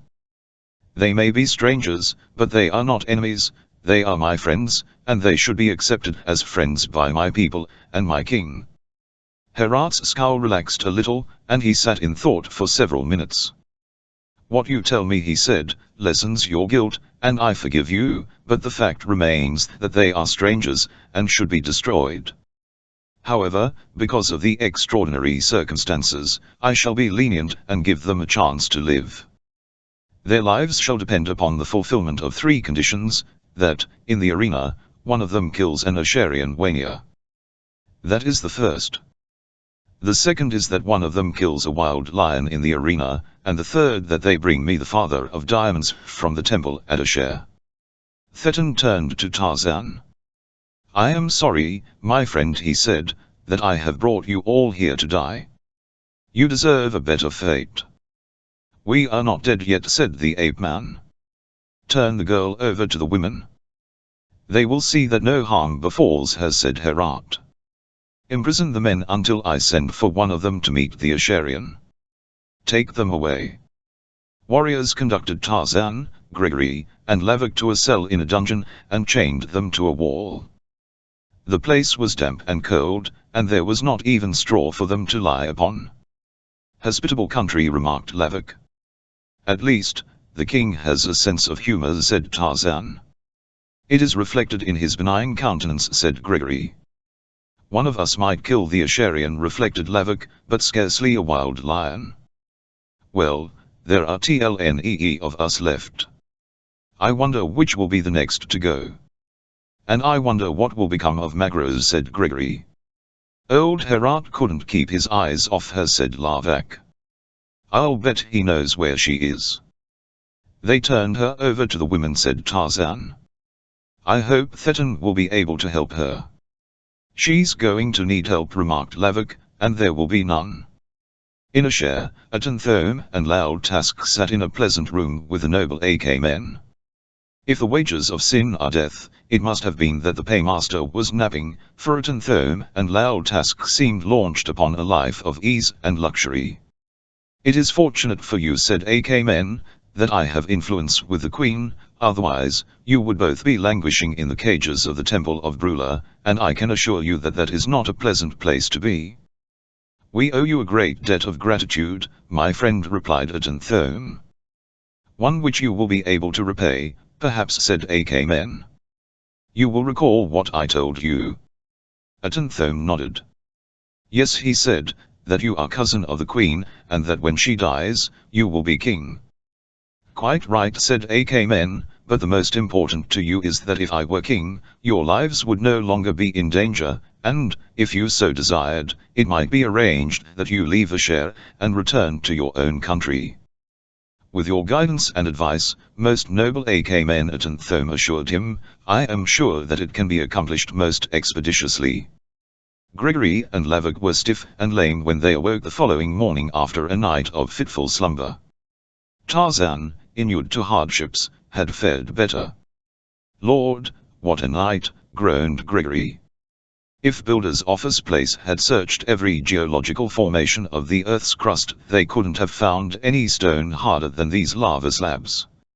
Nor colder, added Lavak. Don't you suppose there is any way in which we could escape? I'd rather take any risk than stay here. Couldn't we overpower whomever brings our food? Quiet, cautioned Tarzan. Someone is coming. The others had heard nothing. It was the keen ears of the ape-man which had caught the faint sound of sandals on the stone floor of the corridor leading to the cell. A moment later a key was turned in the lock, and 3 warriors entered. One of you is to fight an Asharian, said one. He is a giant, a famous killer of men. If he wins, and he will, he gets his freedom. Which one of you wishes to be killed first? Let me go, said Lavak. I would as soon be dead as here. No, said Gregory. Let me go. I am old. I shall go, said Tarzan, and I shall not be killed. The Waniers laughed. Boast while you may, said one. They led Tarzan to a small arena, a courtyard enclosed by the palace buildings that surrounded it. At one end was a gallery for spectators, and here sat King Herat and Queen Mentheb with their court. Tarzan glanced up at them, and saw that Thetan was there, too. A guard of plumed warriors stood behind the king and queen, and at either end of the gallery a trumpeter was posted. As Tarzan stood waiting in the center of the arena, the trumpeters raised their instruments to their lips, and sounded a fanfare, and through a small doorway beneath the royal box a huge man entered the arena. Good luck, Tarzan, shouted Thetan. He'll need it, said Herat. 1,000 to 1 he dies. Taken, said Thetan. The Asharian approached Tarzan, and commenced to circle about him, looking for an opening. I have killed such men as Mehmet, he boasted. I shall take great pleasure in killing you. Tarzan only growled, as early training and environment had taught him to do, but that growl brought a startled look to the face of the Asharian, for it was the growl of a lion. It shook his nerves a little, and he decided to get the thing over as quickly as possible, so he charged at close quarters, with the intention of crushing his adversary in his mighty embrace. Thus he had crushed Mehmet, caving in his chest until his splintered ribs punctured his heart, and Tarzan let him get his hold. It was the hold he wished the other to have. The Asharian applied all the pressure of his great strength, but that mighty chest did not give an inch. He was amazed. It was unbelievable. Then Tarzan, growling, sought his foe's jugular with his teeth, and the Asharian was frankly terrified. Quickly he broke away and stepped back. What are you, he cried, man or beast? I am Tarzan of the apes. I kill, growled the ape man. Like a cornered rat fearing death but forced to fight for self-preservation, the Asherian charged with lowered head, and as Tarzan sought to sidestep, he slipped, and the other caught him full in the chest with his head, knocking him to the ground. Then the Asherian turned and leaped high in air to land upon his fallen foe, and crush him. A shout arose from the royal box. I win, cried Herat. Perhaps, admitted Thetan, but not yet. Look. While the Asherian was in mid-air, Tarzan rolled quickly to one side, and the other landed heavily on the flagging. Both men sprang to their feet instantly, and the Asherian, whipping a dagger from his sash, sprang at the ape man. He had broken the rules of the contest, but he was too terrified to care about that. His only thought was to kill the beast man. As his foe charged with raised dagger, Tarzan leaped to one side, wheeled quickly and seized him from behind, then he swung him high above his head, and hurled him to the flagging. He could have killed him then, but he preferred to play with him as a cat plays with a mouse. It was the Asherian's punishment for attempting to use a dagger, and, too, it was the humor of the jungle, which is grim and terrible. The man scrambled to his feet, and as Tarzan slunk slowly toward him he turned and fled, begging for mercy. The ape-man pursued him, and, though he could have caught him easily, he remained just a few paces behind him, voicing an occasional growl to add to the terror of his quarry. Did you invite us here to watch a foot race? Asked Thetan, laughing. King Herat smiled. Something seems to have gone wrong with the famous killer of men, he said. Driven to desperation by terror, the Asherian turned at bay. Tarzan stopped and commenced to circle his adversary, low growls rumbling in his throat. Suddenly the terrified man raised his dagger, and plunged it into his own heart. You lose, Herat, laughed Thetan. But your Tarzan didn't kill him, objected the king. He frightened him to death, said Thetan. Herat laughed. You win, he admitted. Send for the man. I have something to say to him. Never have I seen such a man, said Queen Menthub. Such a one should not be destroyed. Tarzan, brought to the royal box, stood before the king and queen. You have won your freedom fairly, said Herat, and I am going to change the conditions. You shall be free regardless of fulfillment of the other two conditions. The others each may win his freedom in turn. And the girl? Asked Tarzan. How about her? Herat looked a bit uncomfortable, shooting a quick glance at his queen, as he answered. The girl shall not be harmed, he said, and if all the conditions be fulfilled, she shall have her liberty. You shall remain as Aguist of Thetan until your companions have either succeeded or failed, then you may leave the country. Decide among yourselves tonight which of the other two is to fight the lion tomorrow. I shall kill the lion, myself, said Tarzan. But you have won your freedom, exclaimed Queen Menthub. You do not have to tln our away your life. I shall kill the lion, reiterated Tarzan. Herat looked questioningly at the queen. If he wishes to be killed, he shall, he snapped. Chapter 20. The throne room of the Temple of Brulor was vacant except for the poor prisoners in their cages. They have all gone, and taken Helen, said D'Arnott. What will they do with her? I don't know, replied Brian, dejectedly. One knows nothing here. One just lives and suffers. If lucky, he may be chosen for sacrifice, and die. Sometimes they choose one of us prisoners, sometimes one of the handmaidens. It is a cruel and bloody spectacle. As he ceased speaking, a grotesque figure entered the throne room through a doorway on the opposite side. It appeared to be a man in a skin-tight suit, with a strange helmet covering his entire head, and an odd-looking contraption strapped to his back between his shoulders. He carried a trident on the end of which a large fish wriggled. Water dripped from his helmet and his suit. Mon Dieu, exclaimed D'Arnott. What is that? It is a Tom with our dinner, replied Brian.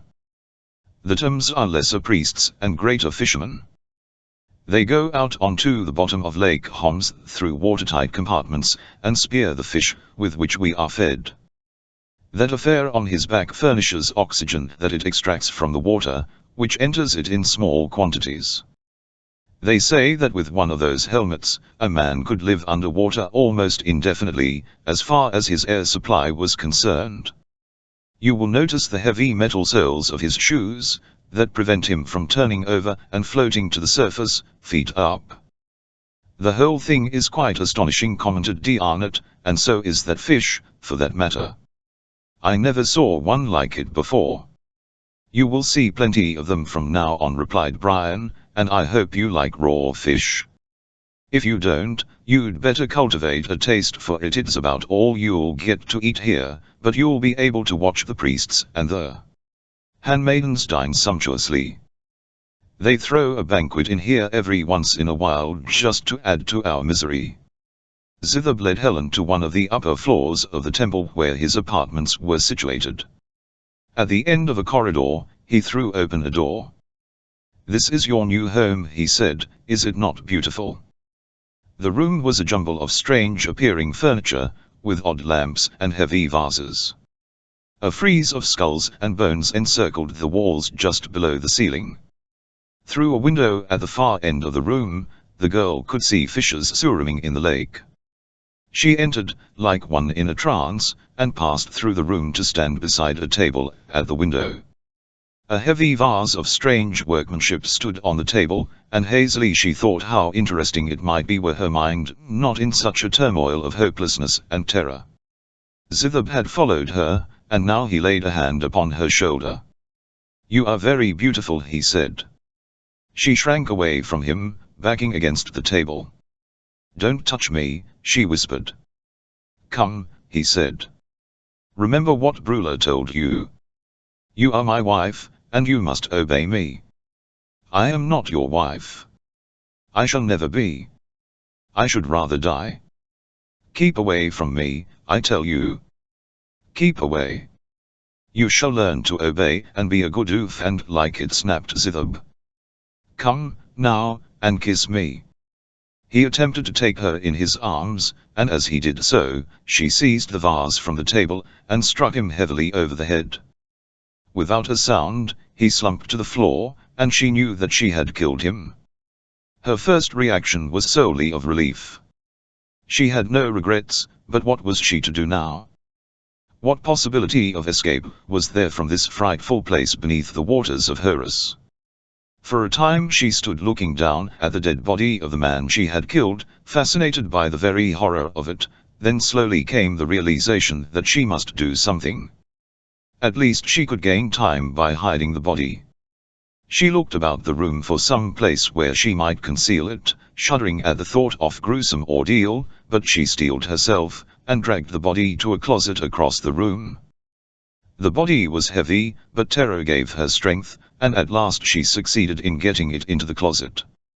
Before she closed the door, she took the keys and his dagger. If there was any avenue of escape, she might need the keys, and she was sure that she would need the dagger. Her first thought now was to find the throne room again and see D'Arnott and her brother.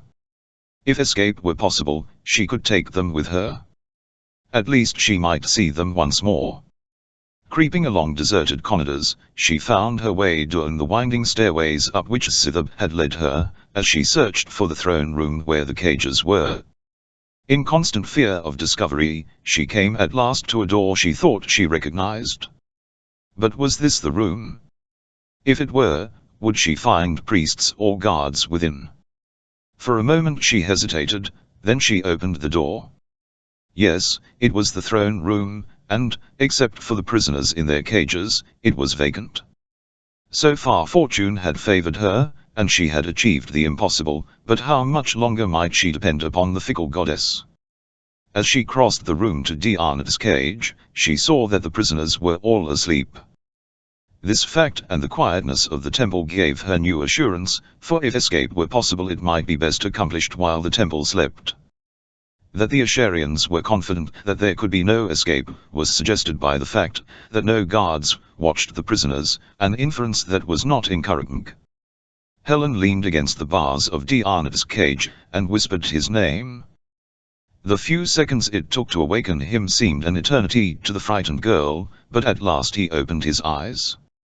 "Helen," he exclaimed in astonishment. "What has happened? How did you get here?" "Quiet," she cautioned. "Let me get you and Brian out of those cages, then we can plan." She was trying different keys in the lock of the cage door as she talked to him, and at last she found the one that fitted. As the door swung open, he sprang out and took her in his arms. "Darling," he whispered. "You have risked your life for this, but you shouldn't have, for what good will it do? There is no escape from this place."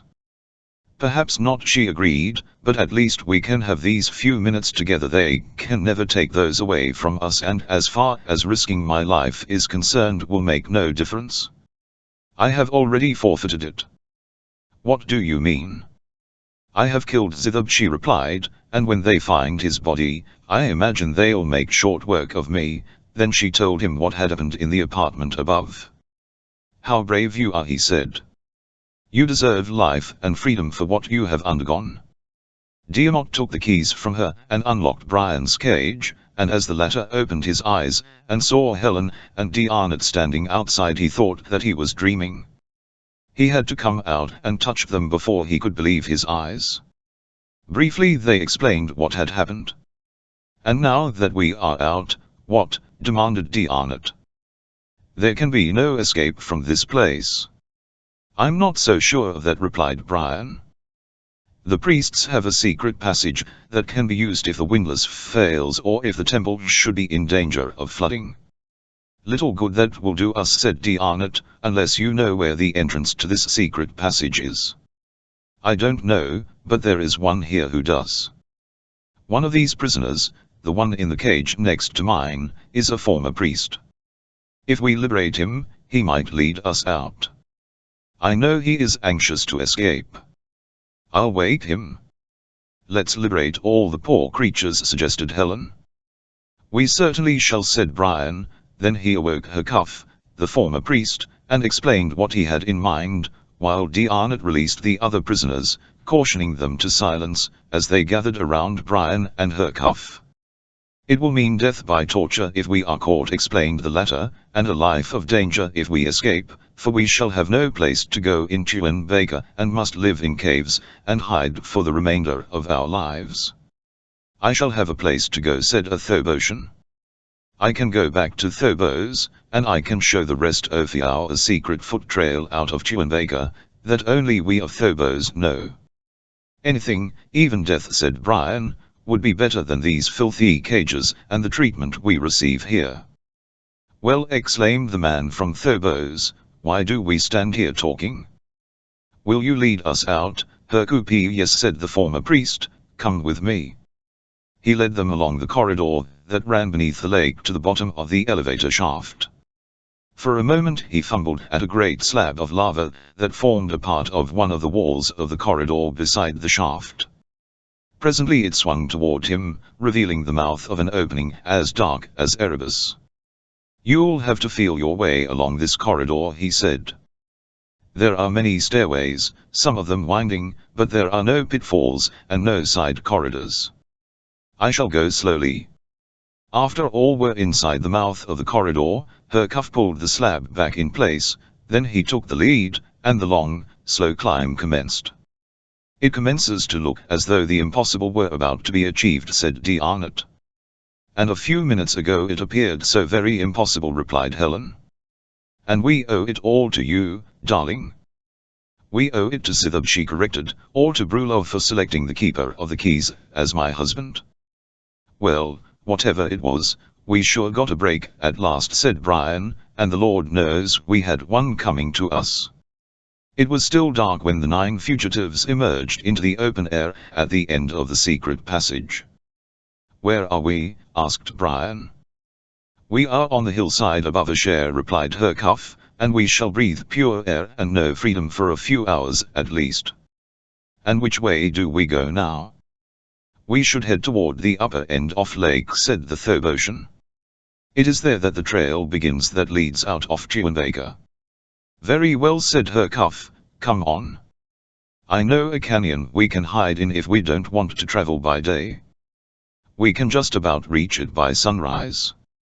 As soon as they find we have escaped, they will search for us, so the farther away we can get and the more secluded the hiding place, the better off we shall be.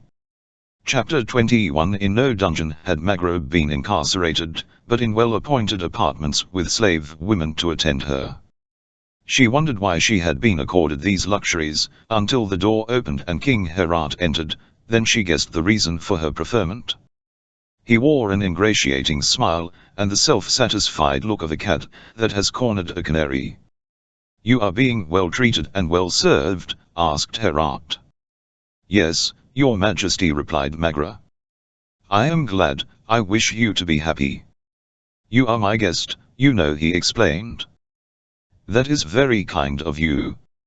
I hope you are treating my companions as generously. Scarcely, he replied, though I have been very fair and lenient with them, but do you know why I am treating you so well? Because the Thobosians are a kindly people, I suppose, she replied, and their king a kindly king. Bosh, exclaimed Herat. It is because you are beautiful, my dear, and because you please me. Those who please a king may fare very well indeed. He came toward her. I shall see that you live like a queen, he said, suddenly taking her into his arms. I shall not please you for long, she snapped, nor will you ever be pleased by anything again if I don't get out of here and leave me alone, and as she spoke, she snatched his dagger from its sheath, and pressed the point of it against his side. You she-devil, he cried, as he jumped away. You'll pay for this. I think not, said Magra, but you shall, if you annoy me or try to punish me. You dare threaten me, slave? I certainly do, Magra assured him, and it is no idle threat, either. Ha, sneered Herat. What can you do, other than threaten? I can see that the queen learns of this. My slaves have told me that she has a high temper. You win, said Herat, but let us be friends. While King Herat visited Magra, Queen Mentheb lay on a couch in one of her apartments, while slave women enameled her toenails and arranged her hair. That story is so old it smells, said the queen, peevishly. I am sorry, Majesty, said the woman who had just sought to amuse Mentheb with a story, but have you heard the one about the farmer's wife? About 100 times, snapped the queen. Every time Herat drinks too much wine he tells it. I am the only one who doesn't have to laugh at it every time he tells it. That is one of advantages of being a queen. Oh, I know one, Your Majesty, exclaimed another of the women. It seems there were 2 Romans. Shut up, commanded Mentheb. You all bore me. Perhaps we could send for an entertainer to amuse Your Majesty, suggested another. Mentheb thought for a moment before she replied. Now, there is one whom it would amuse me to talk with, she said. That man who killed the Asherian in the arena. He is a man, indeed. Menek, suppose you go fetch, but, Majesty, what of the king?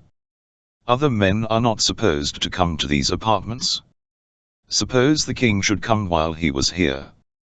Herat won't come here tonight, said the queen. He is gaming with his nobles.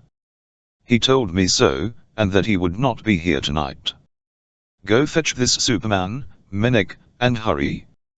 As Tarzan and Thetan talked in Thetan's apartments, a dark-skinned slave entered. Most noble Thetan, he said, Her Majesty, Queen Mentheb, commands the presence of him who slew the Asherian in the arena. Where? Asked Thetan. In Her Majesty's apartments. Wait outside the door to guide him to Her Majesty, Thetan directed the slave, and when the fellow had gone, he turned to Tarzan. You'll have to go, he said, but be very careful. Get away as quickly as you can, and while you are there be as discreet as you know how to be. Mentheb fancies that she is something of a siren, and Herat is insanely jealous. I think he is more fearful of being made a fool of than anything else. Thanks, said Tarzan, I shall be discreet. As Tarzan was ushered into the presence of Menthub, she greeted him with a winning smile. "So you are the man who killed the famous killer of men," she said. "That was very amusing. I do not know when I have seen anything so amusing or so entertaining." "It is amusing to see men die?" asked the ape-man. "Oh, well, he was only an Asharian," said the queen, with a shrug. "What are you called?" "Tarzan." "Tarzan? It is a nice name, I like it. Come and sit down beside me and tell me that you will not fight the lion." "I wish you to live and remain here." "I shall fight the lion," said Tarzan. "But the lion will kill you, and I do not wish you to die, Tarzan." Her tone was almost a caress. "The lion will not kill me," replied the ape-man. "If I kill him, will you intercede with the king in behalf of my friends?" "It would be useless," she said. "The law is the law, and Herat is just. They will die anyway, but you must live and remain in Phobos." Suddenly she started up. "Isis," she cried.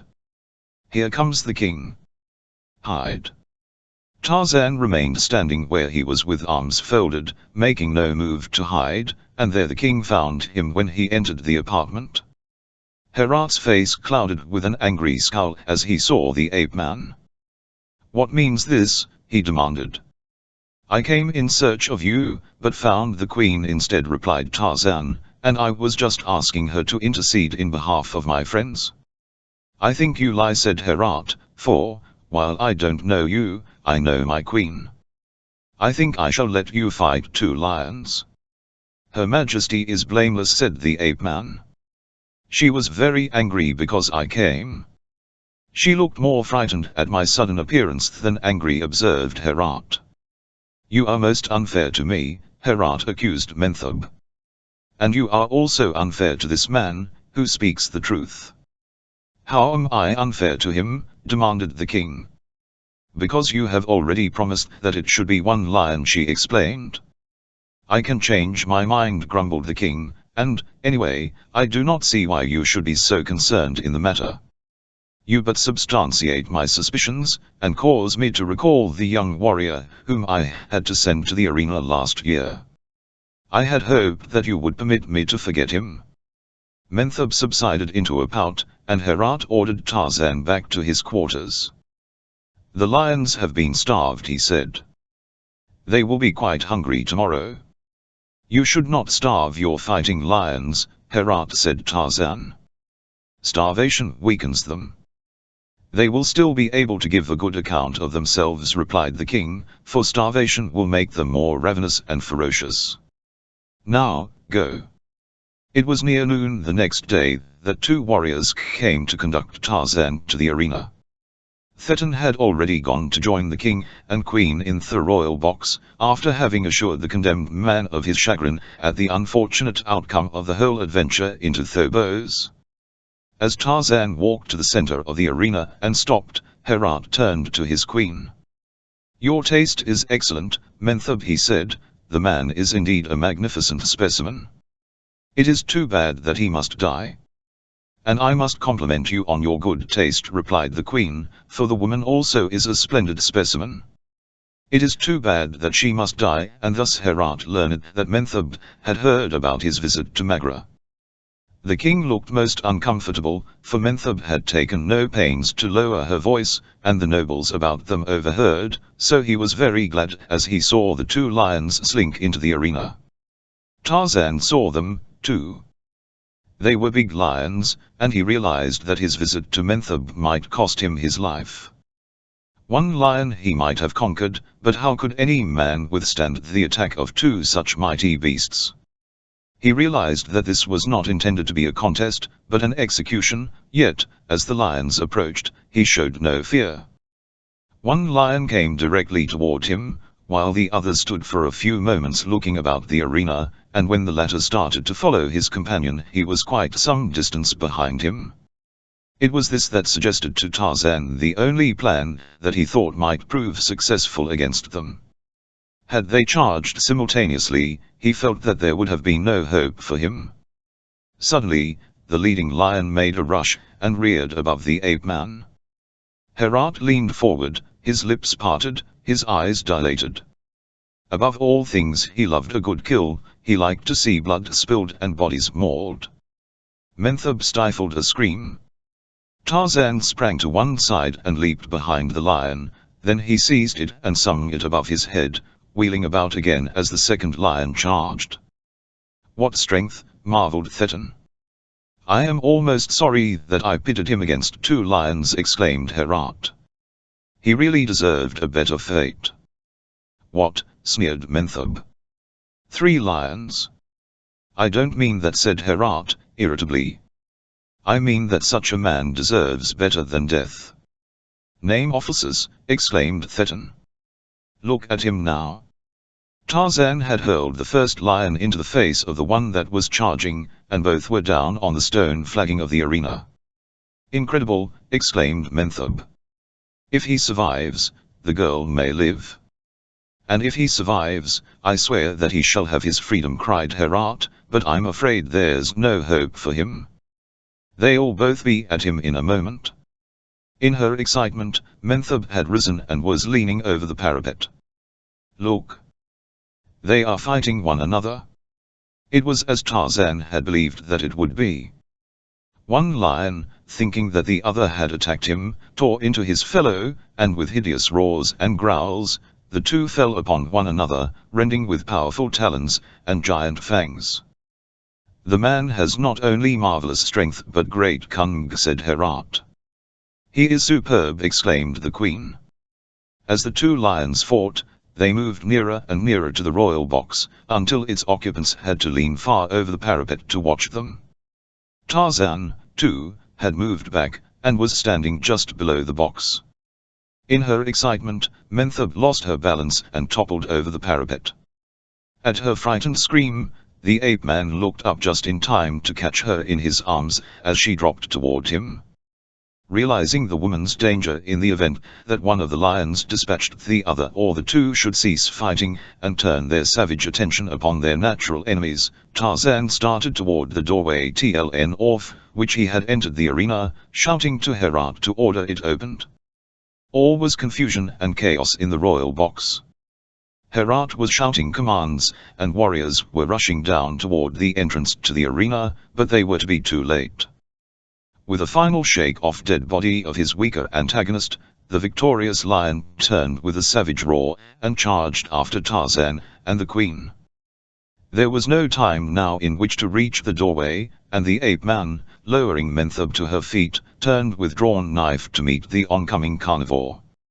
Growling, he crouched, and Mentheb felt her flesh turn cold in horror. "That lion will kill them both," cried Herat. "He is a devil." "So is the man," said Thetan. Mentheb stood paralyzed by the bestial ferocity of the scene, and before the warriors had reached the doorway to rescue her, the lion was upon Tarzan. Eluding the flailing talons, the ape-man seized the black mane, and swung to the beast's back, driving his knife into the tawny side.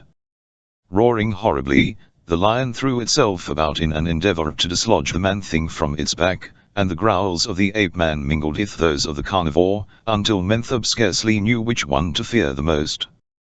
At last the knife found the savage heart, the beast rolled over upon its side, and with a final convulsive shudder, died. Then Tarzan placed a foot upon the body of his kill, and, raising his face to the sky, voiced the weird victory cry of the bull ape, and Mentheb, the queen, stood in helpless fascination as her warrior nobles rushed to her rescue. "He is a demon," exclaimed Herat, "or a god." Mentheb commanded Tarzan to accompany her before Herat. She was still too shaken to do more than thank him feebly, and when she reached the box, she sank into a chair. "You have saved my queen," said the king, "and thus won your freedom doubly. You may remain in the BOS or you may go, as you wish." "There is still another condition to be fulfilled," Tarzan reminded the king. "What is that?" asked Herat. "I must go to Asha'i and bring you Brula and MS casket," replied Tarzan. "You have done enough," said Herat, "let your friends do that." "No," replied Tarzan. "I shall have to go." Neither of the others could accomplish anything. Perhaps I cannot, but I shall have a better chance, and Gregory's daughter and my best friend are there. Very well, assented Herat, but we'll give you any assistance you wish. It's a task that one man cannot accomplish alone. Nor 100, said Menthub. We should know, who have tried it so often. I shall go alone, said Tarzan. If I need help, I'll come back for it. Chapter 22. Self-satisfied, contented, Aton Thorn lounged at his ease in an apartment in the palace of Queen Adka Adashare, while Lal Task paced the floor nervously. I do not like it, grumbled the latter. We shall all die for it. It is perfectly safe, Aton Thome assured him.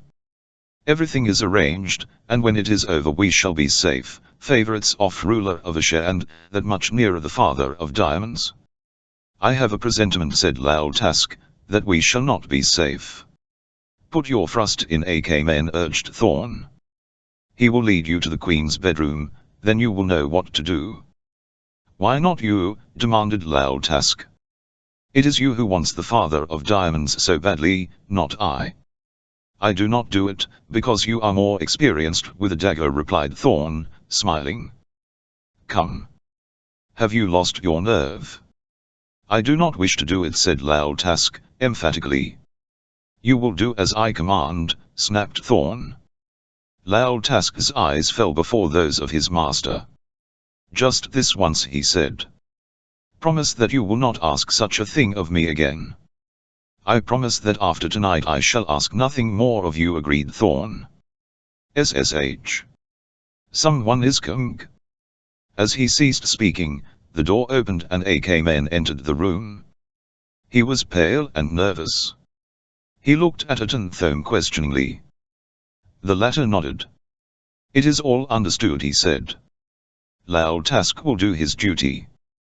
Very well, said AK Men. I have arranged everything. The Queen has retired. There are no guards before her door. It will be over in 5 minutes. Suspicion will be directed against the noble in command of the guard. The Queen disciplined him severely a short time ago, and it is no end that he was very bitter. Come with me, Lal Task. AK Men led the way TLN off silent corridors to the Queen's bedroom. Without noise, he opened the door, and as the assassin, dagger in hand, slunk stealthily toward his victim, AK Men, flattened against the wall of the corridor, awaited the blow that would make him king of Ashare. Seconds seemed as hours to him as he waited for Lal Task to reach the side of the Queen's bed and strike. He was almost there. The dagger hand was rising. And then there was sudden commotion in the room, as warriors leaped from behind hangings, and fell upon the would-be assassin, and his accomplice, and Queen Adka sat up in bed, a bitter smile of triumph on her lips. Summon my nobles to the throne room, she directed, and take these two and the man Thorn there, also, that justice may be done. When a warrior came to Aton Thome's apartments, and summoned him to the throne room in the Queen's name, the Eurasian could scarcely restrain an expression of exultation, though he simulated surprise that Adka should wish to see him at so late an hour. AK Men, said the Queen, as the three men were lined up before the throne, you conspired with these two strangers to assassinate me, that you might be king. One of your accomplices, hoping to curry favor with me, informed upon you. To my mind, he is even more vile than you, if that be possible, and his punishment shall be the same as yours. I sentence all three of you to the cages of the temple for life, a far greater punishment than a quick and merciful death. As added punishment, you shall all be half-starved all of the time, and tortured periodically, at each full moon. At the first, you shall each have one eye burned out, at the next, another, after that, you shall lose, first your right hands, then your left hands, your feet shall follow, one by one, and after that I am sure that I can devise other means whereby you may be reminded that treachery is a dangerous avocation. She turned to one of her nobles. Take them away. Aton Thome, Lal Task, and AK Men in adjoining cages were the only prisoners now in the temple of Brulor, father of diamonds. Lal Task and AK men glared at Atenthome, cursing him, but he seemed oblivious to everything except the casket on the altar before the throne. Lowest of the low, growled AK men. You betrayed us. But for you, I should be king of Asher. There is the father of diamonds, whispered Atenthome. Dog, cried Task. For years I have served you faithfully, and now you have sacrificed me. There lies the father of diamonds, droned Thorn. For that, I would betray my mother or my god. Atom approached, bearing a wriggling fish upon a trident. Here is your dinner, damned ones, he cried. It is not cooked, exclaimed Atenthome. Take it away. Sure, I'll take it away, said the Tom, but then you'll go hungry. We do not cook the fish for such as you. Give me the fish, screamed Lal Task, and let him starve, but not too much, he must be saved for my dagger. It is I who should have the right to kill him, growled AK men, he who kept me from being a king. You are both fools, cried Atenthome. Nothing matters but the father of diamonds. Help me get that, and I shall make us all rich. Think, Task, what it would buy in the capitals of Europe. I would give my soul for it. You have no soul, you beast, screamed Task. Only let me get my dagger into you. Tarzan and Thetan came with a warrior to the cell where Gregory and Lavak were chained. Herat has reprieved you, explained Tarzan, while the warrior removed their chains. You are to have freedom within the city until I return from Asher. Why are you going to Asher? Asked Gregory. I want to find out if our daughter and Diarnat are there, and ascertain if there is any way in which they may be rescued. If they are there, then there is the matter of Brula and the father of diamonds. To win freedom for all of us, they must be brought to Herat. The other conditions have been fulfilled, asked Lavak. You have killed the lions. They are both dead, replied Tarzan. I shall go to Asher with you, said Lavak. And I, said Gregory. It is better that I go alone, said Tarzan. But I must go, insisted Lavak. I must do something to atone for my beastliness to Diarnat. Please let me go with you. I must go, too, insisted Gregory. I can take one of you, replied Tarzan. Herat insists that one of us remain here as a hostage. You may come, Lavak. The morning was still young as Thetan bid Tarzan and Lavak farewell as they were setting out for Asher. I have told you all that I know of Asher and the temple of Brula at the bottom of Lake Horus, said the Thobotian. May the gods be with you. I need no gods, said Tarzan. Tarzan is enough, added Lavak. All night the 9 fugitives had tramped from their last hiding place, and they were footsore and weary. There had been no indication of pursuit, but Hercuff knew his own people well enough to know that they would not be allowed to escape so easily. Now that it is light, he said, it is time that we found another hiding place. We are only a few hours from Phobos, said the Thobotian, and before that I can show you the trail out of Chiwanvega. Nevertheless, I think it better that we hide through the day, insisted Hercuff. I have no wish to be caught and taken back to the cages. What is another day, if by hiding we can escape? Asked Brian. I think Hercuff is right, said Diarnat. We should not take a single risk, however small it may seem. Listen, whispered Helen. I hear voices. Someone is coming behind. It can be no one but the Asherians who are looking for us, said Hercuff. Quick. We'll turn off the trail here, and hide. Make no noise, just follow me. I know this place. They moved silently along a Nanau trail for a quarter of a mile, coming at last to a little clearing. This is the place, said Hercuff. I do not think they'll look here for us. They will think that we kept on straight up the valley. I don't hear them any more, said Helen. The trouble with this, said Diarnat, is that now they'll be between us and where we want to go. I don't think so, replied Hercuff. They won't dare go too near Phobos, so, if they don't find us, They'll have to turn around and come back. They'll pass us again later in the day, and tonight we can go on in safety." "I hope you're right," said Brian. 6 Asherian warriors, following the trail of fugitives, came to the place at which they had turned off. "Their tracks are plain here," said the leader. "Here's where they turned off the main trail, and not so long ago. We should soon have them remember to take the woman and the strange men alive." Half crouching, the 6 crept along the trail of their quarry, a trail as plain as a boardwalk. They did not speak now, for they felt that the fugitives were not far ahead, but moved with the utmost quiet and stealth. Each was thinking of what Edgar would do to them if they failed. As Tarzan and Lavik followed a forest trail toward Asher, the ape-man suddenly stopped and tested the air with his keen nostrils. "There are men ahead," he said.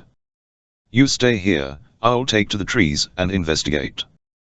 "They must be men from Asher," said Lavik, and Tarzan nodded and was off into the trees.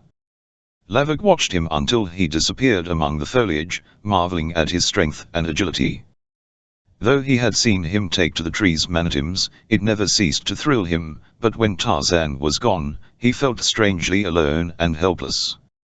As the ape-man swung through the trees, the scent spoor became plainer, and among that of many men he detected the delicate aroma of a white woman. It was faintly familiar but still too tenuous to identify, just a suggestion of familiarity, but it spurred him to greater speed, and while he sung silently through the lower terrace of the forest, the 6 Asherian warriors broke into the clearing upon the fugitives, with shouts of triumph. Some of the 9 started to run, bringing a shower of spears upon them, but Diarnot, Helen, Brian, and Hercuff stood still, knowing that there could be no escape now. A spear drove through one of the fleeing men, and, as he fell, screaming, the others gave up hope and stopped. Tarzan heard the shouts of the Asherians as they broke into the clearing, and the scream of him who had received the spear. The sounds were close, now. In another moment he would be on the scene. The Asherians, having recovered their spears, rounded up the fugitives, and commenced to bore them with the hafts of their weapons. They struck indiscriminately, venting their hatred on all, but when one of them threatened Helen, Diarnot knocked him down, and instantly another raised his spear to drive it through the Frenchman's back. It was this scene upon which Tarzan looked as he reached the edge of the clearing. As Helen screamed in horror and warning, an arrow pierced the warrior's heart, and, shrieking, he fell dead. Instantly the other Asherians looked about, but they saw no one who could have sped the missile. They knew that it could not have come from any of the unarmed prisoners, and they were frightened and mystified. Only Diarnot could even hazard a guess as to the identity of the bowman. "It seems incredible," he whispered to Helen, "but who in the world but Tarzan could have shot that arrow?" "Oh, if it only were," she exclaimed. None knew better than Tarzan of the apes how to harass and mystify an enemy. He had seen the surprise that the mysterious messenger of death had caused in the clearing below. A grim half-smile touched his lips as he drew his bow again and selected another victim, then he sped the arrow. Once again the mysterious killer had struck, and as another Asherian screamed and fell, the others looked about in consternation. "Who is it?" cried one. "I see nobody." "Where is he?" demanded another. "Why doesn't he show himself?" "It is the god of us outside people," said Diarnot. "He will kill you all." "If he doesn't kill us," Adgar-il said a warrior, "if we don't bring you back to Asher." Then the 4 remaining warriors sought to herd their prisoners onto the back trail toward the city. "Let's make a break for it," suggested Brian. "They are confused and frightened." "No," counseled Diarnot, "they'd get some of us if they're spears. We can't take the chance now." Suddenly there burst upon the surprised ears of the Asherians a deep voice that spoke the Swahili they all understood. "I am Tarzan of the apes," it boomed. "Go, and leave my friends. We might as well die here as in Asher," a warrior shouted back, "for the queen will have us killed if we come back empty-handed, so we are going to take our prisoners with us, or kill them here." "Kill them now," cried another, and turned upon Brian, who was closest to him, but as he raised his spear an arrow passed through his heart, and then, with the rapidity of machine gun fire, 3 more arrows brought down the remaining Asherians, while the surviving fugitives looked on in amazement. "There is only one man in the world who could have done that," said D'Arnot, "and we are very fortunate that he is our friend." As Tarzan dropped to the ground among them, they surrounded him, voicing their thanks, but he silenced them with a gesture. "What are your plans?" he asked. "There is a Thobotian with us who is going to show us a secret trail out of Chewinbaker," explained D'Arnot. "We didn't know that anyone but us was left alive." "Have you seen anything of Dad?" interrupted Helen. "Was he drowned?" "No," replied Tarzan, "he and Magra are in Phobos, and safe for the moment. Lavik is back there on the trail waiting for me. He and I were on our way to Asher to look for you." "Then we can all turn back to Phobos," said Brian. "It is not as simple as that," replied Tarzan. "I shall have to go to Asher and bring back a god and a diamond to Herat before he will release your father and Magra." "It looks like a man-sized job," commented D'Arnot, with a rueful smile. "I shall go with you." "And I," said Helen. Tarzan shrugged. "You'd be little better off in Phobos," he said, "and I doubt very much that you could ever make it back to Bonga if you succeeded in getting out of Chewinbaker alive." "I think we should all stick together," said Brian. "I'm going along with you." "My duty lies near Asher," said Hercuff. "I shall go with you. Perhaps, of all of us, I can be of the most help in getting what you want." "Very well," agreed the ape-man. "I'll go back and bring Lavik." A half-hour later the little party was on its way back to Asher, the forbidden city of Chewinbaker. Chapter 23. As Niagara sat in her apartment in the palace of Herat, musing over the strange series of adventures that had brought her to this half-civilized, half-barbaric city, and dreaming of the godlike man she had come to love, the door opened, and the king entered. Magra rose and faced him. "You should not come here," she said. "It will do you no good and only endanger my life." "The queen knew of the other time. She will know of this, and she will have me killed." "Have no fear," said Herat, "for I am king." "You only think you are," snapped Magra contemptuously. "I am Herat, the king," cried the monarch. "No one speaks to me like that, woman." "Oh, they don't they?" demanded an angry voice behind him, and, turning, he saw the queen standing in the doorway. "So I have caught you at last," she cried. "So no one speaks to you like that, eh? You haven't heard anything yet, wait till I get you alone." She turned her blazing eyes on Magra. "And as for you, Trollop, you die tomorrow." "But, my dear," expostulated Herat. "But me nothing," snapped Menthub. "Get out of here." "I thought that you said you were king," taunted Magra. Then they were both gone, and the girl was left alone. Never in her life had she felt so much alone, so helpless and so hopeless. She threw herself upon a couch, and, had she been another woman, she would have burst into tears, but Magra had never cried for herself. Self-pity was not for her. She had said once that it was like cheating at solitaire, for nobody else knew about it and nobody cared and no one was hurt but herself. How she wished that Tarzan were here. He would have helped her not with useless commiseration, but with action. He would have found a way to save her. She wondered if he would grieve for her, and then she smiled, for she knew that the philosophy of the wild beast had little place for grief. It was too accustomed to death, held life in such low esteem. But she must do something. She struck a gong that summoned a slave girl. "Do you know where the prisoners, Gregory and Lavik, are quartered?" she asked. "Yes, my mistress." "Take me to them." When she entered Gregory's apartment, she found the Tan with him. At first she hesitated to talk before the Thobotian, but she recalled that he had befriended them, so she told them all that had just happened. I must escape tonight, she said.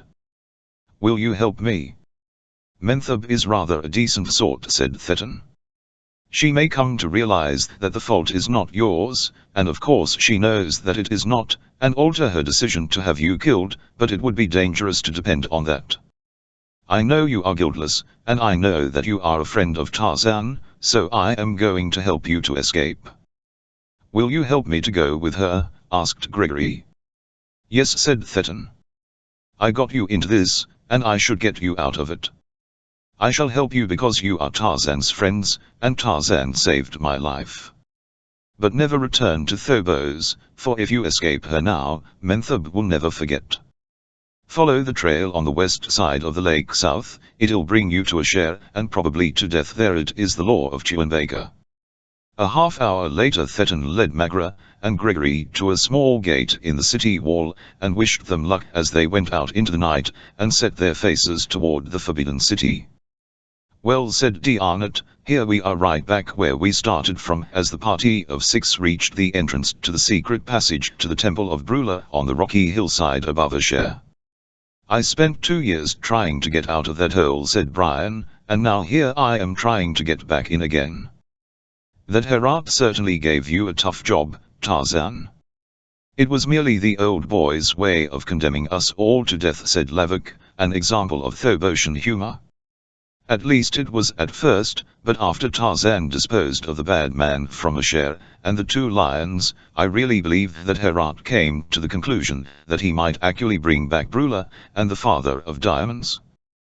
Why does he want them so badly? Asked Helen. The Father of Diamonds belongs in Phobos, explained Herkuf, where the Temple of True God, Chan, is located. It was stolen by Atka's warriors years ago when they attacked and sank Chan's galley in which it was being carried during a solemn religious rite. Brula is a false god. Herat wishes to destroy him. Do you think that there is any possibility that we may be able to recover the Father of Diamonds and kidnap Brula? Asked D'Arnott. Yes, replied Herkuf, I do. We have the temple keys that Helen took from Zithab, and I know where Brula sleeps and the hours of the day that are supposedly set apart for meditation, but which, in reality, Brula devotes to sleeping off the effects of the strong drink to which he is addicted. During these periods the throne room is deserted, and all the inmates of temple are compelled to remain in their own quarters. We can go directly to the throne room and get the casket, and then to Brula's room. If we threaten him with death, he will come with us without making any outcry. It all sounds very easy, said Brian, almost too easy. I shall keep my fingers crossed all the time, said Helen. When can we make the attempt? Asked D'Arnott. Herkuf looked up at the sun. Now, he said, would be a good time. Well, how about getting started, Tarzan? Asked Brian. Herkuf and I shall go in, said the ape-man. The rest of you hide near here and wait for us. If we are not out within an hour, you will know that we have failed, then you must to save yourselves. Find the trail over the rim. It lies somewhere near Phobos. Get out of Chewbacca. It will be useless for you to try to do anything for Herkuf or me or to rescue Magra and Gregory. Am I not to go in with you, Tarzan? Asked D'Arnott. No. Too many of us might result in confusion and discovery, and, anyway, your place is with Helen. Come, Herkuf, let's get started. As the two entered the secret passage, a sentinel priest who had been crouching behind a boulder watching the party, turned and ran as fast as he could toward the nearest city gate, while, miles away, the objects of all this now useless risk and sacrifice trudged doggedly along the trail to Asher in an effort to avert it. Ignorant of anything that has transpired in Asher, not knowing that his son and daughter lived and were free, Gregory accompanied Magro rather hopelessly, his only inspiration loyalty to Tarzan and Lavik, whom he knew to be risking their lives in an effort to save his and Magra's. Magro was inspired by this same loyalty, and by love, a love that had done much to change and ennoble her. It all seems so utterly hopeless, said Gregory. Only 4 of us left, pitting our puny efforts against two cities filled with enemies. If one of them doesn't get us, the other will. I suppose you are right, agreed Magra. Even the forces of nature are against us.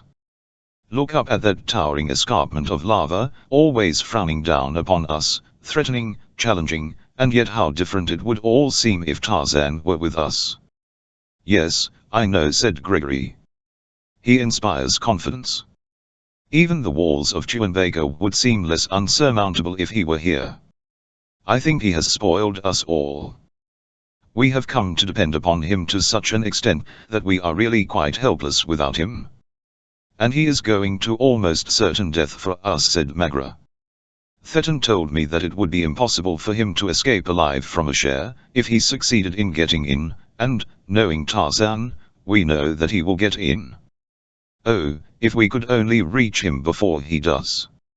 Look, exclaimed Gregory. Here come some men. They have seen us, said Magra. We can't escape them. They look very old and weak, said Gregory. But they carry spears. The three surviving fugitives from the cages of the Temple of Brula who had chosen to go on in search of freedom rather than return to Asher with Tarzan's party halted in the trail. Who are you? They demanded. Strangers looking for a way out of Chewinbaker, replied Gregory. The three whispered among themselves for a moment, then one of them said, We, too, are looking for a way out of Chewinbaker. Perhaps we should go together, for in numbers there is strength. We can't go until we find our friends, replied Magra. They were on their way to Asher. Perhaps we saw them. Was one of them called Tarzan? Yes. Have you seen him? Demanded Gregory. We saw him yesterday. He and his friends went back to Asher. His friends? There was but one with him, said Magra. There were 5 with him. 4 men and a girl went back to Asher with him. Whom could they have been, do you suppose? Gregory asked Magra. Do you know who they were? She inquired of the fugitive who had been acting as spokesman. Yes. One was called Hercuff, and one Lavik, and there was Diarnett, and Brian. Gregory was with him, and a girl called Helen. Gregory turned very pale. Magra caught his arm, for she thought he was going to fall. I'm stunned, he said. I can't believe that they are all alive. It's just like having people come back from the grave. I was so sure that they were dead. Think of it, Magra. My son and my daughter both alive and on their way back to that terrible city. We must hurry on. Maybe we can overtake them. Tell us, he said to the fugitive, where we may find them if they have not already been captured by the Asherians. The man gave them explicit directions for locating the hidden entrance to the secret passage to the temple. That is where you will find them, he said, if they have not already entered the city, but do not enter. As you value your lives, do not enter the passage. If they have done so, they are lost. You might as well give them up, for you will never see them again. They weren't very encouraging, said Magra, as she and Gregory continued on their way, but perhaps they overestimate the dangers. Let's hope so. Gregory shook his head. I'm afraid they didn't, he said. I doubt if the dangers that lurk in the forbidden city of Asher can be overestimated. It is a strange place, this Chewinbaker, said Magra. No wonder that it is taboo. Chapter 24. Tarzan and Hercuff followed the dark passageway and the winding stairs down to the lava slab that closed the secret doorway leading to the corridor they must follow beneath the lake to reach the temple.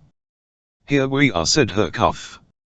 If gods are with us, we shall soon be in Brula's room behind the throne. I'll attend to him, you get the casket.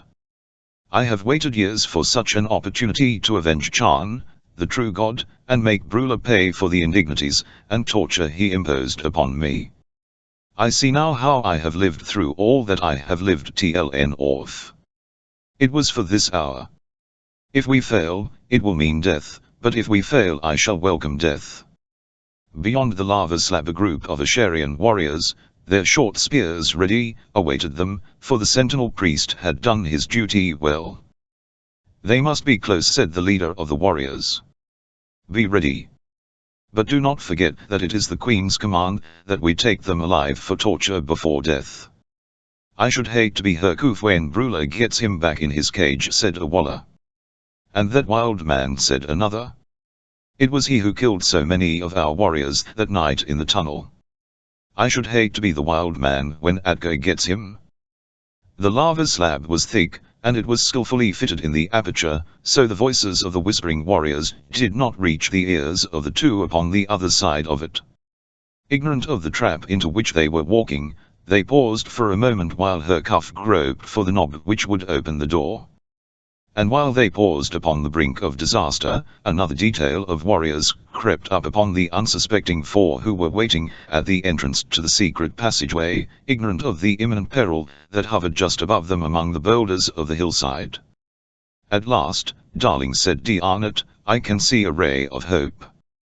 Herkuf knows the customs of the temple, and before the inmates leave their apartments again he and Tarzan will be back with Brula and the accursed father of diamonds."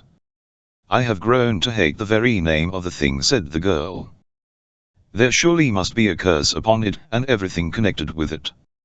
I feel that so strongly that I can't believe it possible that it is going to be the means of releasing Dad and Magra. Something will happen to turn success into failure. I don't wonder you're pessimistic and skeptical, but this time I'm sure you're wrong." "I certainly hope so. I don't know when I've ever so wanted to be wrong." Lavik and Brian were sitting on the ground a few paces from Helen and Diarnet, the former with his back toward them that he might not see the little intimacies that still hurt him so sorely, notwithstanding his honest intention to give up all hope of winning the girl. He was facing up the slope of the rocky hillside above which towered the stupendous rampart of Tuan Baker, and so it was he who first saw the Asherian Waniers as they broke cover and started down toward their quarry. As he leaped to his feet with a cry of warning, the others tumbled, and in the instant their hopes came rumbling about their heads like a house of matchwood. The Asherians were yelling triumphantly now, as they charged down the hill, brandishing their short spears. The three men might have put up a battle even against these terrific odds, futile as it would have been, had they not feared for the safety of the girl should they invite the Asherians to hurl their spears, so they stood in silence while the warriors surrounded them, and a moment later they were being herded down toward the nearest city gate. "You were right, after all," said Diarnet. "Yes," she replied, dejectedly, "the curse of the diamond is still on us. Oh, Paul, I'd rather die than go back to that awful place. This time there will be no hope for us, and what I dread most is that they will not kill me." As the four prisoners were being marched down to the city, Herkuf pulled the lava slab toward him, and the two men stepped into the trap that had been laid for them. They hadn't a chance, not even the mighty ape-man, for the Asherians had planned well. As they stepped from the mouth of the passageway, two Waniers, crouching low, seized them around their ankles, and tripped them, and, as they fell, a dozen others swarmed upon them, slipping nooses about their ankles and wrists. "You knew we were coming?" Herkuf asked one of the Waniers, as they were being led along the corridor toward the temple. "Certainly," replied the man. "A sentry has been watching above the city, for Adgar thought that you might come back to Asher to steal a galley. It was the only way that the strangers could escape from Tuanbaker. It would have been better had you stayed in your cage, Herkuf, for now Brula will have you tortured, and you know what that means." The throne room of the temple was silent and vacant, except for the three prisoners in the cages, as Tarzan and Herkuf were led in, for it was still the period of meditation, during which the inmates of the temple were compelled to remain in their quarters, and so there was a delay while the warriors sought permission from Brula to summon the keeper of the keys, that the cages might be unlocked to receive the new prisoners. Presently, Herkuf touched Tarzan on the arm. "Look," he said. "The others have been taken, also." Tarzan turned to see Helen, Diarnet, Brian, and Lavik being herded into the chamber, and greeted them with one of his rare smiles. Even in the face of death he could see the humor of the situation, that they who had come so confidently to conquer should have been so ignominiously conquered themselves without the striking of a blow. D'Arnot saw the smile and returned it. "We meet again, mon ami," he said, "but not where we expected to meet." "And for the last time," added Levac. "There will be no more meetings after this one for any of us, at least not in this life. As for me, I shall be glad. I have nothing to live for." He did not look at Helen, but they all knew what he meant. "And you all die because of me," said Brian, "because of my stupid avarice, and I shall die without being able to atone." "Let's not talk about it," urged Helen. "It's bad enough as it is without constantly reminding ourselves of it. When one is about to die by slow torture, one does not have to be reminded of it," said Hercuff. "It occupies one's mind to the exclusion of all else. Sometimes it is a relief to talk of it." Atenthome looked out between the bars of his cage at the 6 prisoners. "So we are reunited at last," he cackled, "we who sought the father of diamonds. There it is, in that casket there, but do not touch it, it is mine. It is for me alone." Then he broke into loud, maniacal laughter. "Silence! You crazy pig," growled Lal Task. It was then that the keeper of the keys came and opened the cages. "Into their dens with them," snapped an officer, "all but this fellow here." He nodded at Tarzan. "The Queen wants to see him." Atka sat upon her lava tln1 surrounded by her white-plumed nobles, as the Lord of the Jungle, his hands still bound behind him, was brought before her. For a long time she sat studying him with half-closed appraisingers, and with neither deference nor boldness. Tarzan returned her scrutiny, much as a captive lion might regard a spectator outside his cage. "So you are the man who killed so many of my warriors," she said at last, "and captured one of my galleys." Tarzan stood silent before her.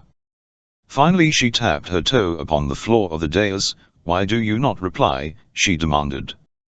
"You asked me nothing," he said. "You simply told me something I already knew. When Atka speaks, the person who is thus honored makes some reply." Tarzan shrugged. "I do not like useless talk," he said, "but if I like to hear it, I admit that I killed some of your warriors. I should have killed more that night on the river had there been more in the galley. Yesterday, I killed 6 in the forest." "So that is why they did not return," exclaimed Atka. "I think that must be the reason," Tarzan admitted. "Why did you come to Ashare?" the Queen demanded. "To free my friends who were prisoners here." "Why are you my enemy?" asked Atka. "I am not your enemy. I wish only the freedom of my friends," the ape-man assured her. "And the father of diamonds," added Atka. "I care nothing for that," replied Tarzan. "But you are an accomplice of Atenthome," she accused, "and he came to steal the father of diamonds." "He is my enemy," said Tarzan. She looked at him again for some time in silence, apparently playing with a new idea. At last she spoke. "I think," she said, "that you are not the type that lies. I believe what you have told me, and so I would befriend you. They have told me how you fought with your ape allies at the camp below the tunnel, and also of the fight in the galley, for all of the warriors did not drown, 2 of them swam out of the tunnel to safety. Such a man as you would be valuable to me, if loyal. Swear loyalty to me, and you shall be free." "And my friends?" asked Tarzan. "They will be freed too." "Of course not. They are no good to me. Why should I free them? The man, Brian Gregory, came here solely for the purpose of stealing the father of diamonds. I think the others came to help him. No, they shall die in good time. I told you that I came here to free them," said Tarzan. "The granting of their freedom is the only condition under which I will remain." "Slaves do not impose conditions upon Atka," snapped the Queen, imperiously. She turned to a noble. "Take him away." They returned Tarzan to the throne room of the temple then, but they did not free his hands until they had him locked safely in a cage. It was evident that the fighting men of Asher held him in deep respect. "What luck?" asked Tiamat. "I am here in a cage," replied Tarzan. "That is answer enough. The queen wishes us all dead." "I imagine her wish will come true," said Tiamat ruefully. "Queens have but to wish." It was a dejected and disheartened company that awaited the next eventuality of their disastrous adventure. There were only two of them who appeared to be not entirely without hope: the ape-man, whose countenance seldom revealed his inward feelings, and a Tanthome, who continually cackled and prated of the father of diamonds. When life began to stir in the throne room, with the ending of the period of meditation, priests and handmaidens appeared, and finally Brula entered and took his place upon the throne, while all knelt and beat their heads upon the floor. After a brief religious ceremony, some of the handmaidens commenced to dance before Brula, a suggestive, lascivious dance in which some of the priests soon joined, in the midst of which a plumed Wania entered from the long corridor, and announced the coming of the queen. Instantly the music and the dancing stopped, and the dancers took their places in sanctimonious attitudes about the throne of Brula. A loud fanfare of trumpets billowed from the mouth of the corridor, and a moment later the head of a procession appeared and marched down the center of the room toward the dais where Brula sat. Surrounded by warriors, the queen moved majestically to the dais, where she took her place in a second throne chair that stood beside Balis. A long and tedious ceremony ensued, after which the queen pronounced sentence upon the new prisoners, a privilege she occasionally usurped to the chagrin of Brula, who was a god only on sufferance of the queen.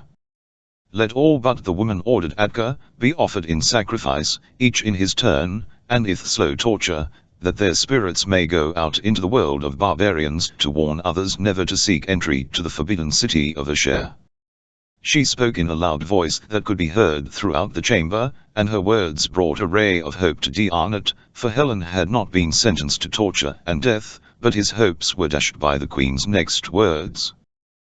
"The woman shall be taken to the little chamber to die slowly as a sacrifice to holy Horus. This shall be her punishment for the killing of Zithab, the priest. Let her be taken away at once. The sentences of the others shall be carried out at the discretion of Brula." A priest scurried from the throne room to return presently with 3 tomes, one of which carried an extra water suit and helmet. The keeper of the keys led them to Helen's cage, which he unlocked, after which the tomes entered, removed the girl's outer clothing, and dressed her in the water suit. Before they placed the helmet over her head she turned toward Diarnet, who stood with ashen face pressed against the partition bars that separated their cages. "Once more, goodbye," she said. "It will not be for long now." Emotion stifled the man's reply, and tears blinded him, as the tomes fitted the helmet over Helen's head, then they led her away. He watched until she passed from sight through a doorway on the opposite side of the temple, then he sank to the floor of his cage, and buried his head in his arms. Brian Gregory cursed aloud. He cursed Atka and Brula, and the father of diamonds, but most of all he cursed himself. The queen and her entourage left the temple, and presently Brula and the priests, and the handmaidens were gone, leaving the doomed men to their own unhappy company. Atanthome jabbered incessantly about the father of diamonds, while Lal Task and AK-men threatened and reviled him. Lavak sat on his haunches staring at the doorway through which Helen had disappeared to pass out of his life forever, but he knew that she was no more lost to him than she had been before. Brian paced the length of his cage, mumbling to himself. Tarzan and Hercuff spoke together in low tones. Tiamat was almost ill from desperation and hopelessness. He heard Tarzan asking many questions of Hercuff, but they made no impression on him. Helen was gone now forever. What difference did anything else make? Would Tarzan ask so many questions? It was not like him, and anyway he, too, would soon be dead.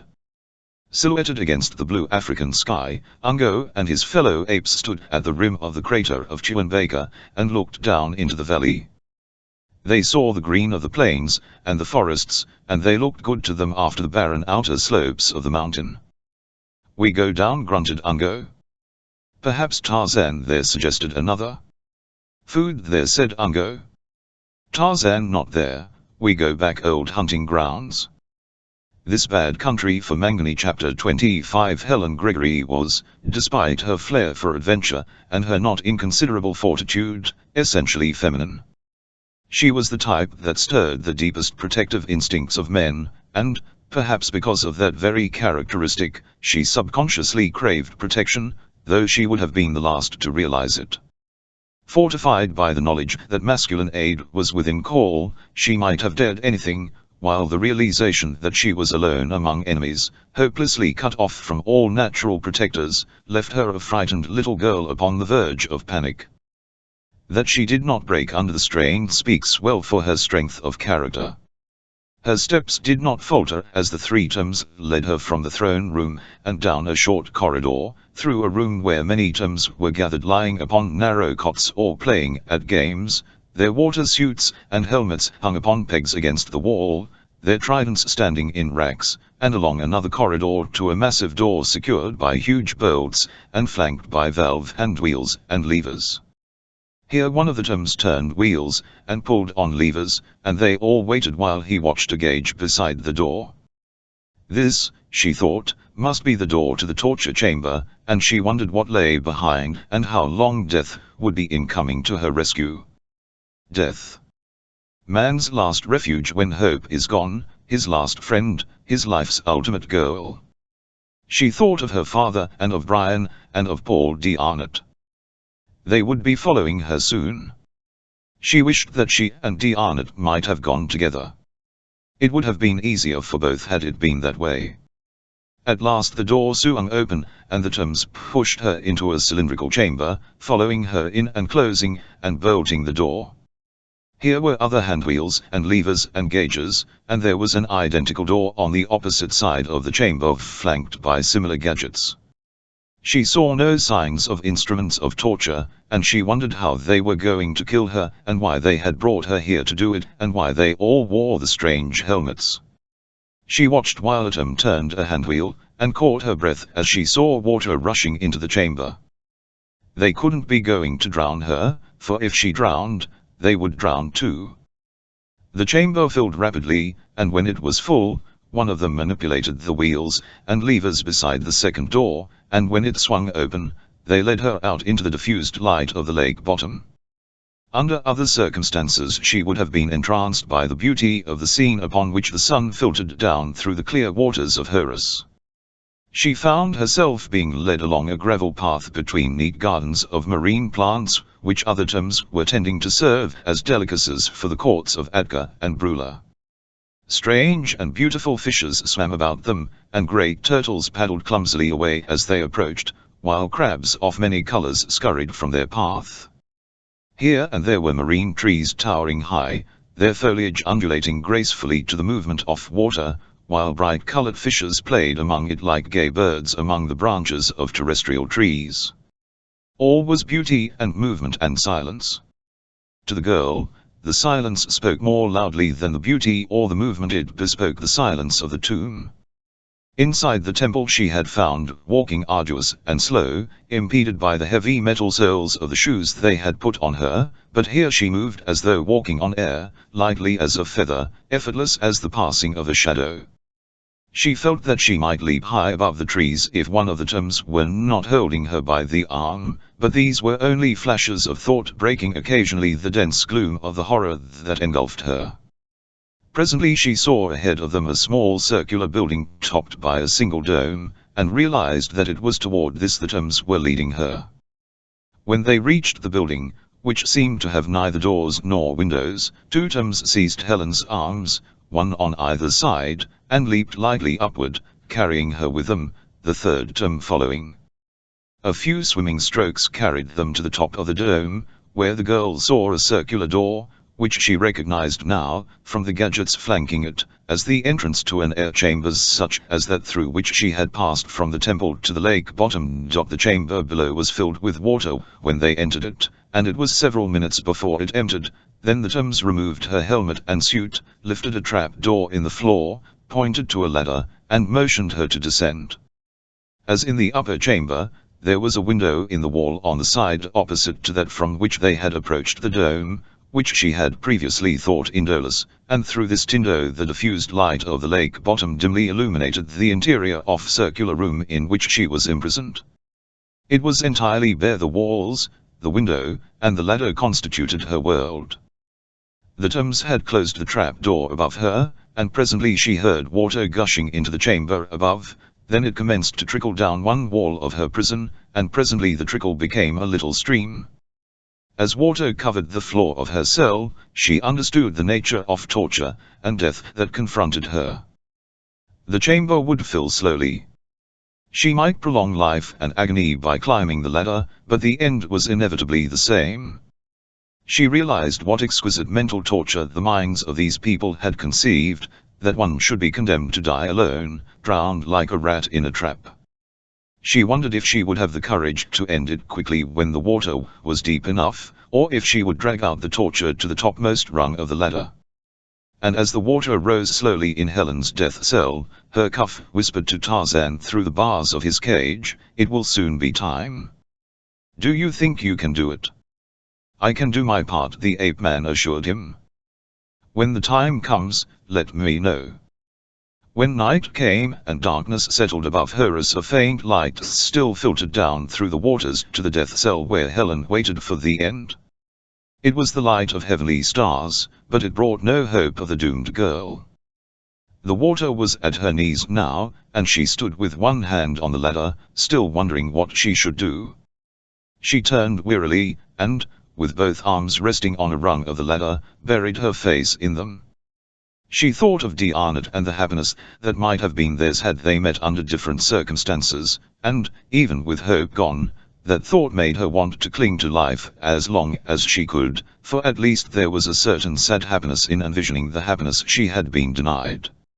She thought of Brian, and, without bitterness toward him, she execrated the avarice that had lured him to this awful place and cost the lives of so many people who loved him.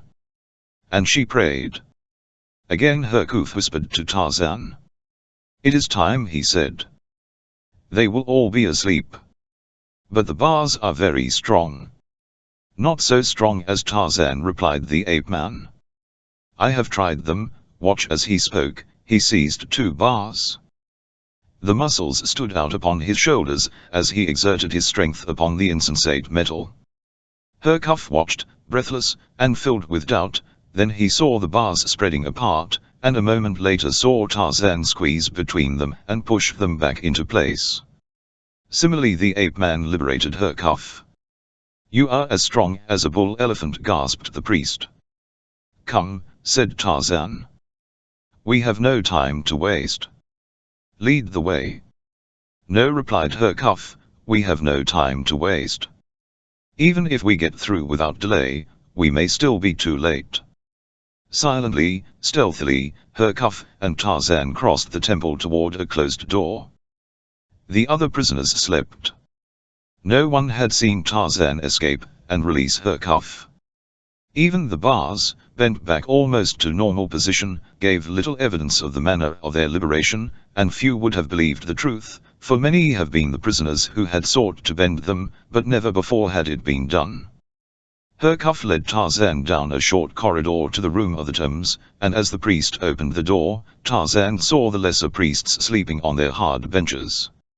He saw their water suits hanging on their pegs and their tridents in the racks. The Thames slept thus without sentries, and the temple went unguarded because it was considered impregnable. Cautiously the 2 men took 3 water suits and helmets from their pegs, gathered up 3 tridents, and crossed the room to the doorway on the opposite side without awakening a tone. Once past the door, each donned a suit. "The gods have been with us so far," whispered her Kuf, "and if we can pass through the air chamber without being discovered, we stand a good chance to succeed if we are in time." As the water rose to Helen's shoulders, she finally gave up all thought of suicide. She would cling to life to the last moment. They might rob her of that, but they could not rob her of her courage, and as the water rose still higher she stepped to the lowest rung of the ladder. Reminiscences rioted through her mind, as she waited for death, and pleasant thoughts, and bitter. She pondered the futility of man's quest for sudden wealth, and of the evil and suffering it entailed. Of what avail would success be now to either Brian or Thorn if, by some chance, it should come to one of them? For one had lost his sister and, perhaps, his father, and the other had lost his mind. Now the water forced her up to a higher rung of the ladder. Step by step, she was climbing to her rendezvous with death. Hercuff and Tarzan passed safely through the air chamber out into the water of the lake. Through the garden of the tombs they made their way toward the watery cell where death was creeping relentlessly upon Helen Gregory, and dark shapes glided sinuously about them in this mysterious world of silence. At last they reached the air chamber above Helen's cell, and Hercuff started the pump that would eject the water, but it seemed to both men that it would never empty the chamber. They knew that the water had been rising for hours in the death cell beneath them, and that death might come to the girl before they reached her, if she were not already dead. Just below them, clinging to the last few precious moments of life, Helen had ascended the ladder as far as she could go, but the water pursued her relentlessly. Already her head was touching the ceiling. She could climb no farther. The cold hand of death caressed her cheek. Suddenly she became alert, listening. She heard noises in the chamber above. What might they signify? Not rescue, certainly, perhaps some new torture. At last the air chamber was emptied. Tarzan and Hercuff attempted to raise the trap door leading into Helen's cell, but it defied their every effort, even the Herculean strength of Lord of the Jungle. And what was happening, or had happened, in the cell below, cell or tomb? And while Tarzan and Hercuff lay bored with the trap door, Atom awoke and sat up upon his hard bench, rubbing his eyes. He had had a strange, disquieting dream in which enemies had passed through the room of the tombs. He looked about to see if anyone was there who should not be. Mechanically, he looked for his water suit and helmet. They were gone, and 2 other pegs were empty. Instantly he awoke his fellows, and disclosed his discovery, telling them of his dream. They were all much perturbed, for such things had never happened before in the memory of man. They started to investigate immediately, going first to the throne room, where they soon discovered that 2 of the prisoners were missing. Hercuff is gone, and the man called Tarzan, said one. But 3 suits and tridents were taken, pointed out another. By this time the prisoners were awake, and they questioned them, with many threats, but they learned nothing, for the prisoners knew nothing, and were quite as surprised as the tombs. I have it, cried Atom at last. It is quite plain that they have gone to the little chamber in the lake to release the girl, that is why they took the extra suit. Quick! Into your helmets. In the name of Adgar, hurry!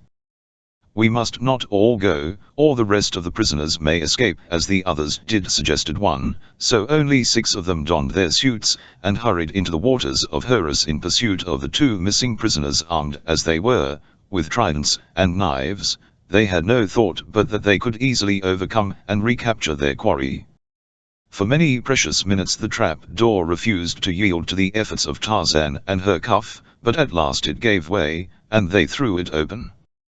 Looking down into the darkness, they at first saw nothing, then Tarzan espied, dimly, a wan face apparently floating on the surface of the water. Were they, after all, too late? Was this the face of a dead girl? Holding to the ladder and floating with her nose just above the water, Helen heard increasing sounds of activity just above her, then the trap door was lifted, and she saw 2 tombs looking down at her.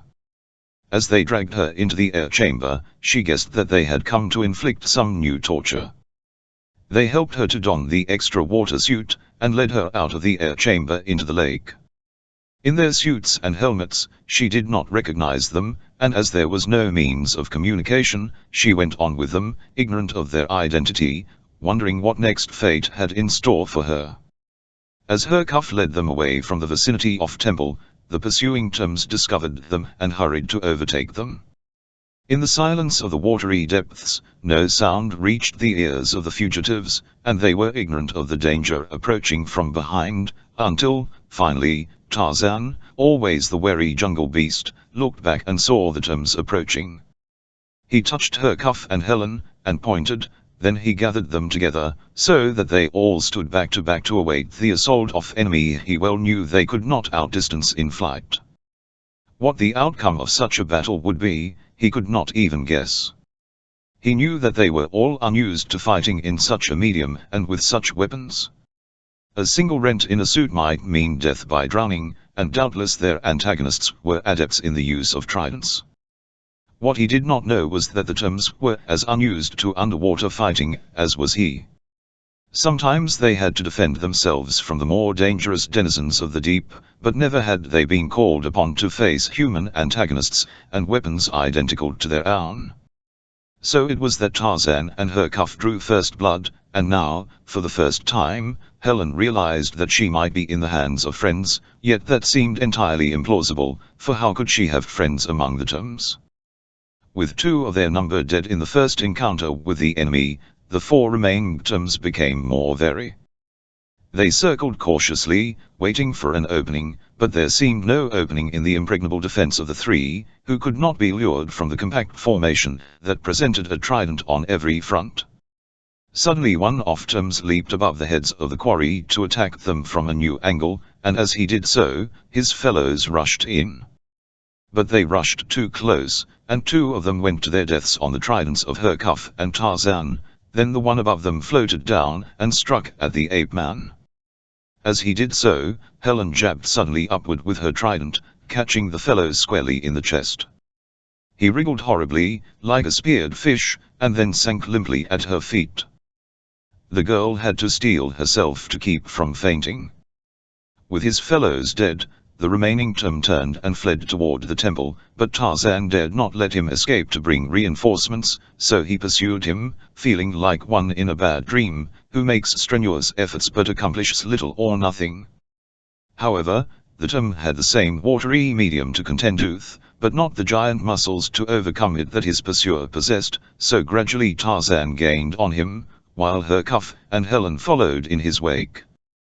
When the Tom realized that he could not make good his escape, he turned at bay and prepared to fight, and Tarzan found him the most dangerous antagonist of all, for he was fighting with the desperation of a cornered rat. It was the strangest duel the ape-man had ever fought. The weird, mysterious silence of depths, the grotesque medium that retarded his every movement, all baffled him. He was accustomed to fighting on one plane, and not having antagonists leap above his head and thrust down at him, as the Tom suddenly did, but he fended the thrust, and seized his foe by the ankle. The Tom struggled to free himself, thrusting savagely with his trident, but at last Tarzan was sure of himself, as he dragged the lesser priest toward him. At close quarters, the tridents were useless, and both men discarded them, each drawing his knife, the Tom slashing viciously but awkwardly at Tarzan, while the ape-man sought to seize the other's knife emptiest, and while they fought, a large fish, swimming low, approached them, and Helen and her cuff hurried up, like 2 hideous robots held back by an invisible hand. Tarzan's fingers were touching the wrist of the Tom. He had almost succeeded in seizing the hand that held the dagger, when the great fish, frightened by the approach of Helen and her cuff, darted past in an effort to escape, struck Tarzan's legs a heavy blow, and upset him.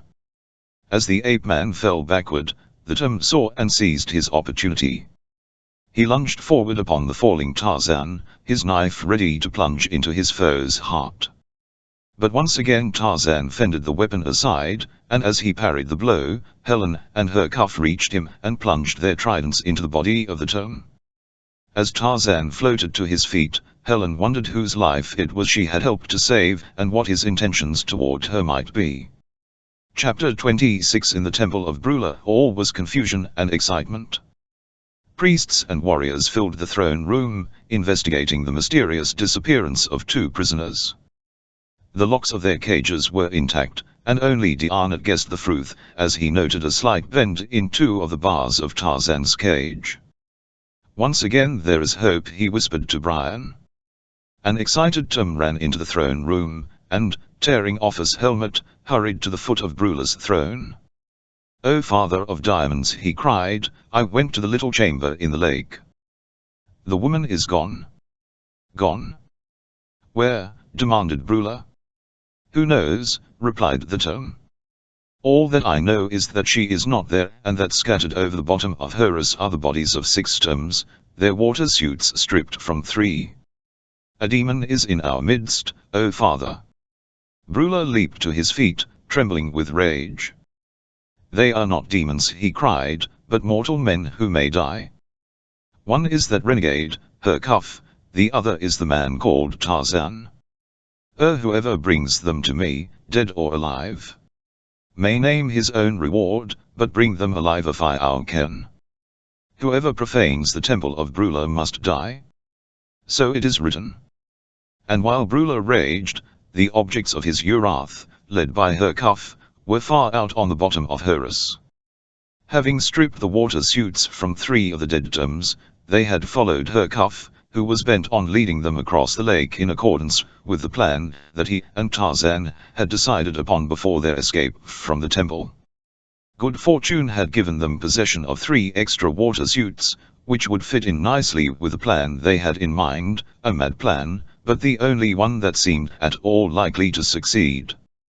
As they approached deeper water, they descended into a valley of huge marine plants, and here they encountered the larger denizens of the deep, so that they were constantly compelled to fight off attacks, as monstrous, shadowy shapes glided about them. Mighty, grotesque plants waved their fronds above them in the dim light of the fading stars.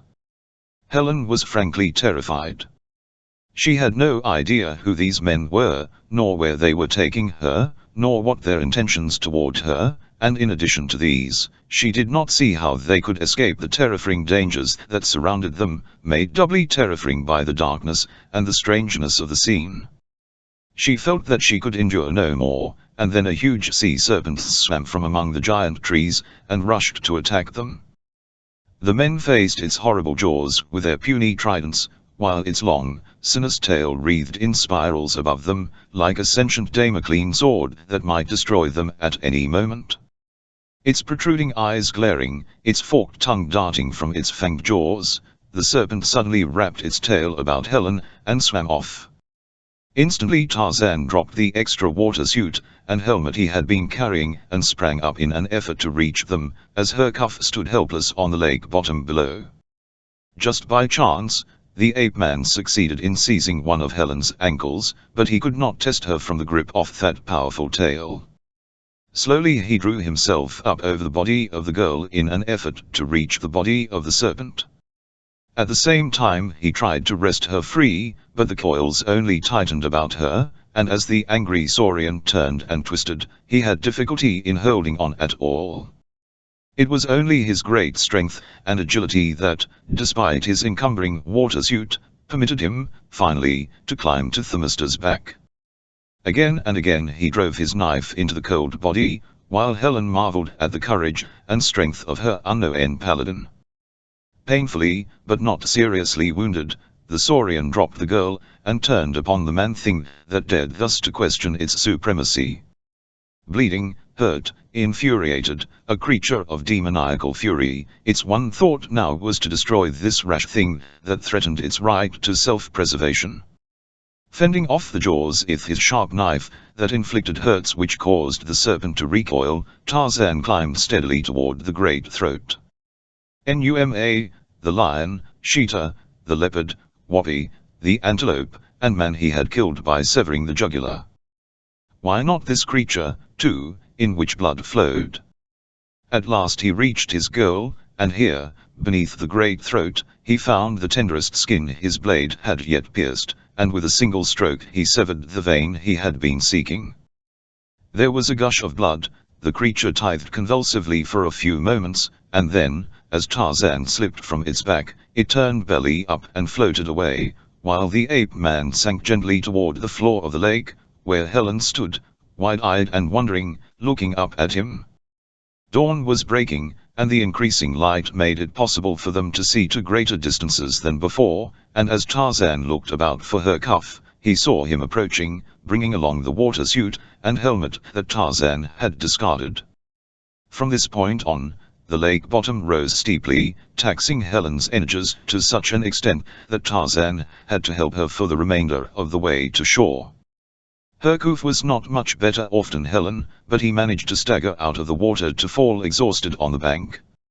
Only Tarzan seemed fresh and untired.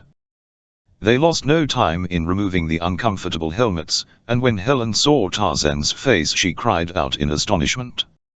"Tarzan," she exclaimed. "But I might have known that it was you, for who else could have done for me what you have?" "Paul," he said, with a smile. "You're sweet," she said. "Oh, what a relief to feel safe once more. How wonderful to be alive after all that we have gone through, after that terrible chamber where they would have drowned me. I can't believe yet that I have escaped." Close to shore, Hercule had speared a fish, and now he led them to a cave he knew of, and while Helen and Tarzan lay on the ground, he built a fire and broiled his catch. "What are your plans?" Helen asked Tarzan. "Hercule knows where a boat is hidden on this side of the lake. We thought it safer to come here rather than to attempt to steal one from the quay at Ashare, knowing that after our escape was discovered there would be sentries everywhere. Tonight, we shall row across the lake, and Hercule and I will go down in water suits, and try to get past the Thames again and bring out D'Arnott, Brian, and Lavik. That is why we took the 3 suits from the Thames we killed. We were going to try to steal them from the Thames room. Now we won't have to go through that room, as we did before to steal suits, as Hercule says there is a way around it. After we have eaten and rested," said Hercule, "I'll go and see if boat is still where I hid it. That was many years ago, but it was well hidden, and it is seldom that anyone comes to this part of the valley.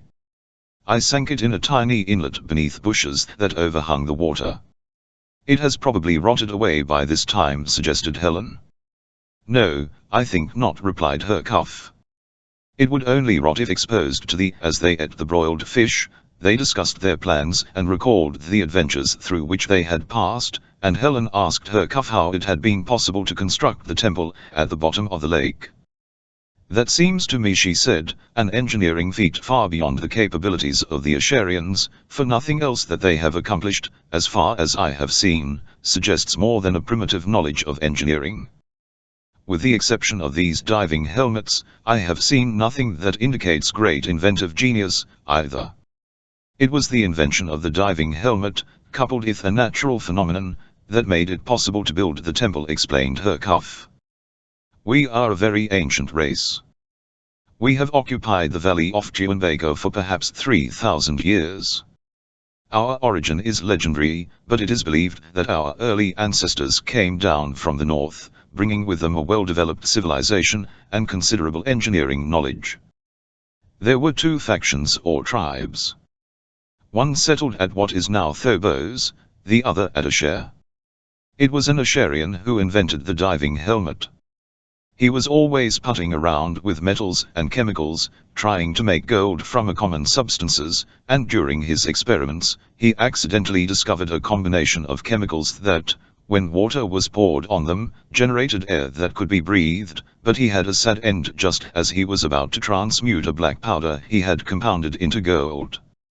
All that was necessary, he believed, was to apply great pressure suddenly, so he placed a little of it on a piece of lava, and struck it with a hammer. There was a terrific noise, and much smoke, and the roof blew off the inventor's house, and he went with it. One of his assistants, who miraculously escaped death, saw it all. But, though he did not succeed in making gold, he left behind him a great invention in the form of diving helmet, which was thoroughly perfected and in common use, though more for sport than for any practical purpose." "But what had that to do with the building of the temple?" asked Helen. "I am coming to that. Offshore from Ashare, at the point above where the temple now stands, the water was always in constant turmoil, a jet of it often flying into the air 50 or 100 feet, with a great hissing sound. The origin of this phenomenon was a mystery which the Asharians would have liked to solve, so, One day, a venturesome youth donned a water suit and helmet and set forth on the bottom of the lake to investigate. He was gone about half an hour, when watchers on the shore saw him shoot up above the surface of the water at the spot where the phenomenon occurred. By a miracle, he was not killed, and when he finally came back to shore, he reported that a great geyser of air was shooting up from a hole in the bottom of the lake. It was many years later that someone conceived the idea of building a temple around the air geyser to house the priesthood and Holy of Holies. Thousands of slaves were captured and set to cutting the lava blocks that were to form the temple walls. Innumerable water suits and helmets were made. The most difficult part of the work was the capping of the air geyser, but this was finally accomplished. Then the building of the temple commenced. It took 1,000 years and cost that many lives. When it was completed and tightly sealed, it was, of course, entirely filled with water, but when the valve that had been installed in the geyser cap was opened, the water was forced out of the temple TLN off a one-way valve. Today, the geyser furnishes pure air for the temple and actuates the doors of the air chambers. How wonderful, commented Helen. But where does this air supply come from? It is, of course, mere conjecture, replied Hercuff, but the theory is that during a great eruption, when Tuanbaca was an active volcano, the entire top of the mountain was blown off, and that when a great portion of it fell back into the crater, it imprisoned a vast quantity of air, under great pressure, in a subterranean reservoir. And when that supply is exhausted, inquired the girl. Hercuff shrugged. Horus will reclaim the temple. But there is yet a second theory. It is possible that there exists beneath the temple an immense deposit of the very chemicals that we use in our helmets, and that the trickling of water from the lake into this deposit is constantly generating fresh air. What a world of thought and labor and lives must have gone into the building of that structure, exclaimed Helen, and to what purpose? Why do men so waste their energies? Does your race build no temples to its gods? Asked Hercuff. Chapter 27. Magra and Gregory halted on a rocky hillside above a share. The hot sun beat down upon them from a cloudless sky, the frowning walls of Tuanbaca towered above them, below them stretched the calm waters of sacred horrors, and in the distance the entrance to the tunnel leading to the outer world beckoned to them and mocked them. Well, here we are, said Gregory. This must be the secret entrance to the tunnel. Yes, said Magra, we are here. But what now? After what those poor devils told us, replied Gregory, I think it would be foolish to throw our lives away uselessly by entering such a trap. I quite agree with you, said Magra. We could accomplish nothing if we succeeded in getting into the temple. We'd only be captured and upset all of Tarzan's plans if he is successful in what he is attempting.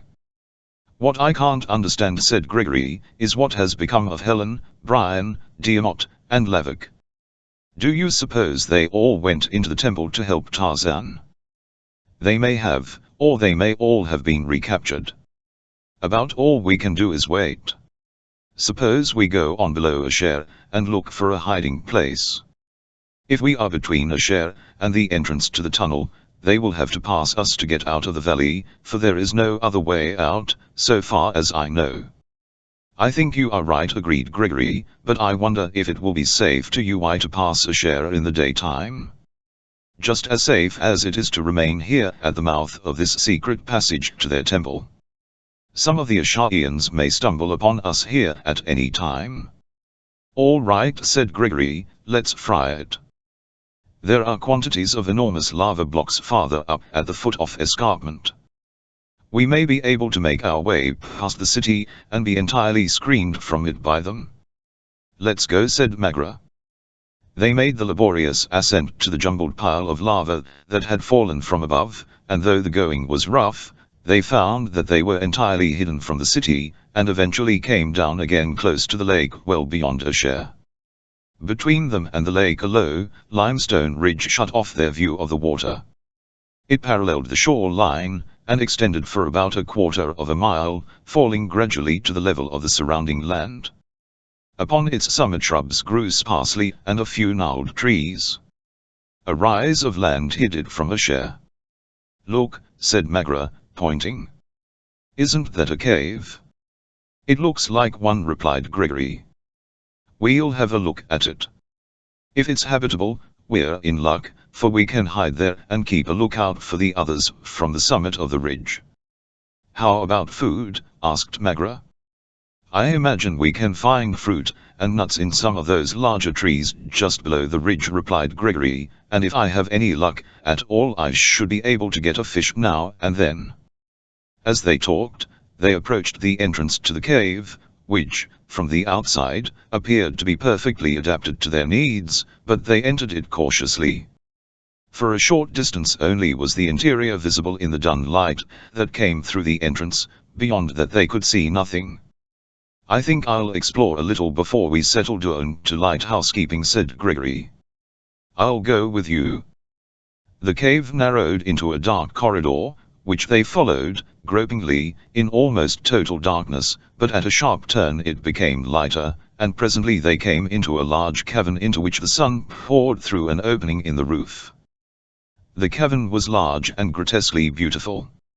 Stalactites of various hues depended from ceiling and walls, while strangely shaped stalagmites covered much of the floor. Erosion had wrought strange limestone figures, which rose like the creations of some mad sculptor among the tinted stalagmites. "What a gorgeous spectacle!" exclaimed Magra. "It is marvelous, and the coloring is beautiful," agreed Gregory, "but I think we should explore a little farther to make certain that it is a safe place for us to hide." "Yes," said Magra, "you're quite right.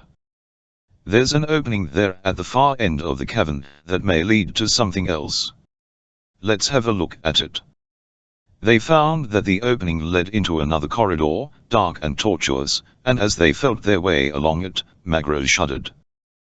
"There is something uncanny about this place," she whispered. "Nonsense," said Gregory. "That's just because it's dark in here. Women don't like the dark." "Do you?" she asked. "Well, no, but just because a place is dark doesn't mean that it's dangerous." But she insisted, "I have a feeling that we are being watched by unseen eyes." "Oh, that's just your imagination, my dear child," laughed Gregory. "Your nerves are unstrung, and I don't wonder, after all that you have gone through. It's surprising that we're not all nervous wrecks." "I don't believe that it's imagination," replied Magra. "I tell you, I can feel that we are not alone. Something is near us. Something is watching us. Let's go back and get out of this terrible place. It's evil. I know it." "Try and calm yourself, my dear," soothed Gregory. "There's no one near us, and anyway, if the place is evil, we want to know it." "I hope you're right," said Magra, "but I'm still terrified, and, as you know, I'm not easily frightened. Here's an opening in the wall. It may be another corridor. Which one had we better take?" "I think we'll keep right on in this one," replied Gregory. "It seems to be the main corridor. If we start turning off, we may become lost. I've heard of people being lost down in caves in Kentucky or Virginia or somewhere, and never being found again." Just then a hand seized Magra from behind and whisked her TLN off the opening they had just passed. Gregory heard a single piercing scream behind him, and wheeled about. To his horror, he found that he was alone. Magra had disappeared. He called her name aloud, but there was no reply. Then he turned to go back and search for her. As he did so, another hand reached out from an opening on the opposite side of the corridor, and seized him. He struggled and fought, but all his efforts were futile, and he was dragged into the darkness of a side corridor. Magra, too, had fought for her liberty, but uselessly. The powerful creature that had seized her, dragged her along the dark corridor in silence. She did not know whether she were in the clutches of a man or a beast. After her experience with Ungo, it was only natural that she might have been in doubt. The corridor was not long, and presently it ended in a second large cavern. It was then that she saw that her captor was a white-robed figure with hooded face. She saw the bare hands, and knew that it was no ape that had seized her, but a man. There were a number of others like him in the cavern, in the center of which was a pool of water. At the far end of the cavern a throne stood upon a dais, and before the throne was an altar, while directly behind it was an opening, roughly arched, looking out upon the lake, which was almost on a level with the floor of cave M. The cavern was beautiful, but the whole scene was given a weird aspect by the presence of the sinister, silent, white-robed figures that stood staring at her through dimly seen eyes that shone through slits in their hoods. Magra had scarcely more than taken in the scene before her when she saw Gregory being dragged in as she had been. They looked at one another resignedly, and Gregory shook his head. "Guess we're in for it," he said. "Looks like the Ku Klux Klan." "You were right. Some of them must have been watching us. I wonder what they are," she said, "and what they want of us. God. Haven't we been through enough, without this? I don't wonder Chewbacca is taboo, and a share forbidden. If I ever get out of it, K will be taboo as far as I am concerned." "If we ever get out," she said rather wistfully. "We got out of Phobos," he reminded her. "Yes, I know, but we have no Tarzan nor any Thetan here. Now we are on our own, and we are helpless." "Maybe they don't intend us any harm," he suggested. "If I only knew their language, I'd ask them." "They have a language. They've been whispering together ever since they brought us in." "Try Swahili," she suggested. "Everyone else we've seen in this accursed country speaks it." "My Swahili is a little lame," he said, "but if they understand Swahili maybe they can make it out." He turned toward the nearest white-robed figure, and cleared his throat. "Why did you bring us here?" he asked. "What are you going to do with us? We haven't done anything to you." "You dared enter the temple of true God," replied the man. "Who are you to dare enter the sacred temple of Chan?" "They are minions of Atkas," said another. "Or spies of the false ruler," suggested a third. "We are nothing of the kind," said Magra. "We are just strangers who became lost. All we want to do is find our way out of Chewbacca." "Then why did you come here?" "We were looking for a place to hide until we could get out," replied the girl. "You are probably lying." "We shall keep you here until the true God returns, then you shall learn your fate and the manner of your death." Chapter 28. After they had rested, Hercuff, Helen, and Tarzan went to look for the boat that Hercuff had hidden, in which they were to return to the Temple of Brula in an attempt to rescue D'Arnott, Brian, and Lavik. The inlet in which he had sunk it was not a great distance from the cave they had chosen, and as almost the entire distance was through wooded country, they had no fear of being detected by the occupants of any of the Asharian galleys, which occasionally passed within eyesight of the shore, as they patrolled the lower end of Horus in eternal quest of their hereditary enemies from Phobos. When they reached the inlet, Hercuff parted the overhanging bushes, and looked down into the shallow water. "This is the place," he muttered to himself. "I know it is the place. I cannot be mistaken." "What's wrong?" asked Tarzan. "Can't you find it?" "This is the place," repeated Hercuff, "but the boat is not here.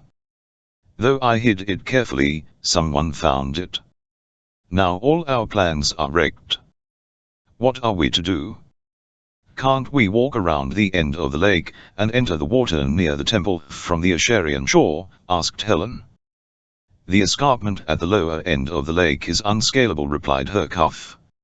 "If we went by way of Phobos, we should most certainly be captured, and although I was once a priest of Chan at Phobos, no one would know me now, and we should all be imprisoned."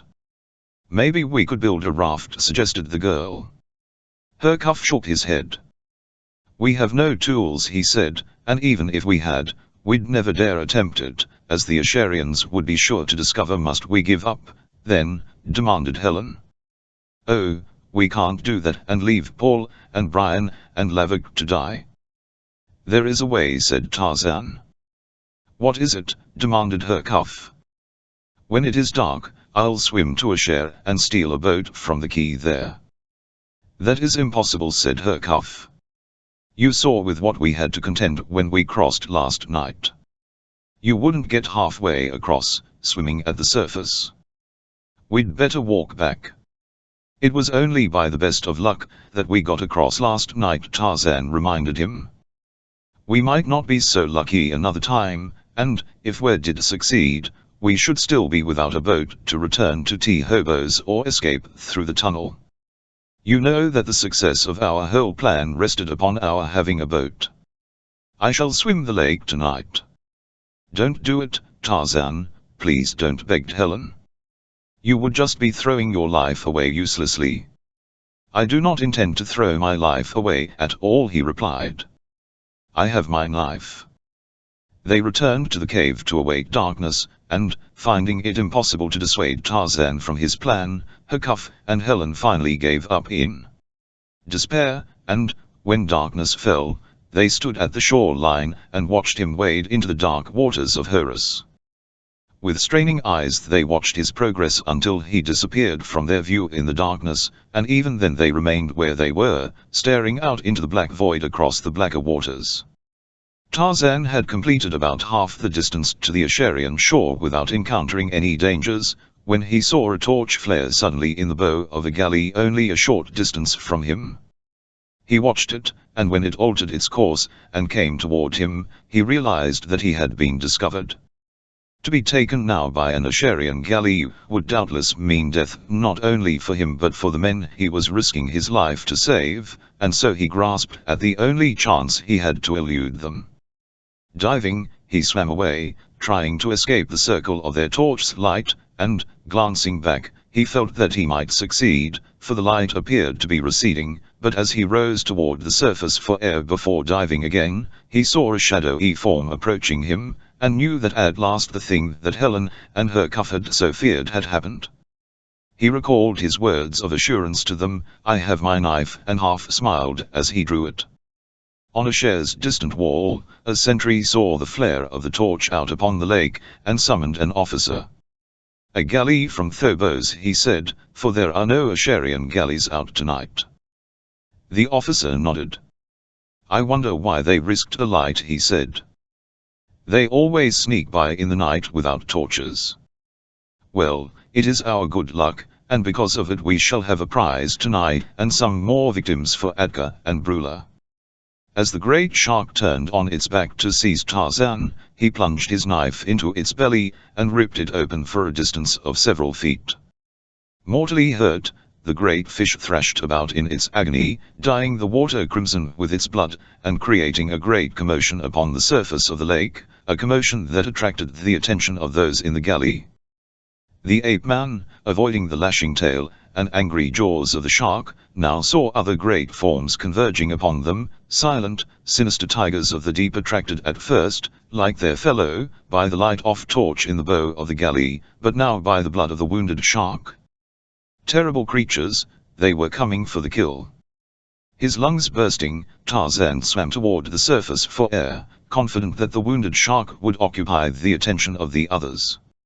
He knew from the radiance of the water that he would come up close to the galley, but he had to choose between that and death from drowning. There was no other alternative.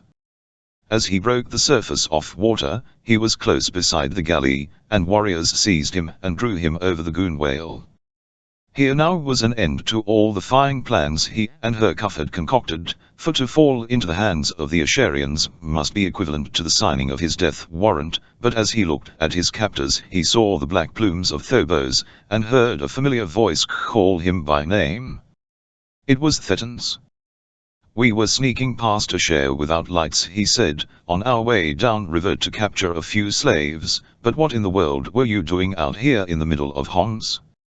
"I was swimming to a share to steal a boat," replied the ape-man. "Are you crazy?" demanded Thetan. "No man could hope to live in these waters." "Why, they are alive with flesh-eaters." "So I discovered, but I think I should have gotten through. I must have been halfway across. It was not my life that was at stake, Thetan, but those of my friends who are prisoners in a share. I must reach a share and get a boat." Thetan thought for a moment, then he said, "I'll take you." I can land you on the shore below the city, but I advise you to give up all thought of it. You cannot enter a share without being discovered, and that will be the end of you." "I don't want to go ashore," replied Tarzan. "I have 2 companions across the lake from the city. If you will take the Tlneephus to a point above the Temple of Brula, I won't have to go ashore and steal a boat." "What good will that do you?" demanded Thetan. "We have water suits and helmets. We are going into the temple to get our friends, and I've got to take Brula and the Father of Diamonds to Herat to get him to release Magra and Gregory." "They've already escaped," said Thetan, "and Herat is furious." He did not say that he had helped them, as other Thoboshan warriors were listening. "That really doesn't make much difference," said Tarzan. "We can't escape from Tuanbaker without Herat's aid. We'll need a galley and provisions. If I bring Brula and the Father of Diamonds to him, he'll give us what we need, I'm sure." "Yes," agreed Thetan, "but you won't ever bring Brula and the Father of Diamonds to Herat. What chance have you, practically unaided, to do what we have been trying to do for years?" Tarzan shrugged. "I still must try," he said. "Will you help me? If I can't dissuade you, I'll help you." "Where are your friends?" Tarzan pointed in the general direction of the cave where he had left Helen and her cuff. The torch was extinguished, and the galley's nose turned toward the shore.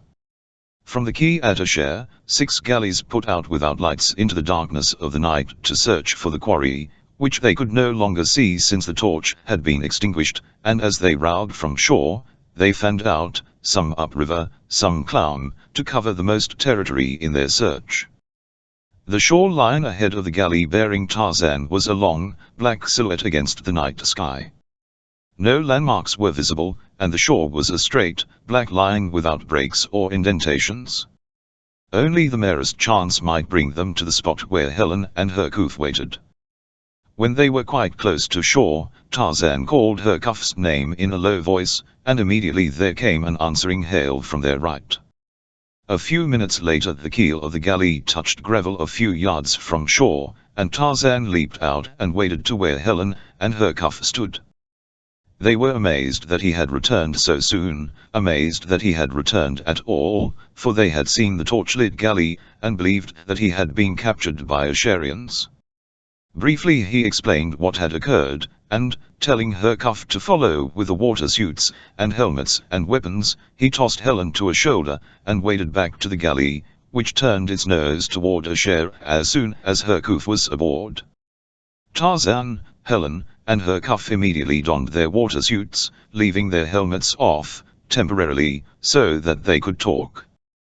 Silently, the galley glided out into the lake, the oars dipping without noise, as they were plied by 30 well-trained slaves, who had learned by long experience the necessity for stealth in passing through the lower waters of Horus, where Asharian galleys might be lying in wait for them, Asharian galleys, and Asharian warriors who might send them to the bottom chained to their thwarts.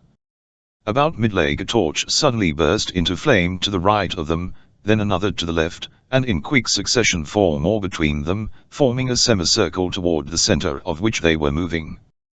With the lighting of the torches, a loud Asharian war cry broke the deathly stillness of night, and the Asharian galleys moved to encircle that of Thetan. Nothing but immediate flight might save the Thobo-Chans, and as the prow of the galley turned quickly toward the lower end of the lake in an effort to elude the jaws of the closing circle of enemy galleys, Tarzan called to Helen and her Kuf to don their helmets as he adjusted his own. Then, seizing Helen's hand and signaling her Kuf to follow, he leaped overboard with the girl, while Thetan urged his slaves to greater speed.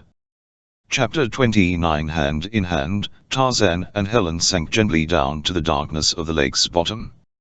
If her Kuf were near them, they could see nothing of him, and so Tarzan waited for the coming of the new day that would lift the black veil from the mysteries of Horus' depths, as to proceed without her Kuf might easily foredoom the entire venture to failure. That they might never find him, Tarzan was aware, but he could only wait and hope. It was an eerie experience for Helen Gregory that was rendered doubly trying by the recollection of her previous experiences in this silent world of horrors. Dimly seen, great forms glided through the forest of grotesque tree-like plants that waved their dark foliage on every hand.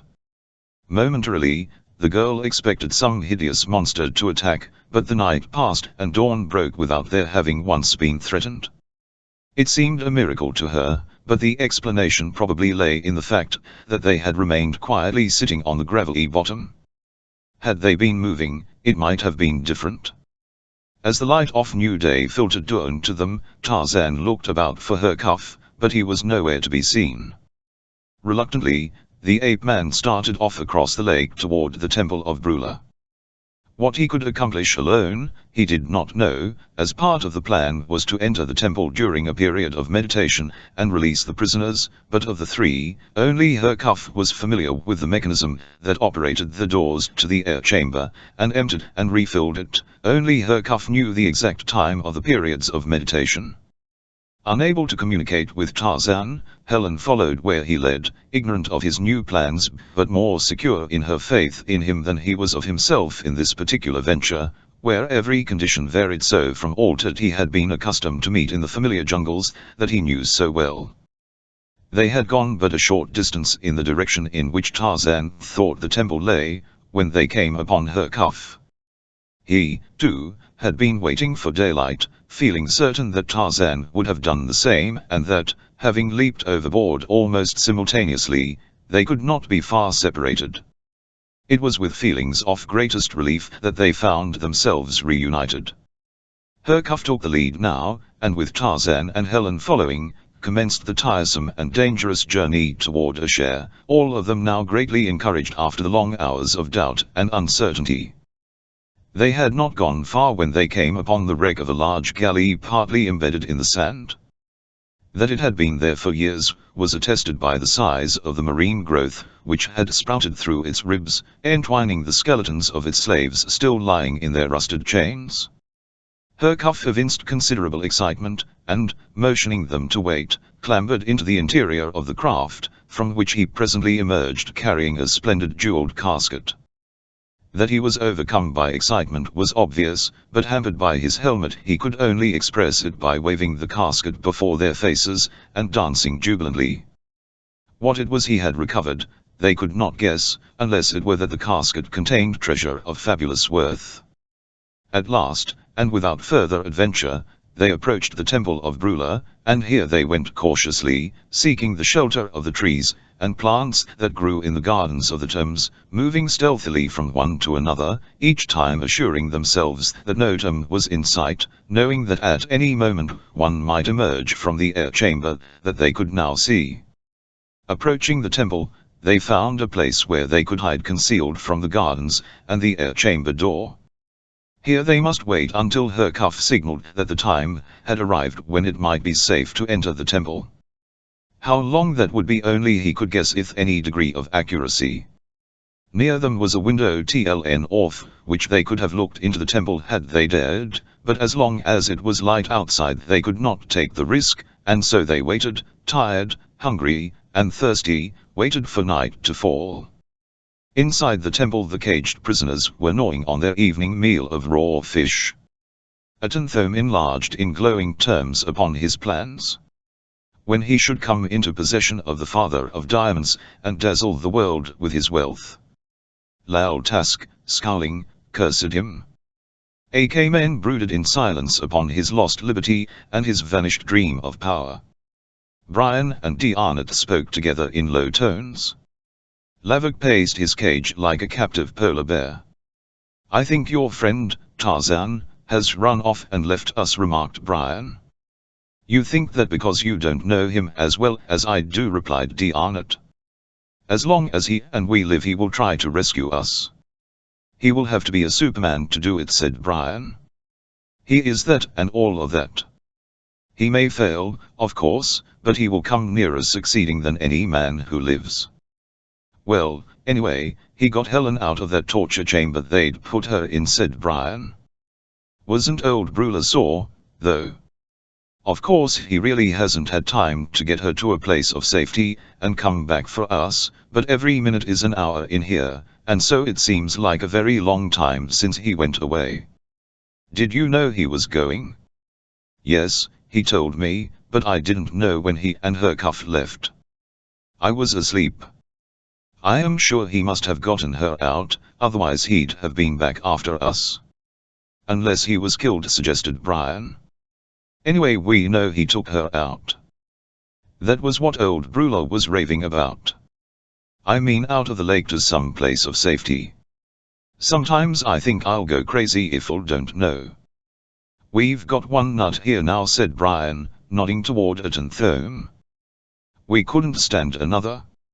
Anyway, wait until you've been here as long as I have, then you'll really have an excuse to go cuckoo. They are all clearing out of throne room now, said Diarnet.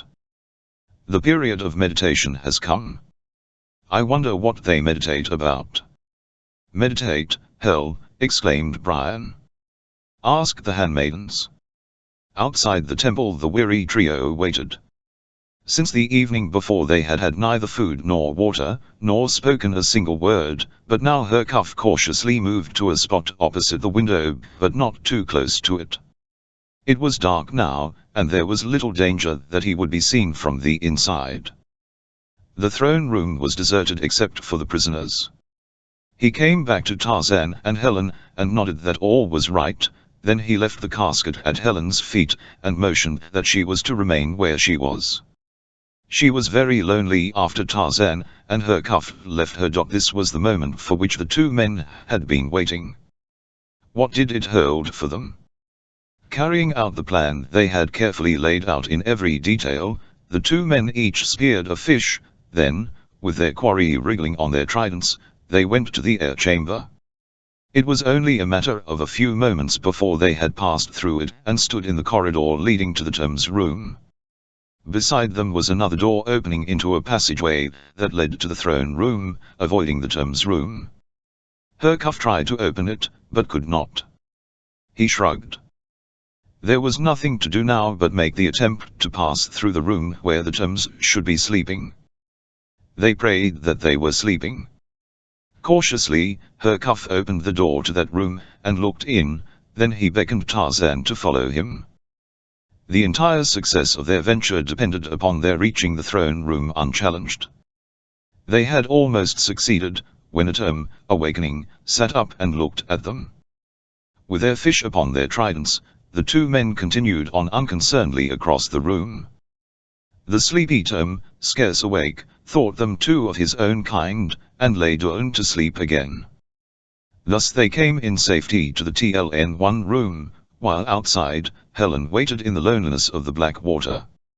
She was almost happy, so certain was she that Tarzan and her cuff would succeed in liberating Diarnet, Brian, and Lavik, but then she was not aware of the figure in a white water suit that was swimming down toward her from above and behind.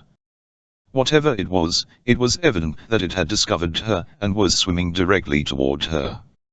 Tarzan and her cuff hurried directly to the cages, tossing their fish to the floor. The excited prisoners watched them, for they had never seen Toms behave like this. Only Diarnet really guessed who they were. Seizing the bars in his powerful grasp, Tarzan released them one after the other, cautioning them to silence with a gesture. Then he removed his helmet, and told Diarnet, Brian, and Lavik to put on the 3 water suits that her cuff carried. The rest of you, he said, may be able to escape by the secret passage at the end of the long corridor. Does any of you know where to find it and open it? I do, replied AK-Men. So do I, said Atenthome. I learned from AK-Men. As he spoke he darted toward the altar, and seized the casket containing the Father of Diamonds, the accursed casket that had wrought such havoc. As Helen felt a hand seize her from behind, she turned to see the strange figure in white confronting her, and her vision of a successful termination of their venture faded. Once again she was plunged into the depths of despair. She tried to wrench herself free from the restraining hand, but she was helpless to escape. She realized that she must not be taken now, for it might jeopardize the lives and liberty of all her companions. She knew that they would search for her, and that the delay might prove fatal to them. A sudden rage seized her, and, wheeling, she tried to drive her trident into the heart of her captor.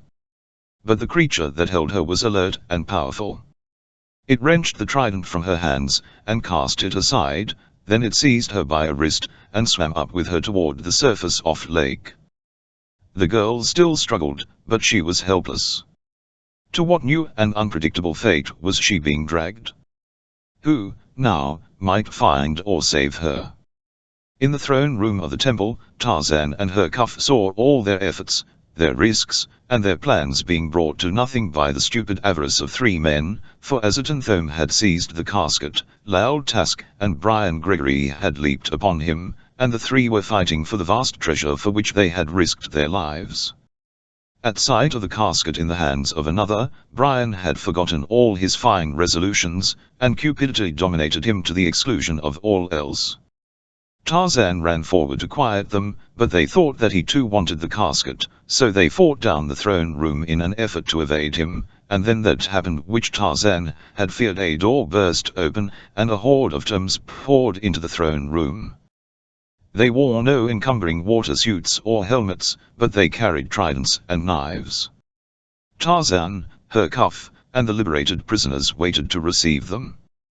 Brian and Loud Tusk, realizing that here was a matter of life and death, abandoned the casket temporarily to assist in the attempt to repulse the tombs, but Atenthome clung desperately to his treasure, and sneaking stealthily behind the others he made for the corridor, at the far end of which was the entrance to the secret passageway that led to the rocky hillside above. A share it devolved upon Tarzan to bear the brunt of battle if the tombs.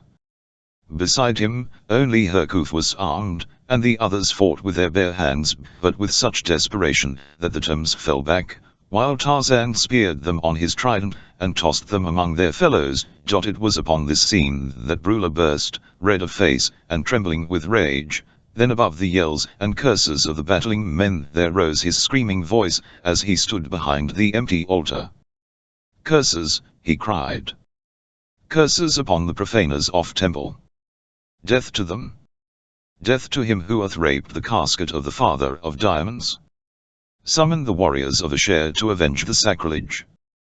Hercuff saw his nemesis standing defenseless before him, and he saw red with the pent-up hatred of many years. He leaped to the dais, and Brula backed away, screaming for help, but the tombs who remained alive were too busily engaged now, for all the prisoners who remained had armed themselves with the tridents and knives of the tombs who had fallen. "Die, impostor!" screamed Hercuff. "For years I have lived in the hope of this moment. Let the warriors of Asher come, for now I may die happy. The true God shall be avenged, and the wrong you did me wiped out in your blood." Brula dropped to his knees and begged for mercy, but there was no mercy in the heart of Hercuff, as he raised his trident and drove it with both hands deep into the heart of the terrified man groveling before him. Thus died Brula, the false god. A breathless Tom had staggered into the presence of Atka, who sat among her nobles at a great banquet. "What is the meaning of this?" demanded the queen. "Oh," Atka cried the lesser priest. "The prisoners have been liberated, and they are killing the Toms. Send many warriors at once, or they will all be slain." Atka could not conceive of such a thing transpiring in the TLN1 room of the Temple of Brula, yet she realized that the man was in earnest, so she gave orders that warriors were to be sent at once to quell the disturbance. "They will soon bring order," she said, and returned to her feasting. When the last Tom had fallen, Tarzan saw that aka Men was dead, and that Tusk and Thorn had disappeared with the casket. "Let them go," he said. "The father of diamonds is bad luck." "Not I," said Brian. "I shan't let them go. Why do you suppose I have suffered in this hellhole? Now I have a chance to reap my reward, and when others steal it, you say, 'Let them go.'" Tarzan shrugged. "Do as you please," he said, then he turned to the others. "Come, we must get out of here before they get a chance to send a lot of warriors down on top of us." All four were now in their water suits, and were adjusting their helmets as they made their way toward the corridor that led to the water chamber. Brian had reached the end of TLN1 room. He was the first to realize that the warriors of Asher were already upon them. Throwing himself to the floor, he feigned death as the warriors rushed past him into the throne. When the others saw them, they thought that they were lost, but Hercuff motioned them to follow him, as he hurried on toward the air chamber. Tarzan had no idea what Hercuff planned to do. He only knew that there would not be time to pass through the air chamber before the warriors reached it and reversed the valves, then they would be caught like rats in a trap. He had no intention of inviting any such situation. He would turn his back to the wall and fight. Maybe he could delay the warriors long enough for the others to escape. That was what he thought, so he turned at the doorway leading from the throne room, and took his stand. The others, glancing back, saw what he was doing. Diana took his place beside him, ignoring the ape-man's attempt to motion him on. Hercuff ran rapidly toward the air chamber. Lavik could have followed him to safety, but instead he took M's stand beside Diamot in the face of certain death. While Hercuff hastened on toward the air chamber, the warriors hesitated in the throne room, appalled by the bloody shambles that met their astonished view, and confused by the fact that the three who faced them appeared to be gems of the temple. But at last, seeing no other enemy, the officer in charge of Atka's warriors ordered them forward. While out of sight, Hercuff worked feverishly with the controls of the air chamber, spinning valve handles and pulling levers. Shouting now, the warriors came steadily down the length of the throne room toward the forlorn hope, making a last stand before overwhelming odds, and the warriors looked for an easy victory. Nor were they alone in this belief, which was shared by the three who opposed them. As the warriors closed upon the three, Tarzan met the leader in a duel between spear and trident, while Diarnid and Lavik stood upon either side of him, determined, as was the ape-man, to sell their lives dearly. And as they fought thus, there was a sudden rush of water through the doorway behind them. Hercuff had thought and acted quickly in the emergency that had confronted them, taking advantage of the only means whereby he and his companions could be saved from the vengeance of the warriors.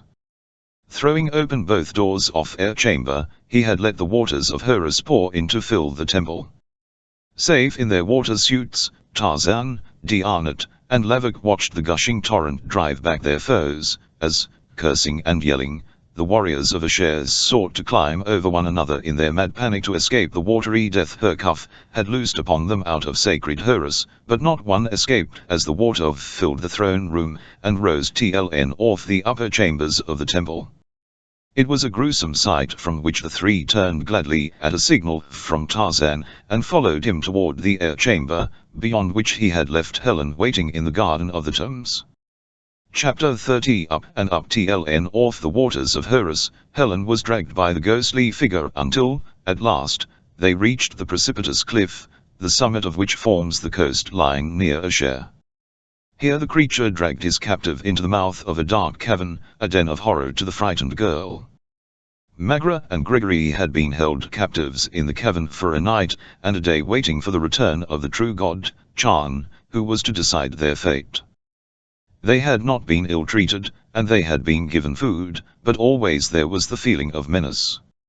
It was in the air, in the strange garmenture of their captors, in their whisperings and in their silences. It affected both Magra and Gregory similarly, leaving them blue and despondent. They were sitting beside the pool in the center of Cave M almost exactly 24 hours after their capture, the white-robed figures crouching around them, when there was a sudden breaking of the still surface of the water, and two grotesque diving helmets appeared, one white, the other dark. "The true god has returned," cried one of the priests. "Now the strangers shall be judged, and punishment meted out to them." As the two figures emerged from the pool and removed their helmets, Magra and Gregory gasped in astonishment. "Helen," cried the latter. "Thank God that you still live. I had given you up for dead." "Father," exclaimed the girl. "What are you doing here? Tarzan told us that you and Magra were prisoners in the BOS. "We escaped," said Magra, "but perhaps we would have been better off there.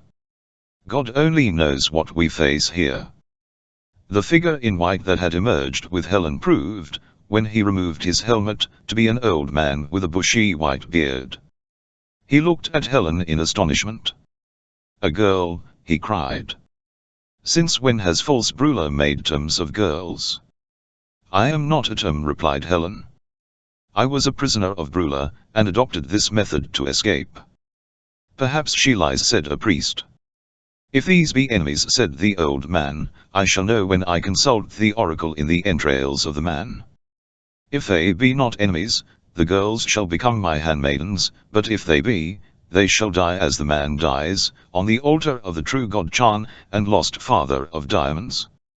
"And if you find that we are not enemies," demanded Magra, "what good will that do this man, whom you ill have already killed?" "We tell you that we are friends, meaning you no harm. Who are you to say that we are not?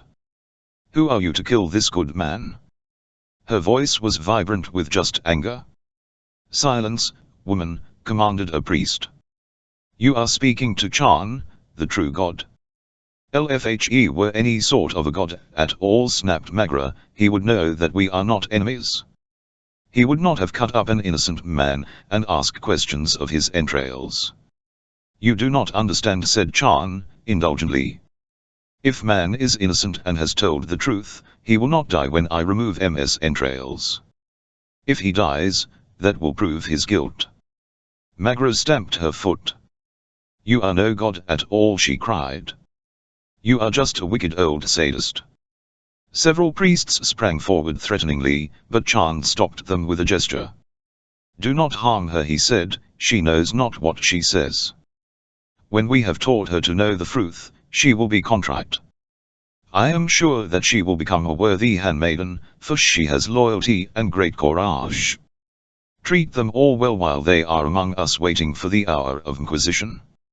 Atenthome fled upward along the secret passageway from the Temple of Brula, hugging the precious casket to his breast, and behind him came Loud Task, his mind aflame with what was now the one obsession of his life, the killing of his erstwhile master.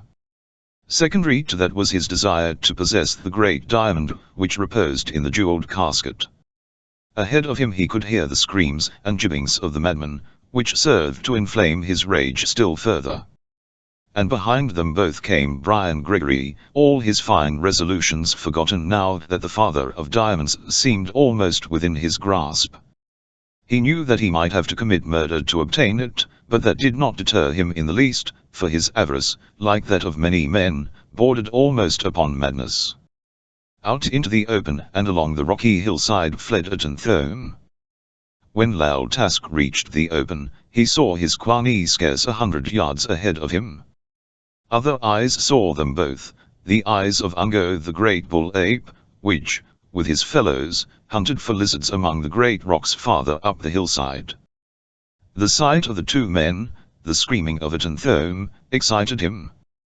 He recalled that Tarzan had told him that they must not attack men unless he were attacked, but there had been no interdiction against joining in their play, and this looked like play to Ungo. It was thus that playful apes chased one another. Of course, Ungo was a little old for play, being a sullen, surly old bull, but he was still imitative, and what the Tarmangani did, he desired to do. His fellows were imbued with the same urge toward emulation. As Brian Gregory came out into the open from the mouth of the secret passageway, he saw the great apes, jabbering with excitement, bounding down the hillside toward Atenthome, and the pursuing Loud Task. He saw the men stop and then turn and flee in terror from the mighty beast men charging down upon them. For the moment Loud Task discarded all thoughts of vengeance, as the first law of nature dominated and directed him, but Atenthome clung tenaciously to his precious casket. Ungo was delighted with this new game, as he came bounding after the fleeing, screaming Thorn, whom he easily overtook. The man, thinking that death was upon him, tried to beat off the ape with one hand, while he clung tightly to the casket with the other, that he would not give up, even in death. Killing, however, was not in the mind of the anthropoid. It was the game in which he was interested, so he snatched the casket from the screaming man as easily as one man takes another's wife in Hollywood, and went bounding off, hoping that someone would pursue him that the game might continue. Lal Task, running away, glanced back over his shoulder to see his dream of riches irremediably shattered, leaving nothing now in life for him but his hatred of Thome and his desire for vengeance. Furious with hate and thwarted avarice, he ran back to Thorn to wreak his final revenge, barehanded, upon the screaming maniac. Lal Task was choking and beating at Thome when Brian Gregory reached them and dragged the infuriated Indian from his victim. "What are you fools thinking of?" he demanded. "You're making enough noise to attract every warrior in a share. I ought to kill both of you, but right now we've got to forget all of that and work together to escape, for we'll never see that casket again." Lal Task knew that Gregory was right, but Thome knew nothing. He could only think of the father of diamonds which he had lost, and impelled by a new maniacal impulse he suddenly broke away from Brian, and ran screaming in the direction in which Ungo had disappeared with the casket. Lal Task started after him, a curse upon his lips, but Brian laid a detaining hand on the man's arm. "Let him go," he said, "he'll never get the casket from Ungo, he'll probably get himself killed instead. That accursed casket. So many have suffered and died because of it, and that poor fool has gone mad." "Perhaps he is the most fortunate of all," said Lal Task. "I wish that I had never heard of it," continued Brian. "I have lost my father and sister, and probably all of their friends are dead because of my greed. A moment ago I would still have risked my life for it, but the sight of that jibbing idiot has brought me to my senses. I wouldn't have the thing now. I am not superstitious, but I believe there is a curse on it." "Perhaps you are right," said Lal Task. "I do not care so much about the casket as I did about killing that mad devil, but the gods have willed it otherwise. I shall have to be content." Ape-like, Ungo soon tired of his new bauble, and tossed the casket carelessly to the ground, his thoughts reverting to the matter of lizards and other dainty articles of food. He was about to lead his tribe in search of sustenance, when they were attracted by loud screams. Instantly on guard, they stood watching the approach of Mad Thorn.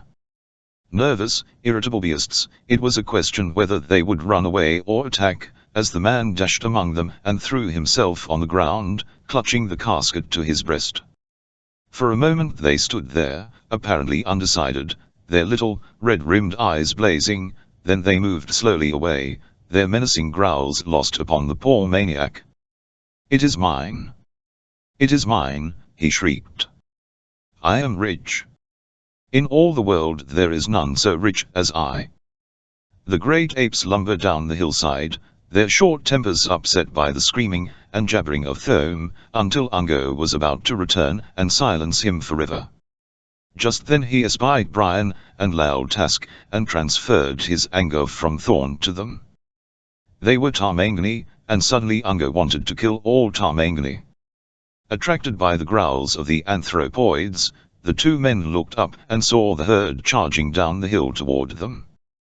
"Those beasts mean business," cried Brian. "It's time we got out of here." "There's a cave," said Lal Task, pointing toward the cliff. "If we can reach it ahead of them, we may be able to hide from them. There's just a chance that they may be afraid to go into a dark hole like that." Running at top speed, the men reached the cave long before the apes could overtake them. The interior was not entirely dark, and they could see that the cave extended beyond the range of their vision. "We'd better go as far as we can," said Brian. "We'll be in a devil of a fix if they do come in and follow us, but perhaps if they can't see us at first, they may give up the chase." "It may be a cul-de-sac," admitted Lal Task, "but it was the only chance we had. They'd have had us sure if we'd stayed in the open." They followed a dark corridor that ended suddenly in a magnificent grotto, the splendor of which fairly took their breath away. "Great Scott!" exclaimed Brian. "Did you ever see anything so gorgeous?" "It's magnificent," agreed Task, "but, right now, quite incidental, the apes are coming. I hear them growling." "There's another cave in the other side of this cavern," said Brian. "Let's try that." "There is nothing else to try," returned Loud Task. As the two men disappeared into the dark opening in the rear of the cavern, Ungo and his fellows streamed into the chamber they had just quitted, unimpressed by its magnificence, and still holding to the idea that dominated them for the moment: the chase. A bug, a beetle, or a bat might distract their attention, and launch them upon a new adventure, for they could not hold long to a single objective, but there were none of these, and so they searched the grotto for their quarry. They circled the place, looking behind stalagmites, sniffing here and there, wasting much tune while the two men followed a new corridor deeper into the heart of the cliff. Chapter 3:1 Tarzan, Diarnot, Hercuff, and Lavik hastened through the air chamber out onto the bottom of the lake to the spot where Helen had been left to await their return, but she was not there, though the casket lay undisturbed where Hercuff had hidden it. There was no clue to her whereabouts, and the men were at a loss as to the direction in which they should search. They dared not separate, and so they followed Tarzan as he wandered here and there about the garden of the Thames looking for some trace of missing girl. While they were thus engaged, the ape-man's attention was attracted by the approach of several large marine animals, the upper portions of which closely resembled the head and neck of a horse.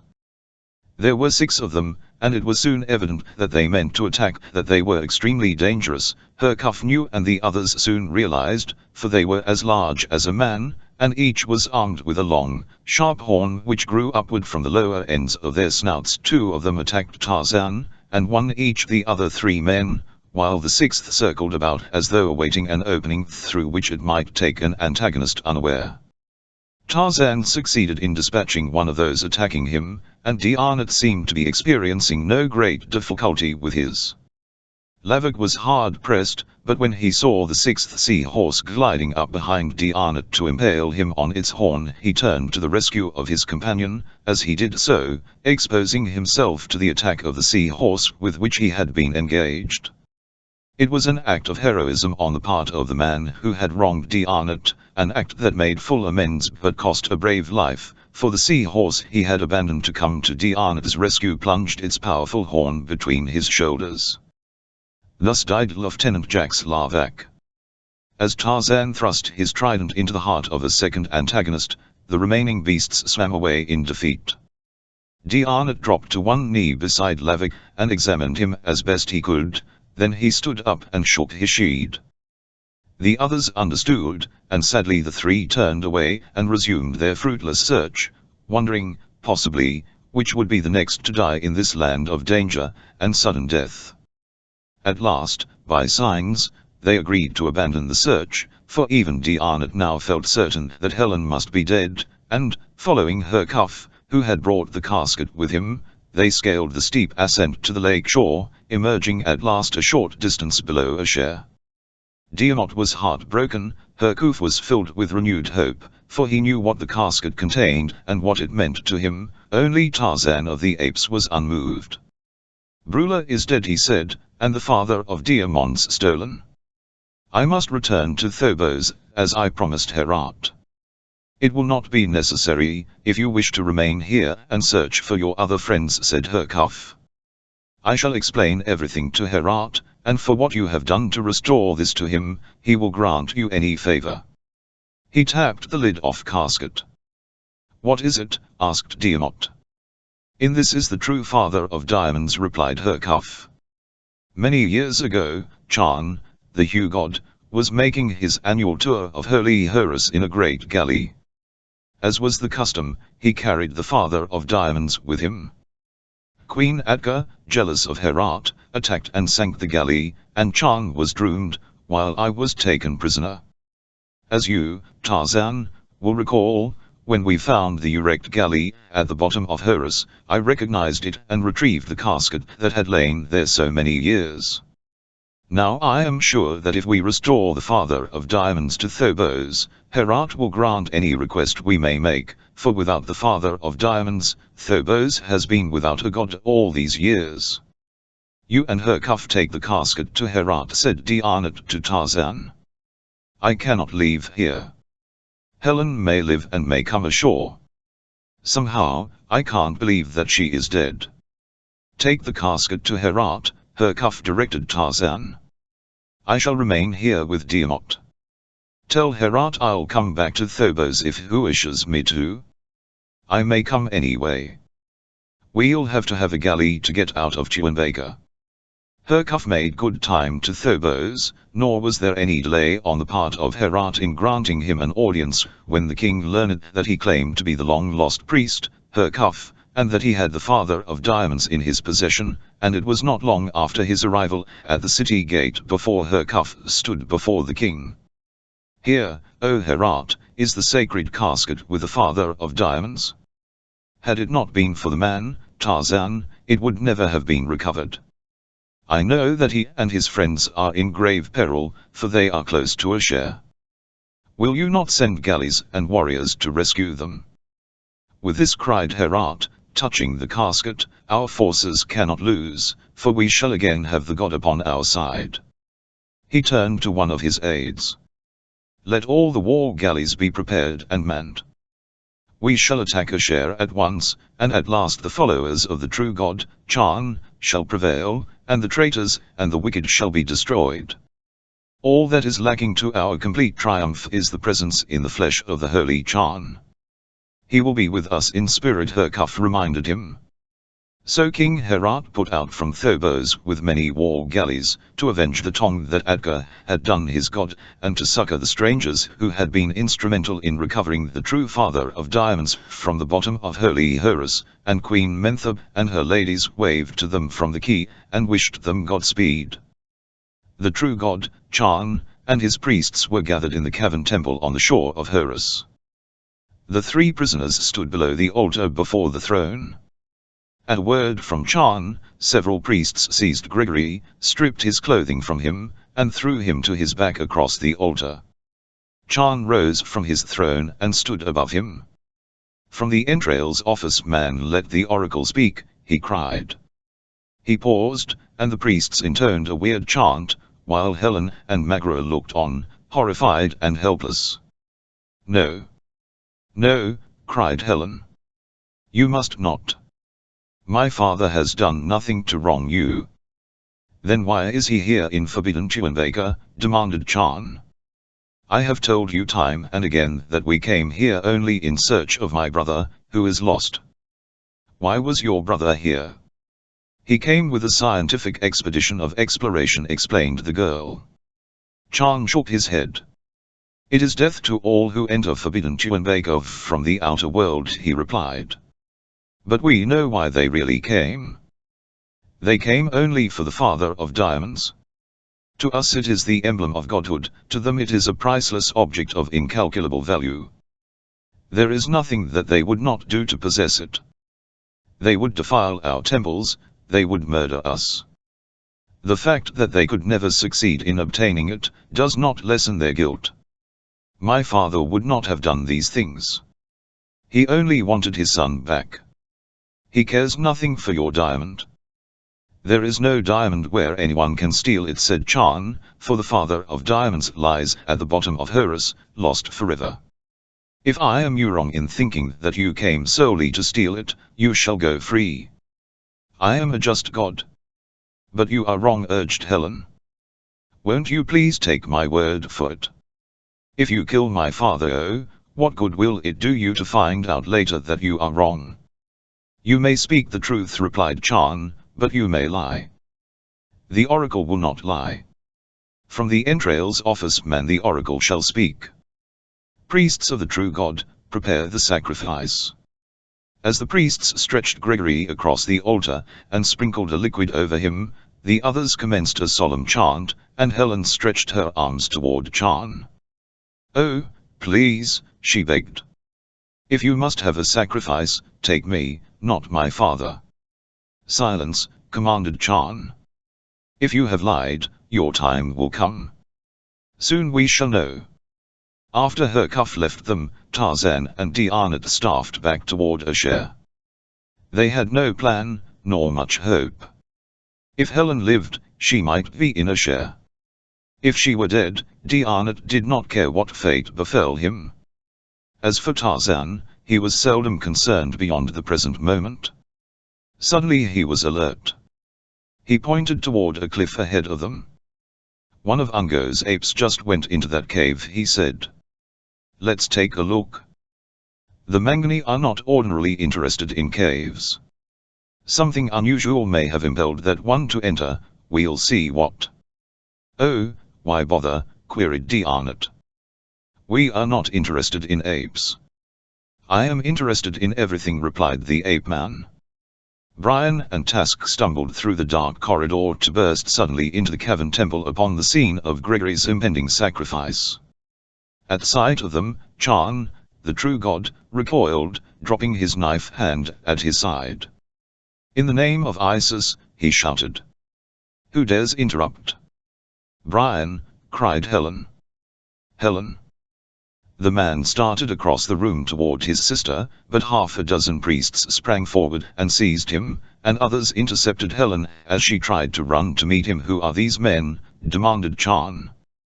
"One is my brother," replied Helen. "Oh, Brian, tell him we don't want their diamond." "Save your breath, man," snapped Chan. "Only the oracle speaks the truth. On with the sacrifice to truth." "Marvelous. Stupendous," exclaimed D'Arnott, as he and Tarzan entered the outer cavern of Chan's temple.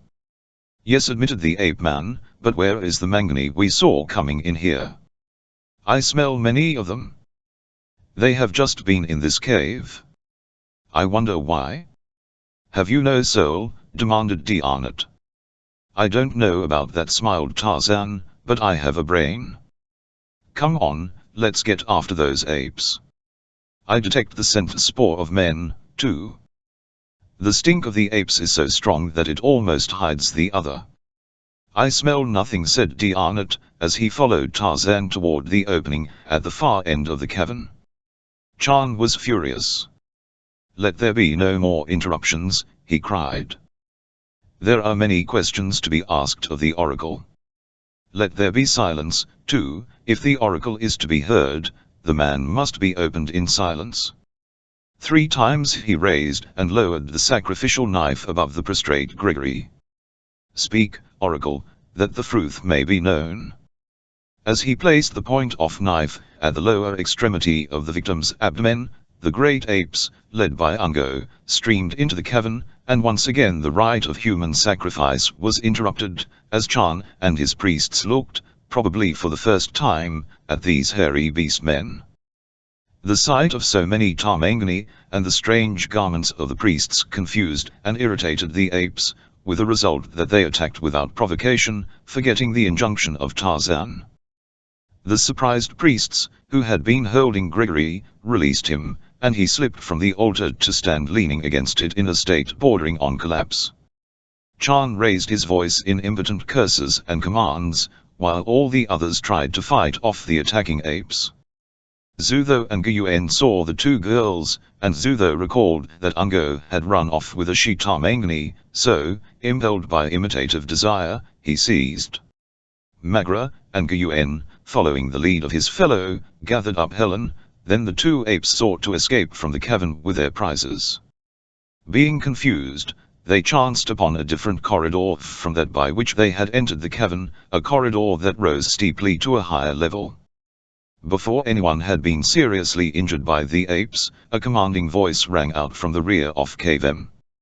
"Dandu, Mangani," it ordered in a tongue no other human knew, and the great apes wheeled about to see Tarzan standing in the entrance to the cavern. Even Chan ceased his cursing. Tarzan surveyed the gathering in the temple. "We are all here but Helen, Magra, and Lavak," he said, "and Lavak is dead." "The girls were here a minute ago," said Gregory, as he hastily donned his clothes without interruption by Chan or the priests. "They must have hidden somewhere when the apes came," suggested Brian. "Helen was here," gasped D'Arnott. "She is not dead." "She was here," Gregory assured him. Brian was calling the girls loudly by name, but there was no reply. Chan was trying to gather his wits together. Zutho and Guyuen dragged their captives through a steep, short corridor that ended in a third cave with an arched opening that looked out over Horus far below. Zutho held Magro by the hair, while Guyuen dragged Helen along by one ankle. The apes stopped in the middle of the cavern and looked about. They didn't know what to do with their prizes now that they had them. They released their holds upon the girls and jabbered at one another, and as they jabbered, Helen and Magro backed slowly away from them toward the opening overlooking the lake. "These are Tarzan's she's," said Zutho. "Ungo and Tarzan will kill us." "Look at their hairless skins and little mouths," said Guyuen. "They are hideous and no good. If we kill them and throw them into the water, Tarzan and Ungo will never know that we took them." Zutho thought that this was a good idea, so he advanced toward the girls, and Guyuen followed him. "I kill," growled Zutho, in the language of the great apes. "I kill," snarled Guyuen. "I believe the beasts are going to kill us," said Magra. "I can almost hope so," replied Helen. "We'll choose our own death," cried Magra. "Follow me." As Magra spoke, she turned and ran toward the opening overlooking the lake, and Helen followed her. Zutho and Guyuen charged to seize them, but they were too late, and the girls leaped out into space over the waters of sacred Horus, far below, while Asharian Waniers in a passing galley watched. Chapter 32 In the Cavern Temple, Chan had finally regained control of his shattered nerves. He could curse again, and he did. "Curses on all who defile the temple of Chan, the Fru God," he cried. "Chan," exclaimed Tarzan. "But Chan is dead." "Chan is not dead," replied the god. "I am Chan." "Chan was drowned when his galley was sunk, many years ago," insisted the ape man. "What do you know of all this?" demanded Chan. "I know what Hercuff told me," replied Tarzan, "and he was a priest of Chan." "Hercuff!" exclaimed Chan. "Does he live?" "Yes, Chan, he is on his way now to Phobos, with the casket of the Father of Diamonds, which we found in the wreck of your galley, at the bottom of Horus." "Thanks be to Isis," exclaimed Chan. "When Atka's galleys attacked us," he went on to explain, "I donned my water suit and helmet, and leaped overboard. Thus I escaped, and eventually I found this cavern. Here I have lived for many years, watching my chance to capture tomes from the temple of the false Brulatoms who were still at heart faithful to the Fru God. If you have spoken the truth, you shall all go free with my blessing." "First of all," said Tarzan, "we must find the girls. Diarnat, you come with me. Ungo, bring the Mangani. The rest Ophiao search the main corridor," and so the survivors set out in search of the missing girls, while Chan and his priests chanted a prayer for the safe return of the Father of Diamonds. As the Asharians saw the girls leap into the water, the officer in charge of the galley directed that its course be changed, and it was rowed rapidly in their direction. Helen and Magra saw it coming and tried to find a place where they could gain the shore and escape, for they knew that there would be only enemies in the galley, but the precipitous cliff that fronted the lake at this point made escape impossible. The galley overtook them, and they were soon dragged into the craft. "By Brula," exclaimed one of the Asharians. "This is the woman who murdered Zithub, keeper of the keys of the temple. Atka will reward us well for this, for it was, doubtless, this woman who also contrived the flooding of the temple, and the drowning of all within it." Magra looked at Helen. "What more can happen to us?" she asked wearily. "This must be the absolute end," replied Helen, "and I hope it is. I am very tired." When they finally reached the city, and were taken into Atka's presence, the queen scowled horribly at them and pointed at Helen.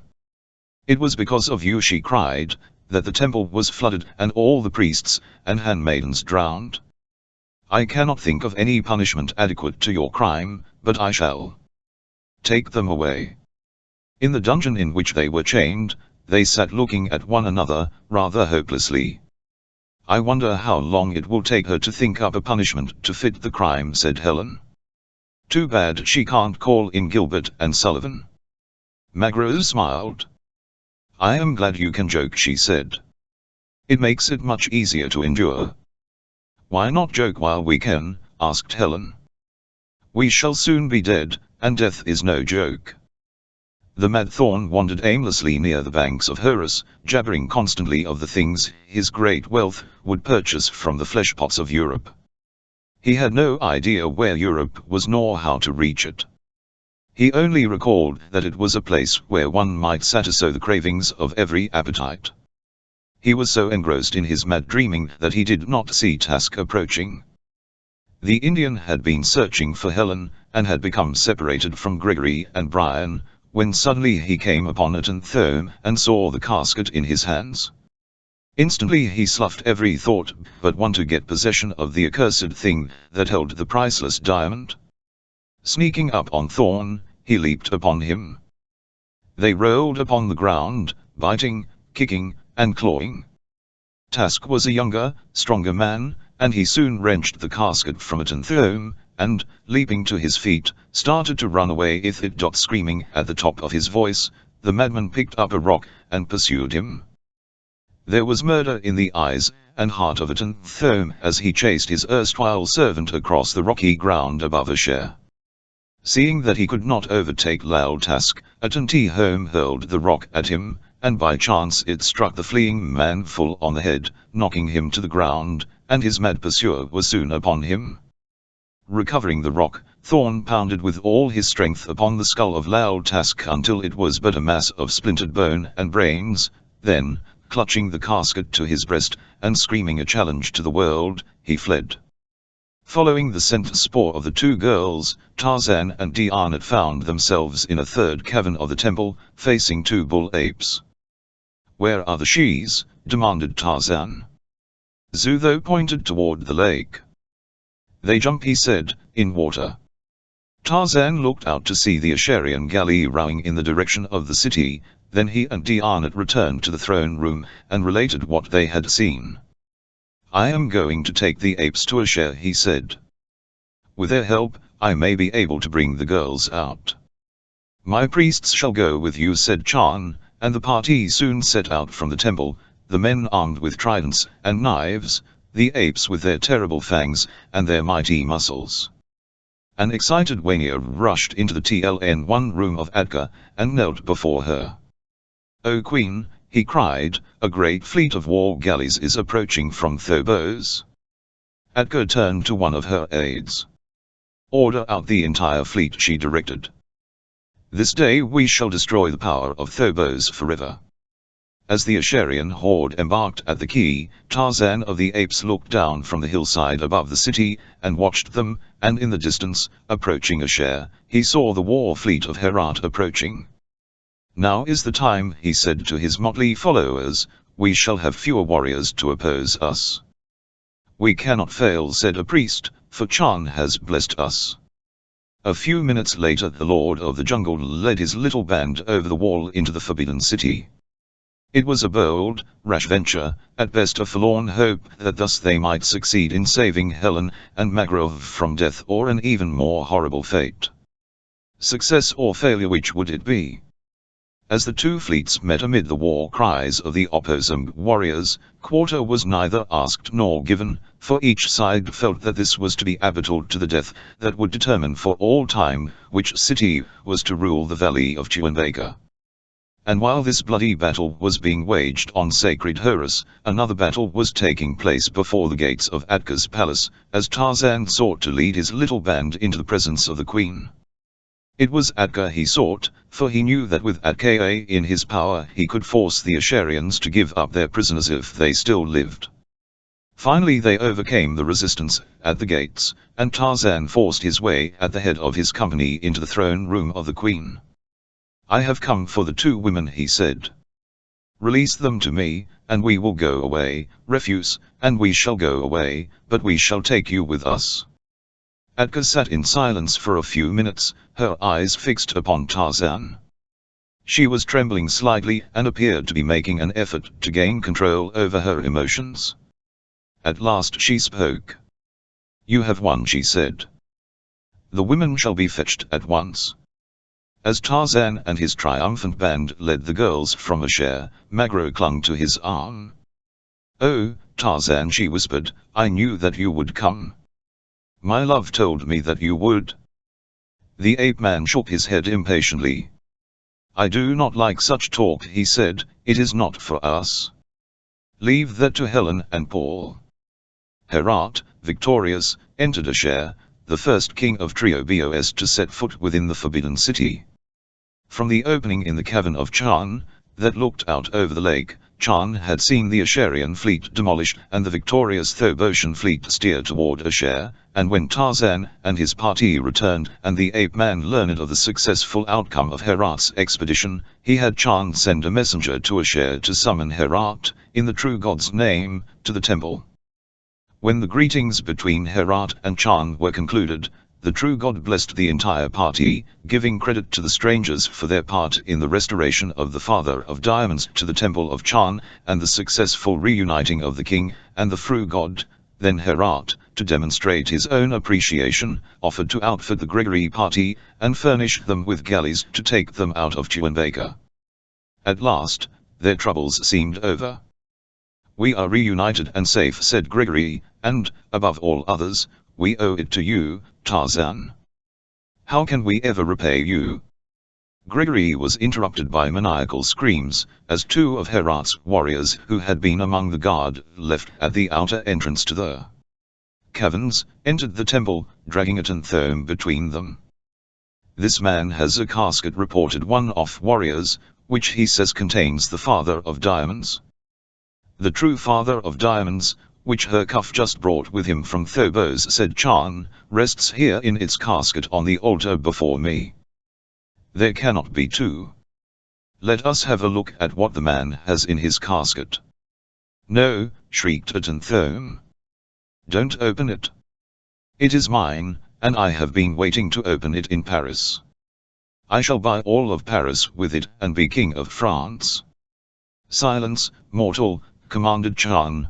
Then, very deliberately, he opened the casket, while the trembling Thorn stared with mad eyes at the contents, a small lump of coal. At sight of it, realizing what it was, Tanthome screamed, clutched his heart, and fell dead at the foot of altar of the true god. "For this false and accursed thing," exclaimed Brian Gregory, "we have all suffered, and many have died, yet the irony of it is that it is, in truth, the Father of Diamonds." "Men are strange beasts," said Tarzan. The end.